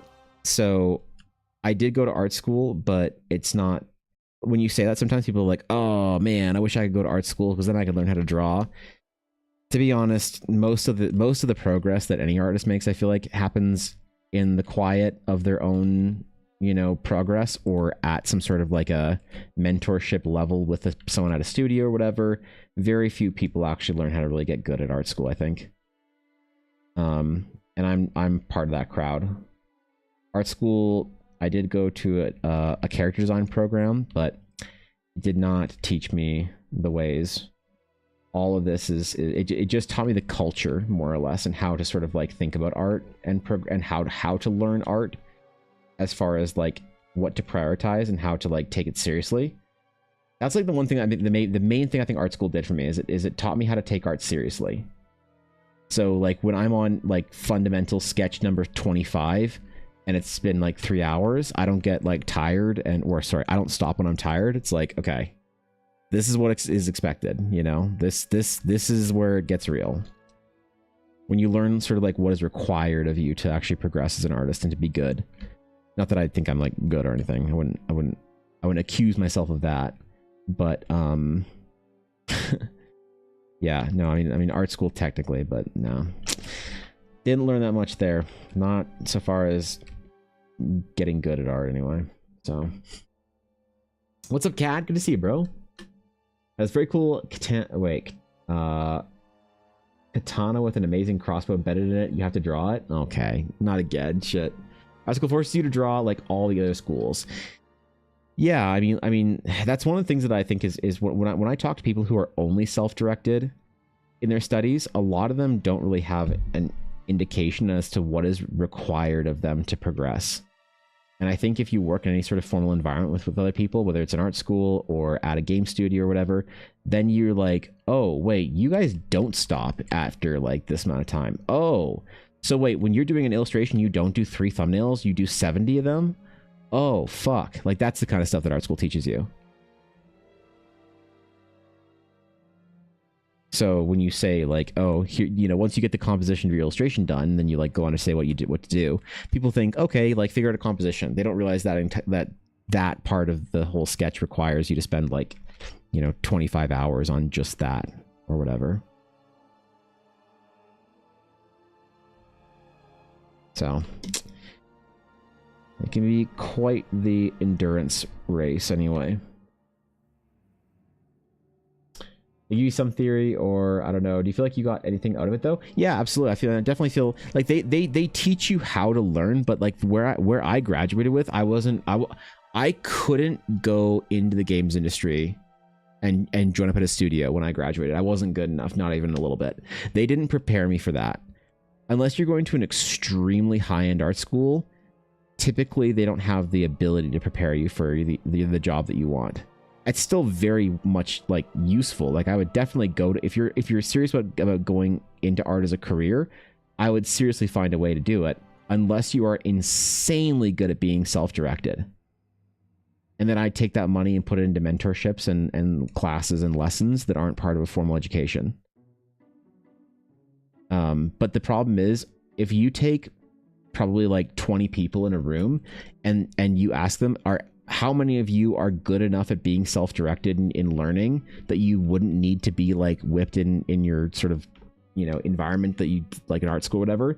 All 20 of them are going to say they're good enough at being self-directed, but 19 of them are full of shit. And so I had the same kind of thought. I'm like, oh, I can do this on my own. I can do whatever. But statistically, that would be really dumb, right? I'm not going to bet a 5% chance that I'm the one exception. And I'm really glad I didn't. You learn way more in your career than you do in school, but art school is still, I think, very good. It's a very good idea if you have the means, as in one is close to you. I know for a lot of people, depending on where you live in the world, you might not have the option, but...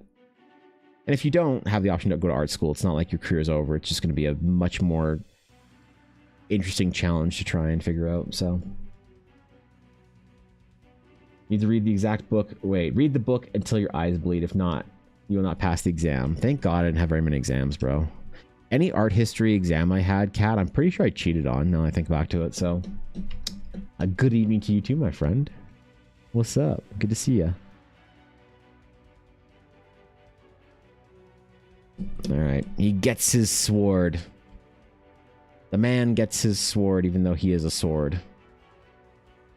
Can add that in right at the end there. Will be a good little add-on piece for the process video. Satisfying little dotted conclusion.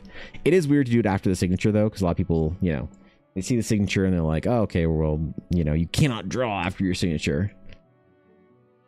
Yeah, chill out, right? Oops, on the darker one. There we go. There we go. Oh, yeah.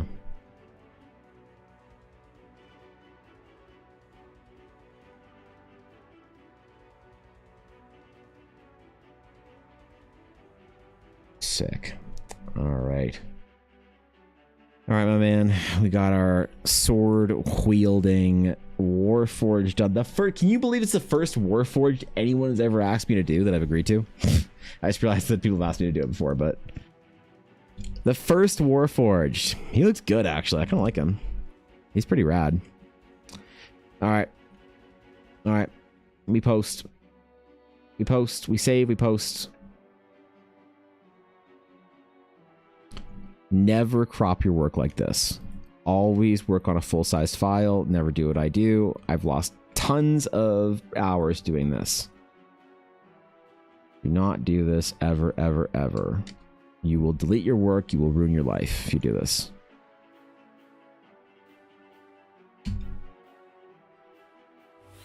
Save as copy. All right. This piece was, let's see, 2025. Make a new folder for our man here. Chris, thank you for the follow. I appreciate it. Thank you, dude. For, who is this? Who is this? What was their name on coffee? The name on coffee was...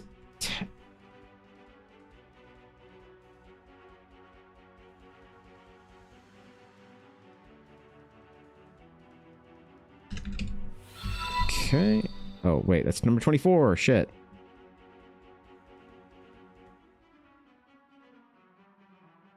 I messed up, bro. Alright, we're gonna call this. And White Rose, thank you for the follow as well. I appreciate that. Warforged Paladin. Coffee request. Save. And did I save Samurai's thing? Let's find out. I'll just save it again because I'm dumb. Save as copy. We'll save our landscape then. From there. 25. Aha.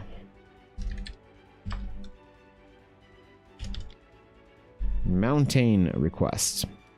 Ooh, we got 2 done, man. And then we go back, and now we save it uncropped. That is the step that you will forget to do and delete your work doing, okay? Oh, shit. I didn't end the recording. All right, let's see how it comes together. Let's see the process video. Let us see. Ooh, it's loading. Do as I say, not as I do. Exactly. That is very, very important information there. 100% Sabine. So, process video. Let's see it. I just want to see it through once. And go. Ooh, it's satisfying, man.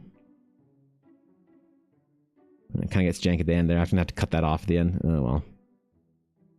Yeah, well, whatever. If most of it's intact, I can still make a video about it.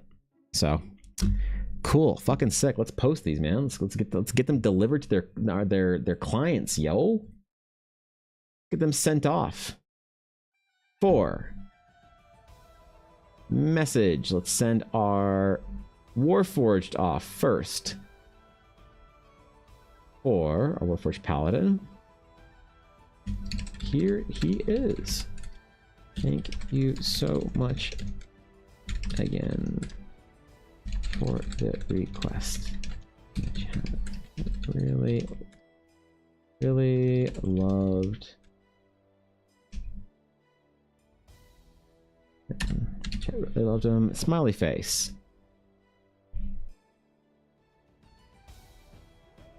Okay, that's that. And then Samurai. Do I have DMs with Samurai? I do. And then I give him Mountain, and we'll post these, and we'll be done with our requests, and except for Aduria's. Here we are. Thank you again for the request, bro. Hippo Shy. All right, cool. We send them to our clients. We can now post them. Do you have any tips on how to find your own style or whatever you call it? I find it so difficult every time it's already taken, and I change and try different things every once in a while, but I can't really understand how people find their thing or style. Any tips would be great. Yeah. So style is a very tricky sort of idea, because I think a lot of people agonize over it, myself included, before you sort of figure out what actually happens with your style and how it works. So by style, do you mean things like anime, cartoon, comics, things like that? Like, how are you gonna like represent reality people? It's everything from how you draw your noses to how you draw eyes and stuff like that. That's what a lot of people talk about for style. The problem with the conversation is that those things are all derivative of reality. So a lot of people who learn how to draw art in sort of the more modern age learn art because you see art and you want to draw like that. So you learn from anime, and you learn from animation, you learn from cartooning, you learn from comic books, you learn from whatever it is, fan art you see on the internet. And so a lot of times when you develop your style, you are thinking about an application that isn't conducive to learning. So everything is stylistically derivative of reality. And so if you start learning how to draw, let's say anime, you're not learning how to draw. You're learning how somebody else represents their art. So if you want to create your own style, and you want to actually be like unique and whatnot in your art, which is I think the only way to guard yourself against AI and Fiverr, which are two equally big problems. People just only talk about one of them. The problem is if you learn how to draw like proper like classical art, fundamentals. So you could call this like you could call it like learning how to draw like realistically.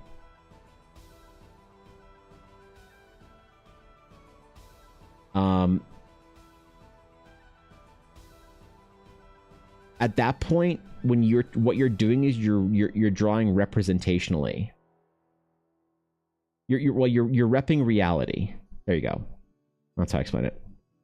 So you're drawing things that people can kind of like see. You're like, that's a plant, that's a dog, that's a column, that's a fort, that's a eyeball, whatever. At that point in time, you can choose how to represent reality in a way that's more effective for the medium. So for anime, for instance, anime is a form of is cartooning or comics. And the application of comics is that you need to be able to create lots of art. So the thing that you care about is quantity and communication.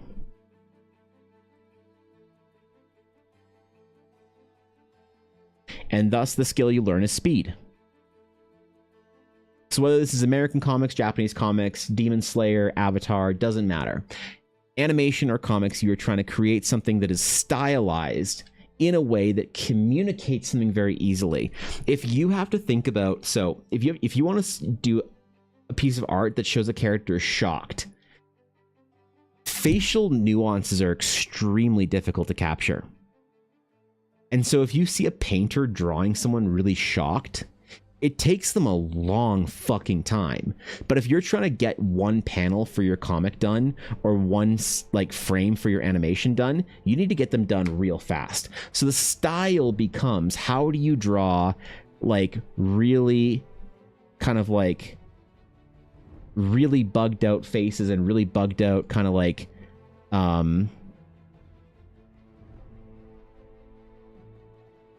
versions of reality to represent so you can draw an emotion very quickly. So cartoonists do this the fastest. Comic books and anime, they all do it a little bit slower, but like still pretty quick when you're thinking realistically. So the issue is people will see anime. They'll see Demon Slayer. They'll see their favorite anime. And by the way, I'm not shitting on anime. I love anime. They'll see the anime and they'll say, that's what I want to draw. So you'll start to practice your anime. Why would you waste your time practicing something you're not going to do? You're never going to draw classical sketching. The problem is everyone who's ever been good at anime learned how to do representational drawing first. So you look at like Hayao Miyazaki, whoever your favorite anime artist is, go look through like enough of their work. Eventually you'll see some like actual representational work of like, oh, they know how to draw realistically. Oh, what? And you don't realize this because it's not conducive, because they don't ever show it off, because they're showing off their product, which is their animation that they're making, or their manga, or their comic, or their game, or whatever. And so you see a lot of these trends with people who never have formal education, that they don't understand the importance of learning the fundamentals at the very beginning. So if you want to learn to draw like a Ghibli cartoon, you will first have to learn how to draw properly. And this is the boring shit. This is the hard, this is the hardest thing to do. So you can learn how to draw anime and you'll be okay. You might even be good one day, but you'll never be great. And one of the problems you'll have is you'll never feel like you have the ability to create something new. And you'll agonize over your work not being stylistically unique because it looks like everything else, because you aren't making the same decisions that Miyazaki was making and arriving at a similar place. You're just taking his destination and saying, that's where I want to go. And every time an artist is great, that adds to the foundation of whatever style they like, anime, comic books, whatever, video game art, classical concept art, all this shit. The problem is, if you study where they ended up and not the process, not the journey, then you're just going to be, you're never going to live up to it, because you will never be Miyazaki. You'll never be as good at being Miyazaki as Miyazaki is. Ever. It's impossible. Just like Miyazaki will never be as good as Willow Witch can be at what you will do the best at. So if you want to find your style, the best advice that I had given to me when I was a little peepo artist off in the games industry, or interning at shitty game companies, from an actual good art director that definitely was better than she should have been for being at that company, is she said, stop thinking about style, start thinking about getting good. Learn how to draw things properly. Learn how to draw things classically. Do the hardest to do thing in art. You will create a comfortable style that will emerge out of that, and you won't even realize it happened. And because you'll say, you might be influenced by certain things. That's great. You like the anime style, you like the whatever. But the problem is, this is not popular advice, because I'm telling you to go off and do something extremely difficult and be very patient for a long period of time, and that's how you'll do it. And this is why no one talks about this shit on the internet, because there are videos on YouTube about this. But if you search how to find your style, you might find 100 videos. And one video is some guy who's some artist who's like some artist that you might respect at like Blizzard or whatever, Ghibli, and they tell you how to do this. The problem is, you're going to get 3 minutes into that video and be like, oh, come on, I'm not going to learn how to draw. No, sounds boring. Next. Fuck this guy. But if you find a video on how to find your art style, and it's like, here's what you do. Draw 3 eyes. See which eye you like the best. Draw 3 mouths. See which mouth you like the best. And then, boom, there's your style. If you want to make a new anime style, maybe think of making their eyelashes different. Maybe try this proportion. Super easy hacks, fixes, quick things. Problem is, it's never going to actually make anybody good. That's not actually good advice. It's advice that'll be very well received on YouTube. And the best art communicators on YouTube will do both. They'll give you the hack, but teach you, like Proko. Proko's a great artist at this. He'll give you a hack, but really slip in an actual lesson in there. So you think you're listening to a hack, and then he's selling you on an entire like difficult thing. So this is why it's very difficult to find these kind of things. So I don't know. My opinion is always, you just go for the most difficult part of it, and the style will come as you're going. So yeah, the straight ooga booga. I feel frustrated, and I feel like I'm not finding my touch and my style, just drawing like other people's styles. Do you recommend like going to art school or like courses for the classics to be good as well? if you are young and you are in a position where you can go to art school and you can, even if it requires a great deal of sacrifice, if you are serious about it, I like it being your career, I would say go to art school. Be put into as many environments as you can around like-minded artists with mentorship opportunities. If you can't go to art school for whatever reason, you live in a place the world doesn't have art schools, your family is like, you know, very like you there's no amount of extra work sacrifice that you could make with and you know and able to make it happen. I would say the most important thing is mentorship, is finding artists that you can ask questions to, that care about and are invested in your career. That is the most important thing, is being able to have somebody, either it's your art instructor, your peers, or whatever, that will instill you with culture. They'll instill you with the culture of being an artist. That's very important. They will teach you things that they don't know that they need to teach you by talking to you about art. So here's an example. I watched a painting tutorial at a big convention called Lightbox Expo. It's this big artist convention. It's not an artist convention where people go to buy art. Some people do, but it's an artist convention for artists who want to talk to other artists about how to art. So it's a big games industry concept thing. And someone was giving a demonstration on how they do a painting. And they basically said, hey, so first things first is you want to find your composition. So once you found your composition that you like, and maybe it was like a castle or something like that, and there's some mountains in the background, whatever, and like a big, like, you know, planet in the background or whatever, right? He said, once you find your composition, first things first, you want to find your layer, you know, distribution for lighting and whatever, and you want to like shade this in darker, grayscale. Like, so he's just going along teaching. But he flashed something on the screen very quickly that he didn't talk about.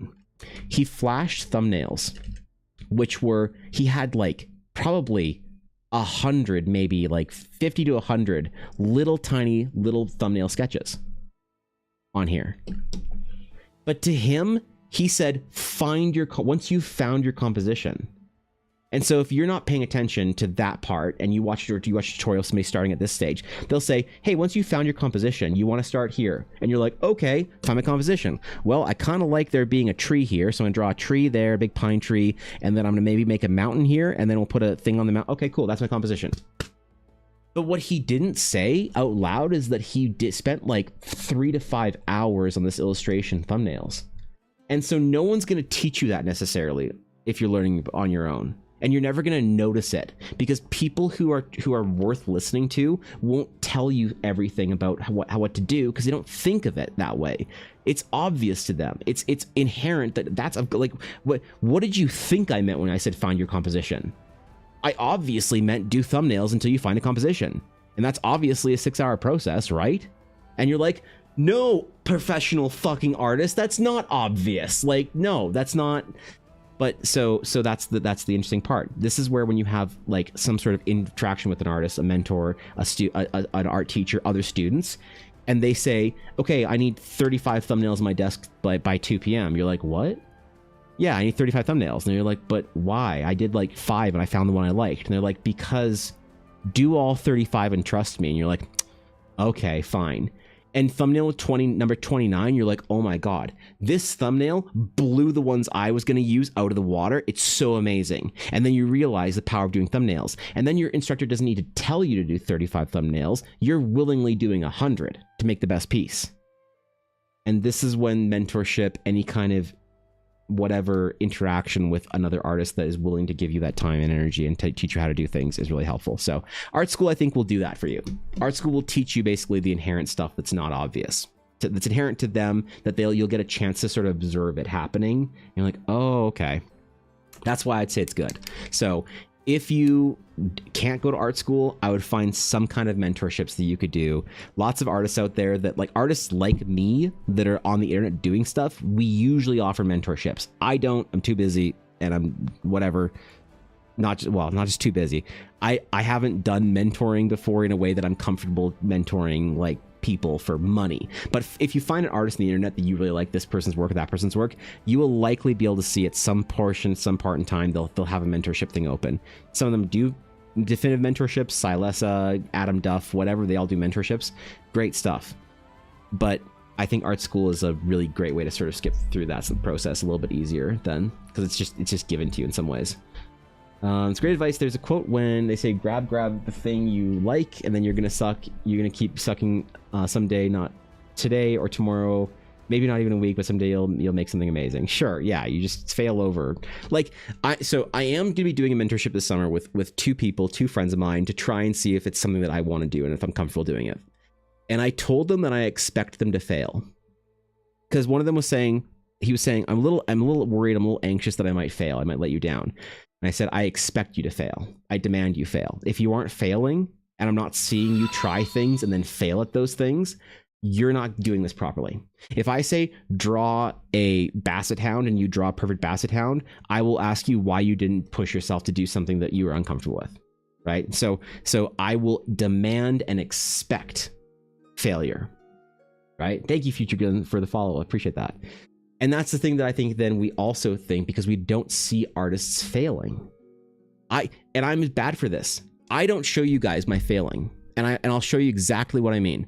So when I try and draw a face, here's where I start with a YouTube video. You will see me start with a little pre-done sketch right here.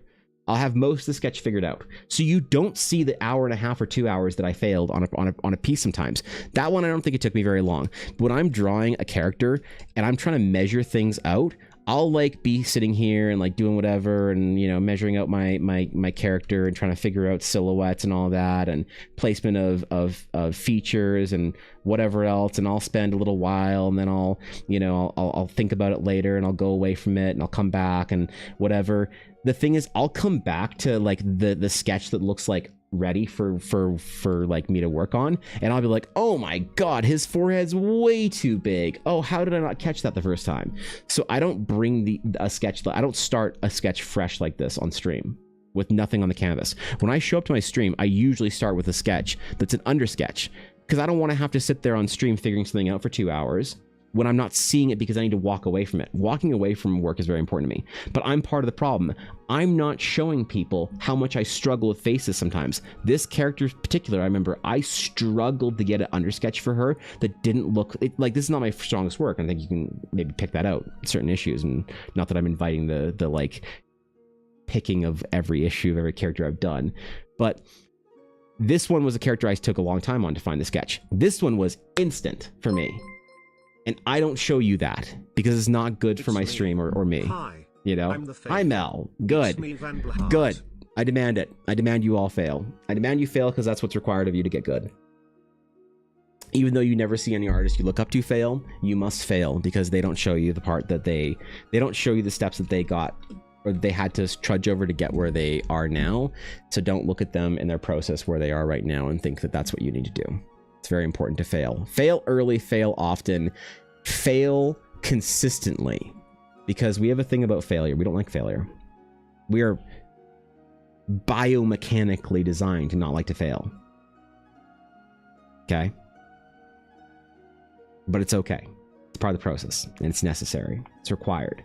The difference between failure and defeat is whether or not it's towards something. Defeat sucks. When you're defeated and you give up and it's done, you're over, you're like, oh, fuck, man. Then yeah, that sucks. That's brutal. That's really brutal. But failure is the required thing that you do. Like every time you're playing Minecraft and you put a block in the wrong place, you're like, no, I don't like that. And you fucking pick your cobblestone block, you put it in the right place. That was a failure to get the right thing the first time. But it's so easy and so quick, and it's so easy to erase and redo that it's intuitive in us that we do it. The problem is when placing that block takes an hour, and then you have to undo it. And you have to place another block in an hour, and you have to undo it. That's painful, because we're like, oh my god, failure is defeated in this case. I don't know how that's one thing I don't know how to do with my little people mentees. And I hope it's not an issue for them, but just in general, it seems like a problem that a lot of people have. I struggled from it for a long time, where I thought my inability to proceed in my art career was defeat. I had no idea. That's one thing no one had ever taught me. No one had ever properly taught me how to fail at it and why it's important, until I just trusted the process and started failing constantly. And that's when I started actually growing. That's why I say art school didn't really teach me necessarily how to be good at art. It just taught me how to like learn it in some ways. Lots of learning traditional media versus digital media. Does that matter? Glenn, that you have no idea how much that matters. Okay, no, this is okay. If you guys are like fucking man, I've talked about this so much, and so I'm sorry, I'm going to talk about it again. Alphix gifted a tier 1 sub to Alf, jeez, thank you for the they have given gift sub, man. Gift subs. God, that's a lot of subs. Thank you, Alf. Thanks for the gifted sub, man. Yes, I think it's very important to start traditional media. I think it's very important to start traditional media. Okay, I'm gonna say something, and if you guys are here and you've been in my stream for a long time, you have heard me say this. You know what I'm gonna say. I'm gonna say it again, and I'm going to be as dramatic as I am every single time. So if this is the first time you're hearing me say this, I am fully aware of exactly how dramatic this sounds, but I'm using this language intentionally. If you go to digital art too early, it will destroy your career. It will rob you of everything you ever wanted to accomplish, and it will sentence you to an eternal purgatory of mediocrity. And you're like, whoa, Evan, that's a little dramatic, okay? Like you're saying if I get a drawing tablet a little too early, I'm gonna, like, career's over? Absolutely, I'm saying that. I feel very strongly about this because there are tools in digital art that make the process of failing in the way that is required to get better blunted. The Control-Z tool, layers, layer styling, color picking, these are tools that if you know what you're doing, they will speed your process up. That's why artists in the production industry and pre-production, concept art, film, whatever, video games, they all do digital art because that's how you get 8 paintings out at... Damn it, Mel! Thank you. I'm the very important... It's in the middle of this. Just put that... Just a pin in that. Thank you, though, Mel. If you... Oh, God, it does. Okay. You're fucking trolling. God. Does this tool work too? Thank you. I appreciate it. Thank you. The tools that digital has will make a fast artist art, like, create their work more efficiently, right? Fucking go. Thank you, Azalea. Thank you. But if you transition to digital too early and you don't understand how to do this properly, you don't understand how to force yourself to learn the skill set, and you know that you don't need to learn color, you can just use a gradient map. You don't need to learn how to shade and to make warm and cool colors. You can just use overlay layers. You know what? Fuck it. I'll show you exactly what I'm talking about. I'll show you. Thank you for the 5 subs, Mel, and the 100 bits. Thank you, Azalea, for the bits, and thank you all for the sub. Thanks, guys. I appreciate it. Here's what I mean. So here is the color, a couple different colors. We're going to take the color green. Okay. Man, we're gonna do some advanced art right here. We're gonna use some full colors. Ooh, green. Wow, that's a terrible fucking mint green. Let's go to blue. Ooh. Gifted a tier 1 sub to Furtaku_Kai_me. Thank you, I appreciate it. Thank you for the gifted sub, Mel. Thank you. Oops, I hit the button again, smile.